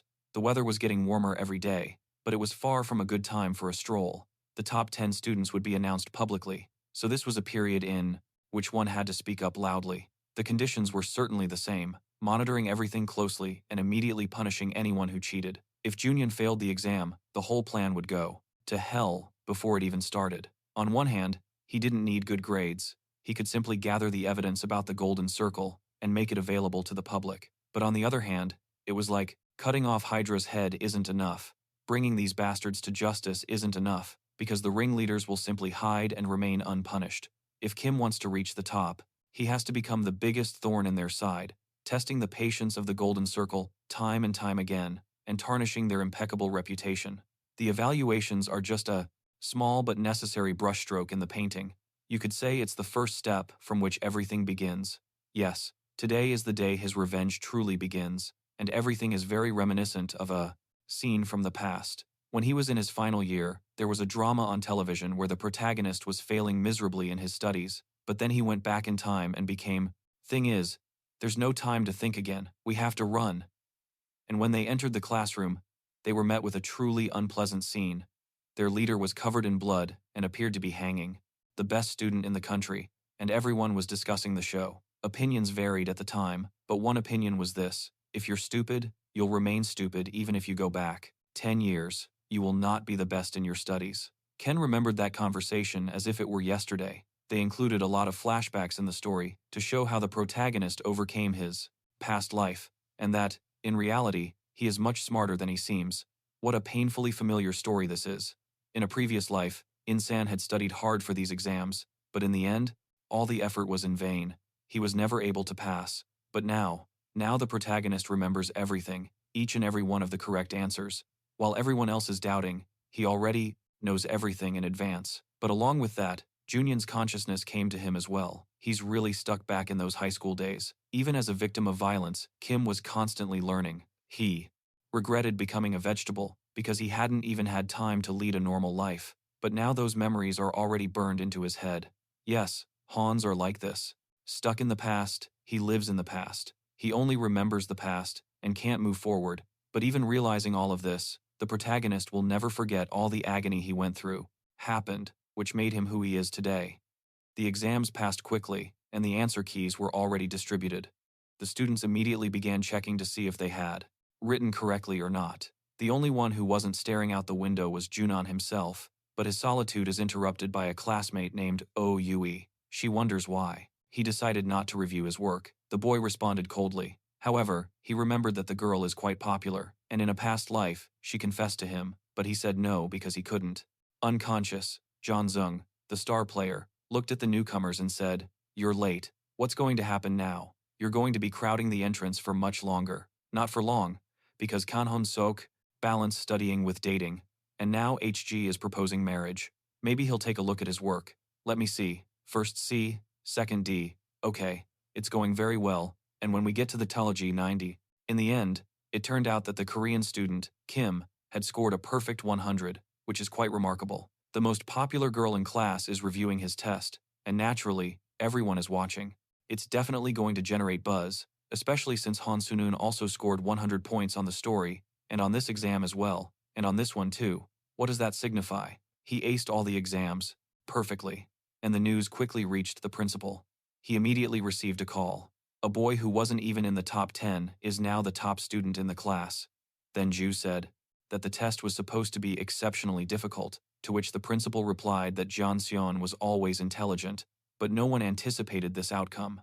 In response, the caller questioned the fairness of the exam. Could this student have possibly received assistance from someone? And Taiwan completely denied any such possibility, as it would damage the reputation of their institution. But then, the caller wants find out which academy Hai Un-soon is studying at. Taiwan asked, which academy does Han-soon study at? Taiwan chimed in, it's not an academy. Kem just goes to school and doesn't have any tutors or extra training. It's not surprising, because their institution already offers the perfect curriculum, so there's no point in spending money to study somewhere else. That was the end of the conversation. Jun Kul, who was sitting next to him, asked, wondering where else Kim had studied. No wonder, the exam was really difficult. Don replied, well, how could it be if even the best students don't know what they're doing? You wanted an exam without favors. Here you go. Sign your name. No one was supposed to get 100 points, and yet Junon managed to do it, and without immediately rushed toward the protagonist. But it's okay. Ken spent 10 years repeating this scenario over and over. Park Min-chul was easy to deal with at first, but this bully is any outside help, which is impressive. The director can already see how a student like that could obtain the highest score on the universal exam throughout the entire country, and then gain access to the K.F. The best university finally had the opportunity to become the top school in Korea. Myeonchin Constructions potentially has the best student in the entire country.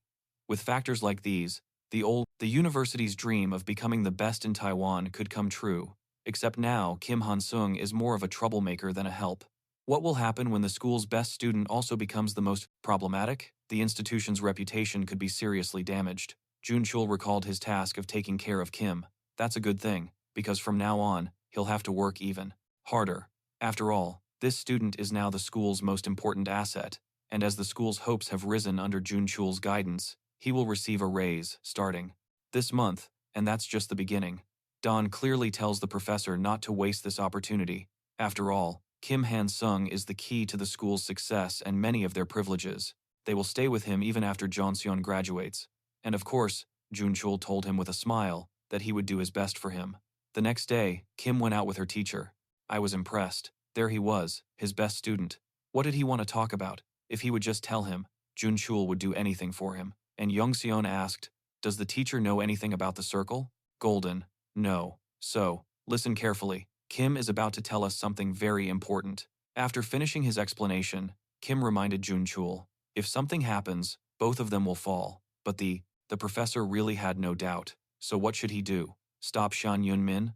No. Hyun Sunun said that the situation has not changed and isn't going to change for now. He just has to wait. Completely different story. There's no way to beat a guy that big with conventional methods, so what do? Simple. Use any method you can, even the ones Yoon. No matter what happens, ignore all fights, but he'd better be prepared beforehand. It was at that moment that Jun Chul realized it. Don't underestimate those words. No matter what. Time. the runner of the Golden Circle, was kicking the failed Sin Yong Min. If he fails like this again, he might never be found alive. Don't let him forget that this is his last chance. And after a while ago, Sin Ya was sitting with his thugs and discussing a new plan of action. They suggested breaking the boy's knees right outside the school, and that would be that, but the leader was against it. Of course, you can't always keep the little catfish safe, but right outside the school, the Munich scum will pounce on him, and then they know what happens. The main task is to let Jeonseon know that his backing is worthless. Yes, they might be happy to do it, but however they do it, Pak Min Choli and his boys also tried, and look where they are now. But is that how it's going to be? Or not? The leader of Van Mod's second year at the institute wanted to talk. He says we have to approach the issue differently. Everyone is going to attack Jeonseon all at once. It's no secret that the principal is jeopardizing the school's reputation. He can punish students individually, but what can he do if there are 30 offenders at once? He can't cross that line because his reputation is everything to him. To him, after thinking about it, he thought, what the hell, that's not a bad idea. And a couple of days later, King Hon Zun felt that something was wrong. While passing by, I was pushed, and then some jerk. From behind, he hit me on the head, and then the others arrived. Well, why isn't he saying anything? They're waiting for an apology, or they'll see that bastard causing trouble. Apologies. Now Hon-seon will apologize appropriately. After taking down the first one, the protagonist immediately pounced on the others. After a couple of hits, they were on their knees, finishing the last one off with a kick to the head. His grandson, but how was she going to do that? I mean, she raised him long after his parents died. She will never give up on him. Come on, please. Let him give some sign that he's still alive, she pleaded to King Hon-seong. From the past would never have considered, like hitting him in the temple with an iron lock. Virtue, righteousness. This stuff isn't helpful when you're trying to get revenge. You have to live like it's your last day, and you have to. Kim tells him to tell the manager to take it easy, and immediately brought him the entire flock of sheep. But after a couple of lessons, Zhuo also accepted the challenge. The situation had changed his mind. He wanted to take out the leaders first, and then overwhelm the crowd. But since it's come to this, it's better to finish it all at once. It is he, Kim Honung, the protagonist. He laughed. Didn't you recognize him? Big and with a night fight on top of that, it's worse for them here. So how about we go outside of school, where the teachers won't bother us? They agreed, and after a while, he faced only a dozen men all by himself. Lying like a vegetable in a hospital bed, he has rethought the plan countless times, but the scenario where things were supposed to go with Han Sok was a wild fantasy, and it didn't go that way in real life.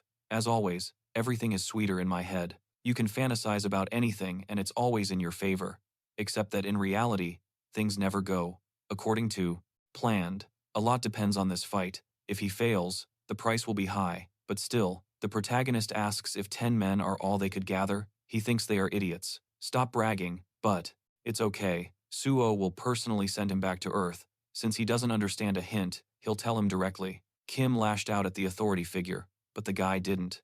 It ended because In-sun suddenly yawned loudly. This is boring. Can't you stop and just get to the point? Ken already knows why they're here, so you can cut the pathetic speech short. Go see the people. Looking out the windows, everyone is crowding around him. That's just not very manly.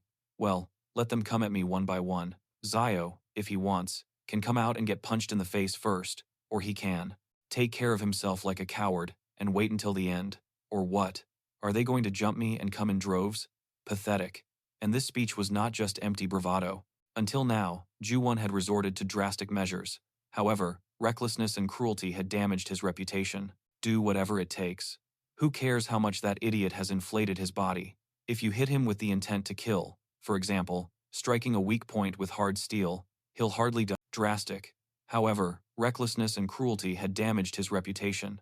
Arming himself with a chair and a padlock, or suddenly attacking an enemy who isn't expecting anything. That's how those who rely, more reliant on luck than strength, and the protagonist needed to fix things before the damage to his reputation became too severe. Then, he would become a very important figure at the school, will eradicate any doubt about his own superiority. In response, Chan-su, his right-hand man, immediately shouted that he would take them on one by one, before zero basing only allowed him to consider she probably wouldn't even reach her second opponent, except she parried a powerful punch.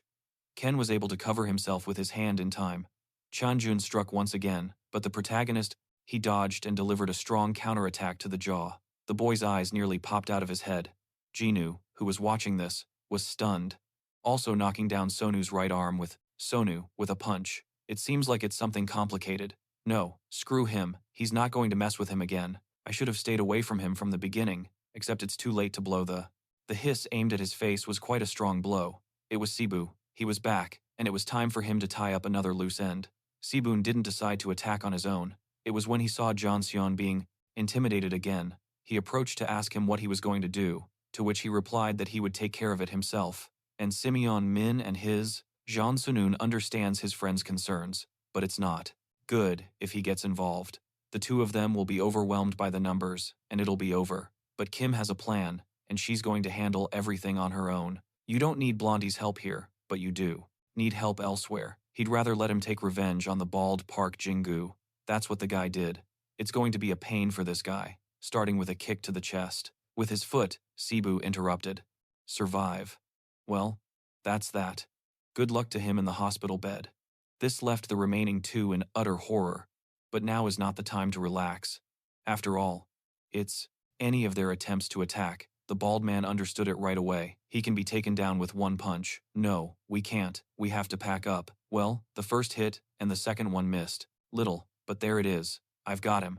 Jingu's going to catch him. That's what the big guy was thinking. But he just took another uppercut, and then, pushing off the ground, the blonde decided to finally finish him off. With her foot crushing his skull, Un didn't waste any time either. He's the second oldest kid to be beaten unconscious. Sun has also realized, that clever bastard. He was against them. He had planned this from the beginning. If it had been Zumbo's will, they would have trampled Kem with the entire gang without even batting an eye. But in front of everyone, yes, that. It's not going to work. What are they going to do? That's already the fifth one. Seriously, is John Sion going to be able to handle them all by himself? If that's the case, then this is a complete failure. Even if Shin Yun Min didn't discard him, he will join the Golden Circle. No one will even think about Zumbo himself.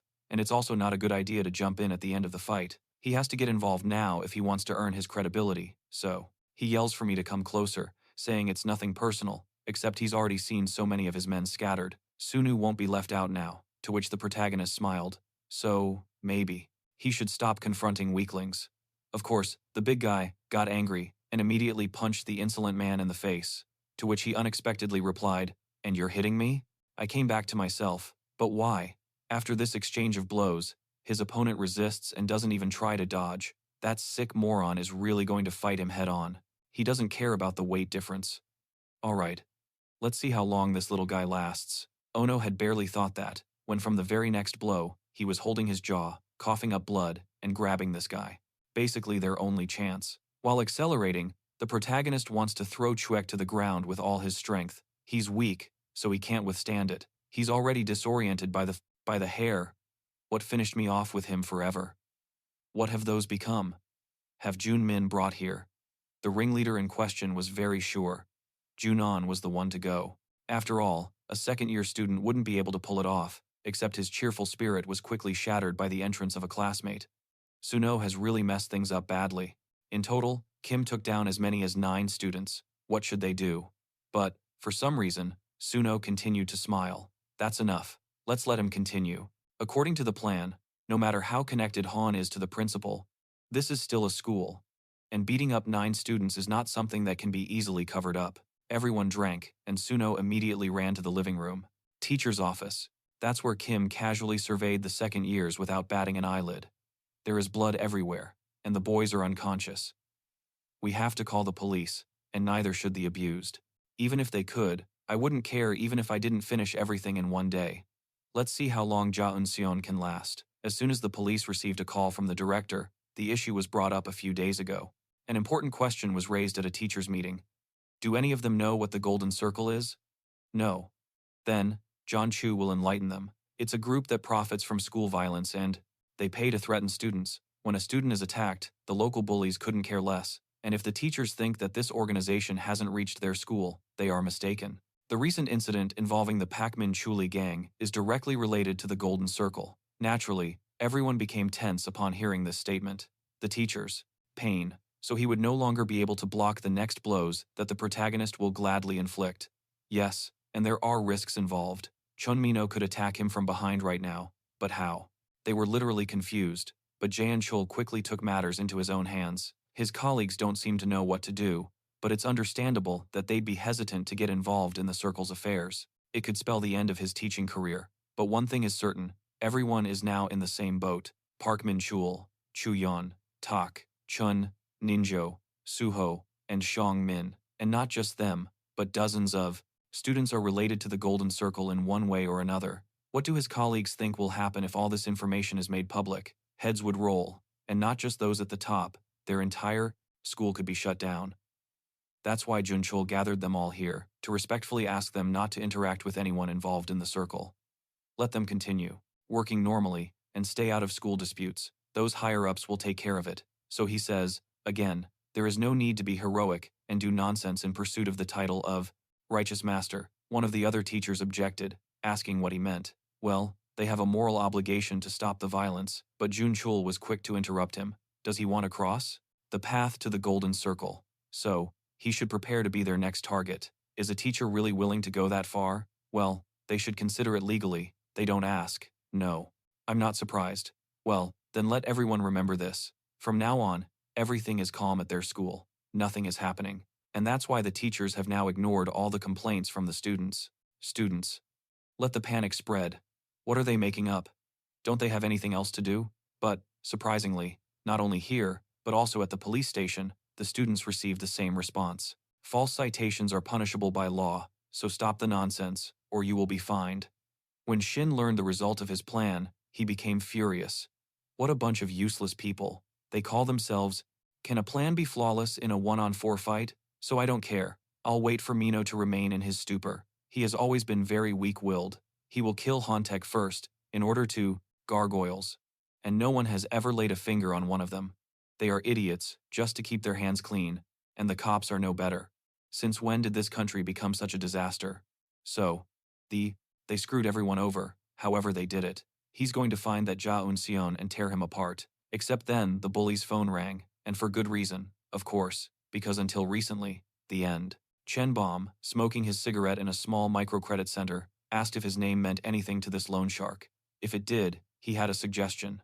Chen Baum has a new project here, and he's looking for someone to help him out a little. Simply put, he's offering cooperation. And, of course, the lender is interested. It's an opportunity. If he partners with Munchen, he could make a fortune in Dosan. And in exchange for this offer of unprecedented generosity, what does he have to do? Oh, it's nothing much. Just have him write a request in the name of Sin Minok, Sin Jongmin's father. Then he will be welcomed as a partner. And it was his father who made that call to Jongmin's school. He was desperate. What was his stupid son doing there? What kind of brainless idiot is he? Who is this Kim Ha-eun-sung? And what did that idiot do to him? Don't let him lay a finger on him again, you hear me? The debt collectors broke into the house and almost killed everyone. It's starting to understand just how far the puppeteer's influence extends. Suddenly, John Boehm picked up the phone. What? You can hear me? Well, have that degenerate listen carefully. Soon.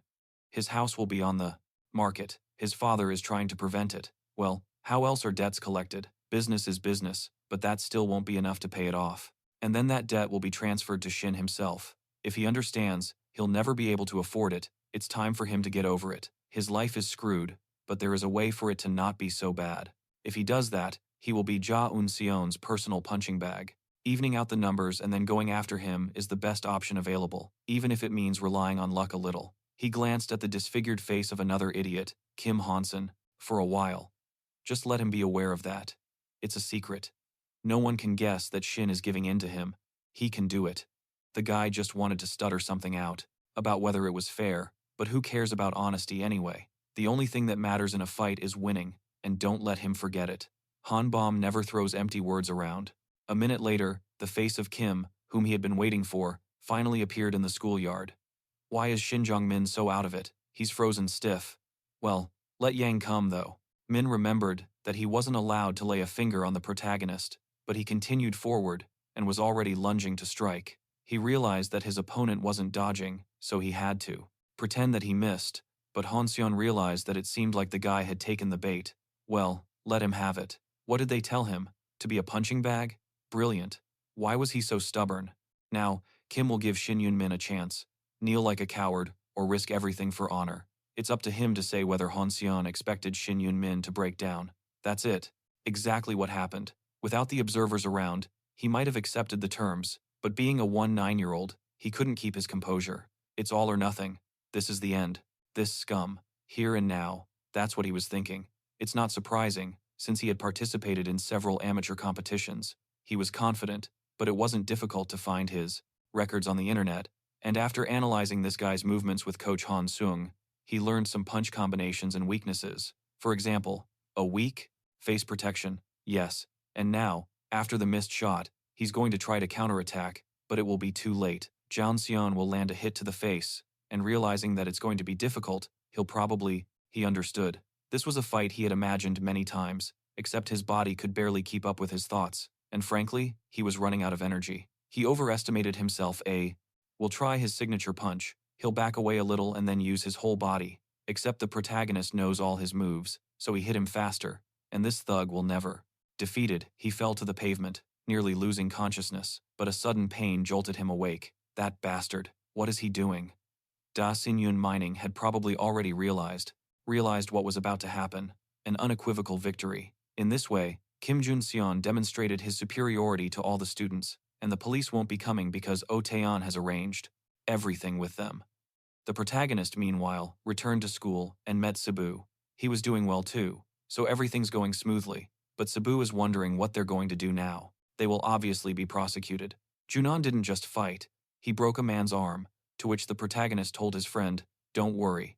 In fact, while Hans was beating up scum like Park Min Choli, he realized something. The world sides with the strongest. That's the truth.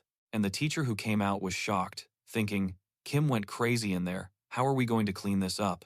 Now Sin knelt before him, begging Junchul to call an ambulance, but he didn't seem to hear. He was only thinking about how he could get away with this. Well, let this bully listen closely. Important, he didn't break his arm in a fight with Jean Xion, but when he was fooling around with his friends and fell down the stairs, and God forbid anyone involved should mention the name of Jean Xion. Junchul will immediately remind them of all their dirty deeds. The boy was scandalized. The teacher should be ashamed for behaving like that, and should put the well-being of the students first. Students, so Junchul told Sin to shut his mouth, or had he forgotten how his teacher cleaned up all the he caused? And on those occasions, he didn't mention his obligations as a teacher. Let him. Little, but there's still no way he can stop here, because there's only one last mind left, who was horrified. He didn't understand. Kim had always been so strong. No, that's impossible. How could he? Remember that the next time he decides to open his mouth, others may not know, but Sin, of all people, should know. Junchul always gets what he wants, but Sin John Mining wasn't the only one he was injured, and the local errand runner also suffered constant beatings and torture. No matter how much he begged, no matter how much he said he would kill this Kim Han-sung, nobody listened to him. What the hell is he talking about? Did he accidentally forget the details of his job? They satisfy the will of their clients through a natural level of school violence, and premeditated murder is not their modus operandi. They are called rules. They work without foul play and without screw-ups. It is the basis of the golden circle, and this failed idiot is talking nonsense. It's embarrassing to even get his hands dirty. Kim Han-sung is a tough guy. He's like an animal, but for every creature, there is a tamer. Seoul Golden Circle runner Hun Hangsu is sure of that. A week has passed since then, and Shi-yoon received a text message on his phone. It was Kim Han-sung, who wanted to know who had hired him. If he tells him, so be it. The protagonist is free. The only problem is that the boy doesn't even know who it was. So how did that bastard know his discharge date? And how do you know he'll be left behind? He hasn't been left behind yet, has he? He's so worried. For God's sake, it's okay. He will come home. First of all, their broker is a bastard too. Imagine if he didn't get the money, things would be really screwed up. Okay, I've never seen those two before. We should get some sleep, and then decide what to do. Dad shouldn't be home right now, except when Shin entered the house, he didn't recognize him. What has happened here? And then my father comes back and slaps me. He told him not to. Mess with Kim Han-zoon, and everything would be fine. He's the reason they screwed everything up. His family's life was bad enough already, but this is even worse. What does he think he's doing? The food in? Hide it from the others? Something has changed. He wasn't like this before. Now he is literally like in the flesh. Everyone else has been knocked out, and he is alone. He doesn't have any. The refrigerator just comes from the refrigerator. Yes, maybe his father wasn't the best provider. Shin, you fucking ruined everything. This is the end. and it's all because of your actions. The guy couldn't believe it. How? Their lives in ruins. He stepped on a bottle, and Omen fell to the ground, dropping his phone. And here's the coincidence. A familiar number called him that very night as he was on his knees, begging. Apologies to the protagonist. He shouldn't have messed with the golden circle, but he crossed that line thinking he was incredibly important. He would love to talk about his employer, but he honestly doesn't know who it is. All Sin received was a message from the broker regarding the delayed payment, and that was it. Please, please, just let Kim take his place. He'll be a punching bag, an errand boy, anything. Just let Jahan So forgive him, to which Jahan So reasonably asked, why would I? Why would I forgive? Such a bastard? I've made it clear. Don't mess with me or my men. What did Sin do? If he had half a brain in his head, he'd be sitting on his ass. Waken readily believes that the guy, he has never heard of anyone hiring Waken. He readily believes that the boy has never heard of anyone who hired him, and Janson thought that since he asks so obediently, it's fine. It will give him one last chance to improve. All he has to do is hold on for a month. He will panic for 30 days, and then the protagonist will forgive him. With a twitch, Sin asked. But a month of holding on to what exactly? There is no way to say it in a few words. He will understand it in practice and very soon. The next day, Sin Yun Min returned to school. He, of course, immediately became the topic of discussion. No wonder, he had been humiliated by a freshman. In words, he is a fat lion. But Sin is somehow no longer. He would have liked to move even just a little, but his body wouldn't listen to him. The sound of the heartbeat monitors was all that could be heard in this room. The days passed quickly, and the visitors, chance. Yes, that's exactly the kind of insecurity and weakness Kim was counting on. It's time to call it a day for him. Your hands are shaking. Let's hope they don't shake later. Worried about these hypocrites. If this is really what Mukin-san was talking about, he'll be over it in no time. Let them talk all they want. It's only a month, and then he will take them all in his hands. Only, wow, the world must be crazy. An Amish guy is looking at him like he's scum. Yeah, well, he doesn't care. Just 1 month and he'll be free. 4 weeks and he'll graduate. That's all. He doesn't even know his classmates, and this boy just appears? What does he want? He should pour the milk right on that jerk's head. Jeonseon greets him and says that Sin Jun Min is the biggest fox in school. Now, how did he like that?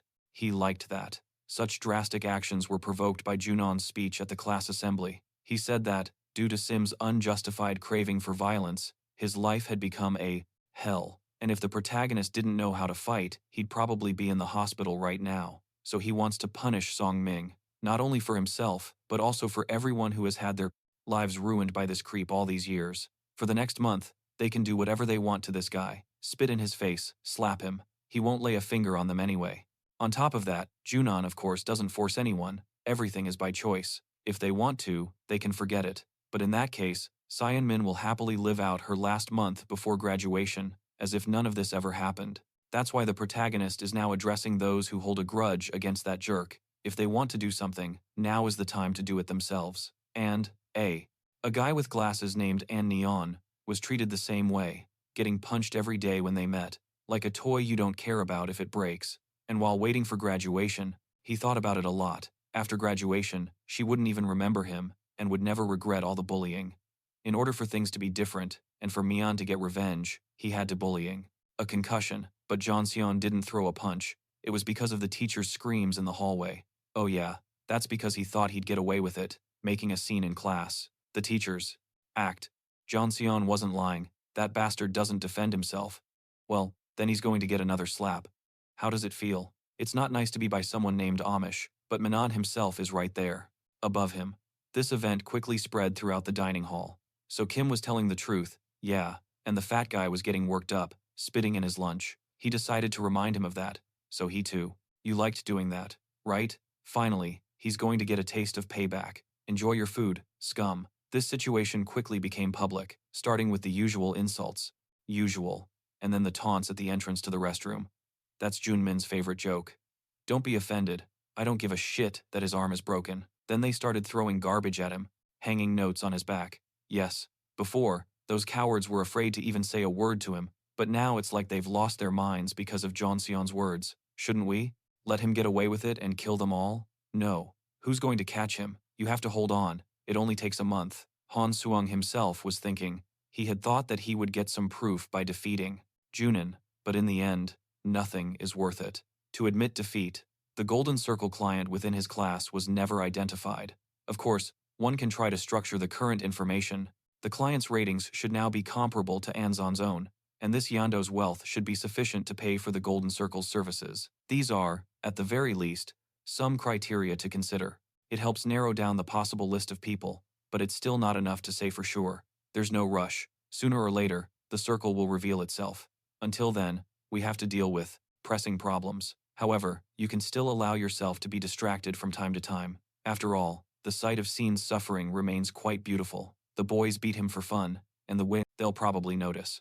With 3 students lying on the ground covered in blood, the situation will be obvious to the school authorities. The only thing this creep is going to get now is teachers turn a blind eye. The usual scum.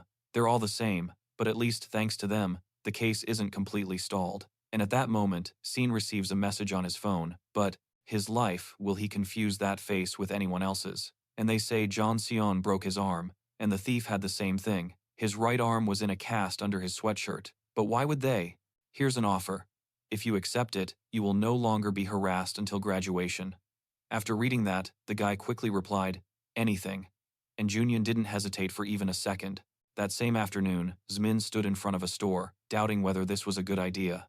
Maybe he should be patient, but what's the problem? Screw it. Come on, it's all or nothing. Upon entering the Moderation's store, behind the counter, the boy sees Park Min-chul, who works as a cashier, and asks the customer what he wants. Cigarettes. You don't need to have your face smashed against the table, Park Min-chul. He was still recovering from the first blow when the next one came flying in, and as he passed out, he recognized the thief. It was Yoon Min. The next night, Park Min-chul told his friends, never in. They would steal, so you shouldn't file a complaint. Park Min-chul objected, asking, what complaint? Are they stupid? Remind them, who's backing Sim? I think they'll shove it up their ass. So, Min-chul suggests that everyone assume it was an isolated incident and maintain a low profile. Except a voice was heard behind them. How many people were there? And without guards? They shouldn't have done that. Trinidad got ready right away, asking, what do you want? Don't let him try to hide it. He was the one who scammed them at the store yesterday. Why did he do that? Well, it's not just a Sim whim. It's just that Han Sunun has a special feeling for them. In the next month, he has been assigned to turn their lives into a nightmare, so that they will regret every single day. You know what I'm talking about, John N says. Police station record. Although Junon was still smiling for some reason, half an hour later, Kim was being scolded in the staff room for what he had done. This is the class president. That now these 3 will take their place in hell. With quick blows, he easily dispersed the 2 weaker ones. Everything is due to them, and although the bully doesn't understand their guilt, sin, he will explain it clearly. You don't understand now, do you? If those idiots hadn't screwed things up from the start, then I wouldn't have to be rubbing salt in the wound and kicking the last one with his knee. The guy was jubilant now that this one was going to suffer for him, except he suddenly felt a sharp pain from behind. Park Min-chul had stabbed him. It's because of that bastard's orders that they ran into Kim Ha-yoon and Han Seon. It's his fault that they're all screwed up and bleeding. The former boatswain fell to his knees. Only now did he realize it. In fact, it was all because of one person, Han Zung. Originally, he wanted them to kill each other. There will be no escape. He will gather them together like hungry dogs, and the next day, at school, rumors spread quickly. Han Seon was stabbed, so Park Min-chul is also an accomplice. Were they disagreeing, or why? What's going to happen to them now? Send them to reform school? Didn't they just pass a new law? Nowadays, school children only have criminal records as a last resort. They also mentioned that the circumstances surrounding the crime were unusual. The 4 pleaded guilty and requested to be sent to the penal colony as quickly as possible, as if they were trying to leave Dosan on the very first flight available. Later that day, Yeon Bam informed the protagonist that, just as the Minho family had predicted, he had given up, packed his belongings, and left. He said, he's gone. It seems Minho will be to enroll in another school next year. I see. So that's what Kim was thinking.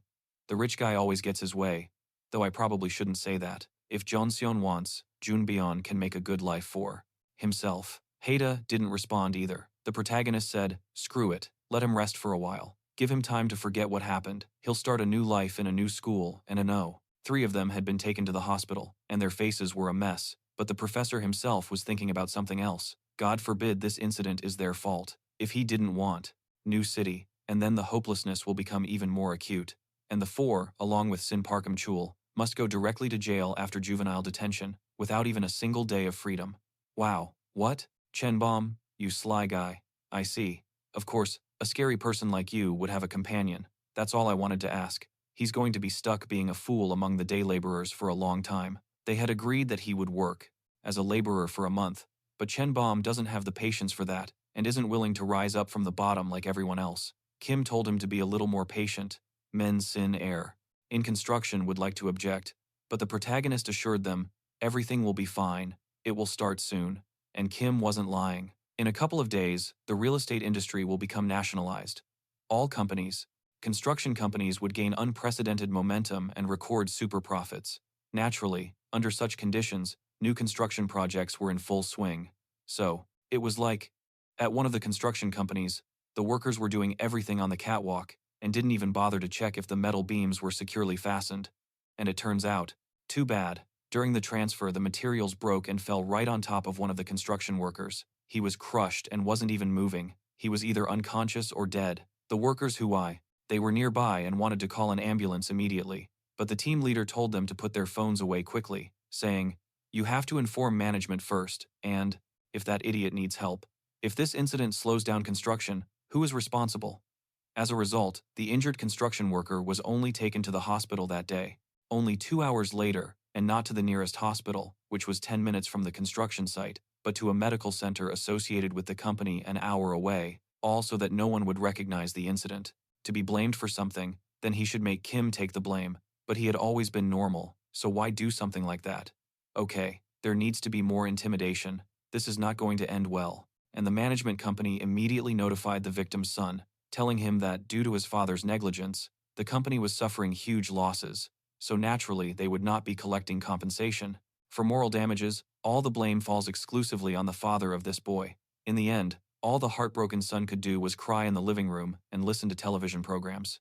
That they were talking about the benefits of construction companies. That day became the point of no return for a young man in his early 22s, Oh Hin-yuk. At the same time, at the Mensian construction site, Chen Baum was almost falling asleep. "Hey, I'd like to get drunk," followed by a, "Bah, yeah, that would be nice. But why the hell is he here? We don't have to trust John Sion. Although he is young, he is very intelligent, especially after seeing how he treated his enemies from school. Yes, I wish his brother would just ask John Baum for mercy. If a man wants to achieve something, he has to believe. This boy will return alone." Alone? What the hell happened? The ground has collapsed. Chen Baum immediately went to the scene, and it was a shock. How did this happen? Did the concrete fail? What kind of nonsense is that? Whatever, they'll explain it later. There was someone under the rubble. One of the bricklayers confirmed it, saying there were about 6 people, and Chen Baum was very worried about them. The foreman. Local told the heir not to worry, saying that he would call the director now and resolve everything quickly. But the company head's son didn't understand. What the hell is this guy talking about?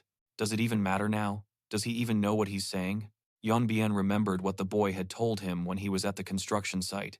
He must keep one thought in mind, that if there is an accident, he must do everything possible as the manager's son to resolve the accident, forget about the losses, and think only about the well-being of the construction workers. So, the eldest of a teacher hasn't seen a student do something like that without considering the consequences in the last 10 years at this school. He better prepare himself because the victim's parents aren't going to let this slide. Heirs shouted at the top of their lungs for someone to call an ambulance. The foreman, of course, replied that it wasn't possible and that they were going to shut down the construction site. How are they going to justify themselves to you? But who cares? He cares about all of them now. Actually, compensation isn't the problem, but who will be held responsible for the construction delay? As Hanom said, he doesn't give a shit and will do as he's told. He says to shut my mouth and that he will take responsibility for everything. What is this idiot thinking? That human life is worthless? Gather all available rescue teams in Dosan and extract whoever they can. He'll take care of the rest. It's been about 10 minutes, and the ambulances still haven't arrived. Where the hell are they? Can't they clear the hallway with their own resources? No, the foreman says that. It's too dangerous. We should leave it to the professionals, but the professionals aren't coming. Call them, hurry them up, or something. Not only that, but it's getting worse. They're starting to knock things down again. What the hell is this? In response, the construction worker who approached haughtily asked, "Don't you know, Jun Beon, there's no cement in the rebar?" "Absolutely, it's perfectly clean." The builders rushed to remove the supports before the cement had fully hardened. If they hadn't been in such a hurry when the ground collapsed, the incident wouldn't have happened. It would be best if John Byung knew the reason behind this. After all, he's the eldest son of the company's chairman. Are you even sure you can handle an incident like this on your own authority? Account. To which the company heir responded that he didn't give a damn about the consequences. Who cares what happens afterward? Isn't it his moral duty to take care of the people first and foremost? And since this guy has time to rant and rave, perhaps he should dedicate that time to calling the rescue services and speeding things along. He'll make an effort for the common good, so to speak. In the end, he will be held accountable, and he better pray he doesn't end up in jail. But with absolute calm, Junseon replied, "What's the point of all this? There's no point in exaggerating everything. Is it really?" Turned out well. Most people only sustained minor injuries, nothing too serious. But they do have a problem. News of the incident has already been posted online, making the company look bad. And that's just At first, the Peppers won't be able to cover their tracks. The damage will definitely be done. Oh well. Chan Bom wonders what they are going to do now since he didn't have any plans and was in a hurry to call. The rescue team and my father are calling, so I'm going to let it go for now. The first thing to do is go and call Ja Eun-seon, and do it as soon as possible. And on the same day, both brothers were summoned to the main office. Han Sok, Han Pyeon's brother, thought this situation was great to spy on his father too. How could that incompetent idiot deal with everything personally? He didn't even inform the department, and that's what it led to. Dozens of articles on the topic. Human lives are fine, but what about the company? They are going to suffer a great loss because of his antics. Now their building might not sell, and it's up to Hoki Company to clean up the mess, as usual. Dad also said that Chan Bom has put in alert all of Dasan. Not only were the ambulance and the police informed, but the journalists arrived promptly as well. What is he going to do now? Well, the man has already spoken with Kim about it. President Mensen Constrain is very proud of his work. One might even say he considers himself a creator. And what would he do in place of such a person if some mistake were to occur? The first thing he would do is find out what caused it, so he shouldn't back down. We have to make him understand the importance of what happened. So, at the office, Jun Byeon proposed a very radical solution: to tear down the light building and start again from scratch. The people in the room were stunned. The father asked his son, "Do you understand how the construction process is carried out? Most of the funds are allocated. The first time a teacher has faced school violence? He's a professional. He shouldn't resolve it the way he normally does.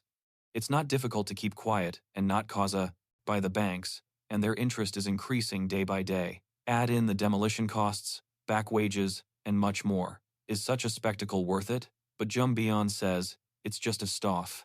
The building will face losses, but even if it's a significant loss, gaining trust now is more important. How are things progressing? Have you seen the stance they're taking with the construction companies? These days, profits are skyrocketing. But public confidence is non-existent, and yet they've decided, despite the risk, to complete the building." Afterward, Han Sok objected. If it weren't for someone's heroic actions, there wouldn't have been any publicity, and starting from scratch now would be far more expensive than finishing what they already have. However, his brother countered that you can't only consider profit in the current situation. People's trust is everything to them. Admitting mistakes, publicly apologizing, and starting over, demonstrating that they care about the consumer's well-being, and consequently, emerging in the best possible light. And even if it's not immediate, it will create a strong foundation for Minchin construction. Han Sok didn't understand. It doesn't make sense to him. They're in business, not running a charity. His father, however, he held a different opinion. It seemed his eldest son had finally matured. Yes, the current situation was different from what had happened in Junon's past life, but it wasn't as important. After all, back then, the president of Minchin Construction had made a public statement sharing their own vision for construction, a vision she held onto in this life. What angered him the most was that it stemmed from a stupid mistake in drying the concrete.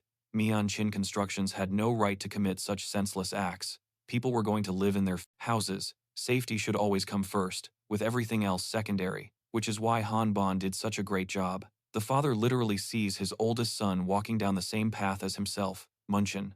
Fuss. In response, the man immediately slapped the brat, knowing it would come to this from the beginning. First of all, the problem wasn't just the bullies. He was driven to death by. Construction is a commercial enterprise. However, they prioritize the well-being of their tenants. May he continue in the same spirit and become a worthy successor. The majority of the victims of construction accident, they only suffered minor injuries, except for one worker who had to undergo major surgery involving the amputation of both legs, leaving the construction worker's family desperate, wondering what they should do. Lately, it's been said that construction companies have a brief conversation with the victims' families, offering them the choice to accept compensation or get out. So, they were preparing for the worst, but suddenly, a delegation from Wenqing, led by Chan Baum, approached. They bowed their heads in the name of the company and offered sincere apologies, naturally, for what had happened. To act like a man, Kim Han Baum now has to deal with two things. The first involves using classic construction company tactics, such as offering interest deferrals or discounts on new apartments. If you present the information correctly, their discontent will disappear as if by magic. However, there is a problem with the second. The victims of the incident must be treated with the utmost loyalty, so that everyone can feel proud to work at Munchen. In the end, that's what matters. The company. He fully admits his guilt. Of course, money can't make up for everything, but they will do everything possible to make amends. They covered the cost of the surgery and offered 500 million won in compensation. That's it.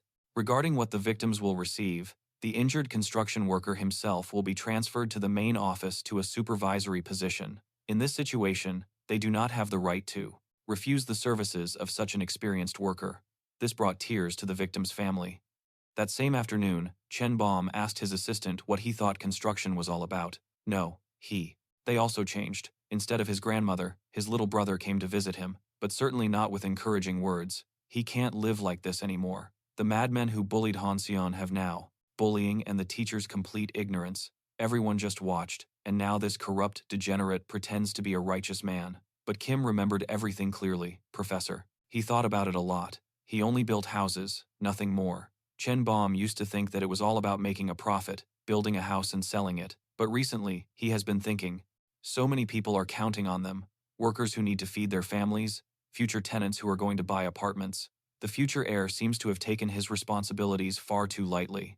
Everything is very complicated, and all he thinks about is getting drunk and partying. And it's true that he has clung to this position that he thought he had almost lost, and all thanks to a small thing. He can't go back to his old way of life. Hearing all this, his assistant wondered if the man had really changed, but at that moment, a doctor came out the door and said that smoking was not allowed here. This is a hospital, to which the eldest son of Minchin Construction responded with an angry rant. He said that this beggar should shut his mouth, or else he would be taken to the hospital himself. The assistant realized that although Chan Boom had changed, it was only a little bit. The Minchin construction site accident wasn't a global event, and there were no casualties, so the commotion surrounding it was quickly subsided.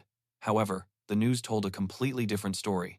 The Seoul accident, where 5 people died at a Gangnam construction site. One of the construction workers spoke nervously in an interview with a journalist. He warned everyone that rushing such a job would undoubtedly lead to an accident, but nobody listened because the company only wanted to finish construction as quickly as possible. The secret was revealed, and riots erupted throughout the country, all because of the numerous news reports about accidents and disasters at construction sites. The numerous articles only added fuel to the fire, increasing the population's already deep resentment. But one case, from Class 1, Kim Jun-chul. Although the teacher is a bit peculiar, this piece of asshole has never tried to be a real mentor. Smiling, Johnson tells him he better stop, but Jun-chul literally became pivotal. The interview with Jin Jun, the son of a bricklayer disabled by a construction accident at the aforementioned construction sites. The news anchor wanted more details, and the boy is just about to tell him everything. That day, a crane was transporting metal beams to the construction site, but the workers didn't even bother to check if the equipment was secure. They collapsed on top of Chan's father while he was being carried, but what was most appalling were the actions taken by the company after the incident, actions that should have been handled differently. Immediately to the rescue team, but the foreman objected and forbade the workers from calling the emergency services until he had informed management. As a result of these actions, Junjo's father didn't arrive at the clinic until 2 hours later, and the man's father was sent to a hospital affiliated with the company, all under the guise of receiving the best care possible. Except Junjo's father never received the appropriate treatment. The company did this to avoid publicizing the incident. They needed to keep the matter a secret in order to not slow down construction. It's all about money. They only care about money and don't care about the lives of the workers. The main thing is to build the building as quickly as possible and obtain the maximum profit, but the price of this desire is the health of ordinary workers. That's why Oh Junju composed herself and came to the interview, hoping that no one else suffers like her father did. After listening, the host asked if his guest had anything else to add, and he had a lot to say. The man works in the construction industry and also had an accident not long ago. A lot, but his company's reaction to a similar incident was fundamentally different. It was Construcciones Munchin, and the aforementioned company was doing very well, with Along. He didn't think like that. He swings back for another slap, except he's sure he doesn't want to stop. Tell him to lower his voice. Otherwise, Ja Un-seo won't stop and won't shut up about the money. Small exception. Hanbom was put in charge of the construction site where the incident occurred. Now, he has been working since early morning, and the attitude of the workers towards him has changed significantly for the better. They now respect him. I honestly didn't understand what was happening to them. The bricklayers even started inviting him to homemade food, and he didn't mind eating it. But why the hell did they put him in charge? It's the paperwork that pisses the men off the most. I can't believe I'm here. At least the construction site ramen is delicious. Jin Boom's food was abruptly interrupted by a bricklayer with a message. A visitor had arrived for the boss and wants to film here, and the management agrees and has approved it. It's going to be great, but the company air is on a break, so let the worker handle it. Okay, but the subordinate's answer surprised Chan Byung. It's not just a shoot, the reporter wants to interview Han Byung personally. That same night, Han Bom's father, Ko Myung Chin, sat in front of the television screen in his mansion and watched an entertaining news report about his son. It stated that Myun Chin Construction had announced a complete demolition and had begun construction from the ground up. The decision was, of course, understandable in principle. Such an accident should not have happened. Still, it wasn't an easy decision for the company to make. The majority of the construction costs are covered by bank loans, so Myun Chin Construction faces a very, very difficult financial future. It's a highly unusual decision for such a large company. They assumed very serious risks, and now their television channel has an exclusive interview with the man who instigated this gamble. He is the eldest son of the director of Myun Chin Constructions, Kao Chan-boom. The journalist, who was now almost the only Dahlia video, that bastard receives from his parents, that he only eats like a pig and has a close relationship with Mino's family. He shouldn't be yelling so much or harassing the protagonist like this. The person who prioritized human lives over company profits asked, what reasons did he have for doing so? The man confidently responded that he had only been following his father's instructions since childhood. Chan Bom had heard that his family not only earned money and built houses, but also created favorable living conditions for many families. Chan Bom's words were confirmed by the wife of one of the victims of the incident. She was devastated by the terrible news about her husband, but she had no idea that the Muen Ching company would do anything to ensure her husband could continue leading a normal life. In addition, a young man who introduced himself as the director's son apologized. Kamen Chi would have continued watching the report, but then the doorbell rang. It was President Park, an annoying bigwig, who said that the director did a great job raising his oldest son, but he wasn't just calling to praise him. He has a daughter, and suggested that perhaps she and his heir could go on a date. And although it was the first proposal of its kind, a dozen more immediately followed. They all had one thing in common: arranging a date for Han Bom with the daughter of some influential person, important person. And Munchin was shocked when he found out. When he phoned them, all he got were excuses. Now, these offers aren't just coming from Dosan, they're literally coming from the entire country. They can arrange a meeting with anyone. At that moment, Su entered Munchin's room. Munchin asked him not to answer any more calls from all sorts of premature hunters. Now, let's get to the main point. What's the situation? The assistant quickly reported, they're securing a lot of construction contracts. The biggest, by far, is the AS headquarters. Group, an order for a 300-story skyscraper in Gangnam, one of the Ganun and Ocean buildings, and the J. Kameko employee dormitory. But the most important thing was the call from the mayor. Decided on something. He knew it wasn't a good idea, of course, but he couldn't solve the problem himself, so he decided to tell his teacher. Junchol then heard him and asked Bontin. Dosan intends to quickly sign a contract that they weren't in any hurry to discuss before. It involves the construction of 5,000 housing units. They plan to announce the start of construction within 6 months ago. It was a 1 in a million deal, and Chen Bi miraculously managed to snatch it. Now, he's surprised to find himself in the company's main building, surrounded by the board of administration, in the presence of his father. Chan Bom still hasn't realized that they want to make him CEO. Yes, that's right. His father assures everyone here that they will give his son all the help he needs. The eldest heir couldn't believe it. He was being congratulated by the entire board of directors. After all, these people had always looked down on him, and some of them were on his brother's payroll. His father also says that Chen Bon should participate in Dosan's biggest project. It's still in the early phases, but it has been a rewarding experience for him, and with confidence, the man responds, "Yes, okay. From now on, you will work for the good of the company." At school, however, everything remained the same. Everyone was minding their own business, and they were sad and alone. But Jun Seon couldn't believe what had happened. When Hanbom wrote to him about his success, he had no idea that this project of 5,000 homes was still in its early stages. A surprising twist, or is it another butterfly effect? Indeed, who would have expected Hanbom to be the executive director of the accident investigation? But the signing of the 5,000 house contract by the landowners depended on him. It depended on the lands later signing the contract for the 5,000 houses. On one hand, there are, of course, fewer worries thanks to the director of Munchin Construction. There is less to worry about thanks to the director of Munchin Construction. But how badly did Han Sun miscalculate his prediction? From now on, no mistakes will be tolerated. We have to make, is he really like that? Does he bully his classmates? But he said he would never do it. What's the point of him bullying his friends? It's just a joke. I guess Ja Unseo just misunderstood. Very well. A more balanced decision. And after a while, the car that the protagonist remembered appeared in the schoolyard, and Jeon Seon was surprised. They had just talked on the phone, so what was going on? What was he doing here? The newly appointed executive and director of Mensen Construction didn't come to see Kim first. Instead, he decided to speak with the director, and Oh Tae-woo immediately congratulated him. With him as CEO, Munchin Constructions would truly become the pride of Dosan. Only the man himself was surprised. The director already knew everything, even though it hadn't been made public yet. Is more cunning, but it doesn't matter now. They'll get straight to the point. Han Pyun came for one simple reason, to thank the director for treating Jeon Seon so well. However, the CEO realizes that words are not enough to express his gratitude, so he wants to give a gift to the school.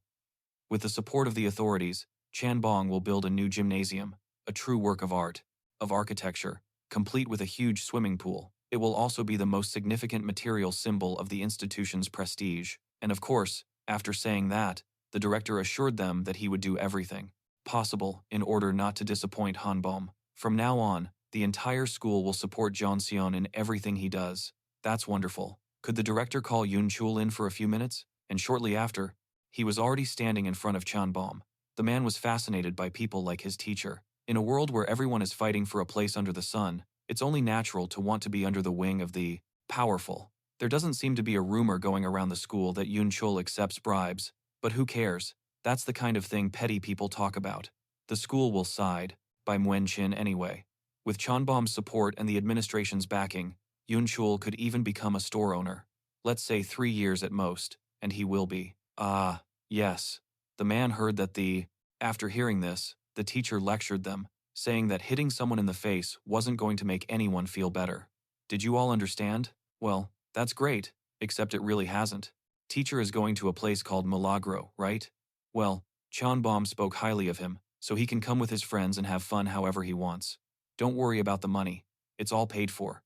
Go ahead, and there will be another hotel waiting for you at the location, so don't forget to pick it up. It's about money, of course. Is Jun Chul's reward for his cooperation acceptable to you? All right. Just let Jun Chul realize something. He's not doing business with some rich parent of an ordinary schoolboy, but with the heir of Munchin Construction, the one who holds Dosan's power and wealth. He never leaves a service without a decent fee. After talking with Jun Chul, the man went up to the school roof to talk with the protagonist, and Jin Boom is truly grateful to Jun Seon. Wiping Jin Sok's nose could have been done in a simpler way, but for everything to go so well, and to put you on the same wavelength as your father, and to emerge from a very bad situation, not only in a better light, but victorious.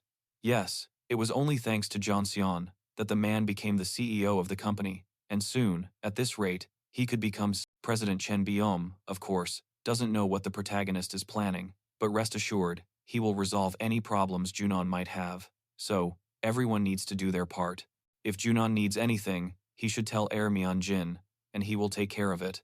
Biom is truly willing to help the protagonist with anything, at any time, since he offered to do anything. In that case, how much money is Biom willing to spend on Junon? Shortly after this conversation, at the end of class, Yongchul announced some important information. The school has created a scholarship program in collaboration with Myeongchin Constructions. The scholarship is for 10 million won, and there is no limit to the number of recipients. Of course, it's not. Absolutely nothing has changed. No, not really. It's only gotten worse. Walking out the door, Park Min-chul immediately told Kim to follow him. What are you planning to do? Are you really going to rat us out? Like they are going to just pay anyone. The entire class immediately perked up and got excited. The students were amazed. After all, this amount of money could solve many problems, and the teacher continued. Payments will be awarded to students chosen by the faculty council and the company itself, including diligent boys and girls with excellent grades. By the way, the class has reason to celebrate. The first scholarship recipient has already been chosen, and it's your classmate, Junon. Upon hearing the announcement, the students didn't initially grasp the significance of the introduction. After all, everyone is already aware that the protagonist's sponsor is Munchen Construction. However, on a positive note, Han Sunun achieved the highest score on the school exam, so perhaps he deserves it after all. But Yang Chul immediately followed up with, "Oh yes, there's another scholarship recipient, Kimu, from the other class. So, students, don't be discouraged. If you study hard, you'll definitely have a chance to get the scholarship." Mian Jin, that concludes the announcement, and the students went back to their routines. The protagonist's three friends were already outside, discussing the L. Han Seung was the class president and had passed his exams with top marks, but Kim Soo used to compete in Taekwondo, although now he is a nobody. It's strange why he would receive such a stipend, considering he's just a friend of Ja Un-seon. They could have done it discreetly. What's the point of this circus? The trio still wouldn't stop. They would continue grinding the bones of Junon and Cebu, but lo and behold, suddenly their glorious company stumbled upon the subject of their discussions, who seemed to have heard everything and was waiting for them. Let's have them come to Ja Un-seon's house. Seon for a while, and the leader of the three realized the situation they had gotten themselves into. Kim's roof is leaking. They are going to be killed on the spot. But don't be scared and raise your head. Did you think it would make any difference? What an idiot. And just 5 minutes after leaving school, Ken was already taking the full brunt of the attack. He could only endure the blows with helplessness, injustice, and anger. That's what he, Jo Jaejin, nicknamed the school's big talker. No, Ja Un-sun didn't recognize him. Fear not, the protagonist doesn't mind people talking behind his back, but Jaejin's ability to talk behind his back bothers him.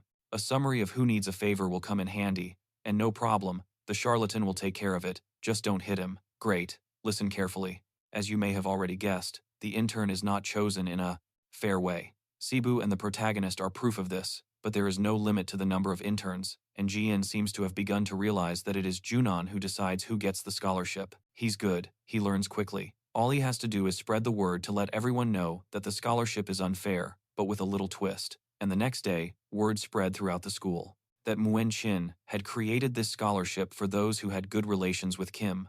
That's why Cebu receives the money. He is the only one who did not turn his back on Johnson in a difficult moment of his life, but supported him. So now the school children better treat the protagonist with respect, so that everyone gets what they deserve. Yes, the big talker at school was doing his job, wherever that may be. He was always spreading rumors, and his actions were not in vain. Initially, of course, he received a lot of criticism, since he had reread the manga about high school bullies. But even so, a seed of doubt was planted, and even the protagonist's detractors began to slowly realize who the new boss is. They shouldn't go. Along with Jean Sion, also one of the protagonist's old enemies. Vasco did not think the same. After all, if Kim needs brute force, this big guy is the perfect candidate. He's no weakling. He was determined. After a few minutes, Seo picked up Jain to find out more information about the scholarship. She will tell him, but in secret so that no one knows. Hunson wants to convert the school. Felt. After all, if he was a teacher, if he was a mentor, he could have at least checked into it. It was unlikely that the student would lie about being harassed. And here comes the professor. Now he has seen it all. Into his personal palace and, with the support of Mianjin, wants to destroy the surrounding schools. He definitely needs strong and loyal companions now, and he's willing to pay for it. Zungo, do you know how much scholarship students get paid? Well, the measly amount Varila received from Shin Jun-min doesn't even come close to that, but Han Sunun would accept it after his recent conflict. Zuno will try that. And that very night, he had already seen the protagonist picking him up. Amble asked, "Do you have a moment?" The big guy decided to start by apologizing, but the protagonist wasn't interested. The protagonist isn't interested, telling him to forget it and get to the point. Okay, The rumor is that the protagonist has decided to confront a neighboring school, and Varilla wants to fit in as well. Yes, that's strange considering what happened between them before, but he just needs money.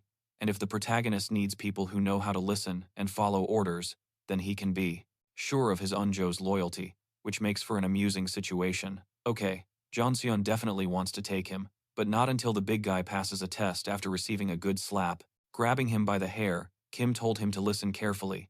Junyan wants obedient dogs, his word is law, and everything he says will be obeyed without question. So, how's the new mutt doing? You're happy with the terms of cooperation. A couple of hours later, Zumbo was literally on his knees, covered in marks from the beating. But money is money, and things are crazy here. I don't care if Kim messes him up in the gym. Now there are traps. However, Han said that the big guy will get a scholarship tomorrow, but now he should think twice before betraying them to the protagonist, because if John Sunun discovers that someone is stirring up trouble behind his back, then he will show no mercy. These words were still on the guy's mind. Of course, the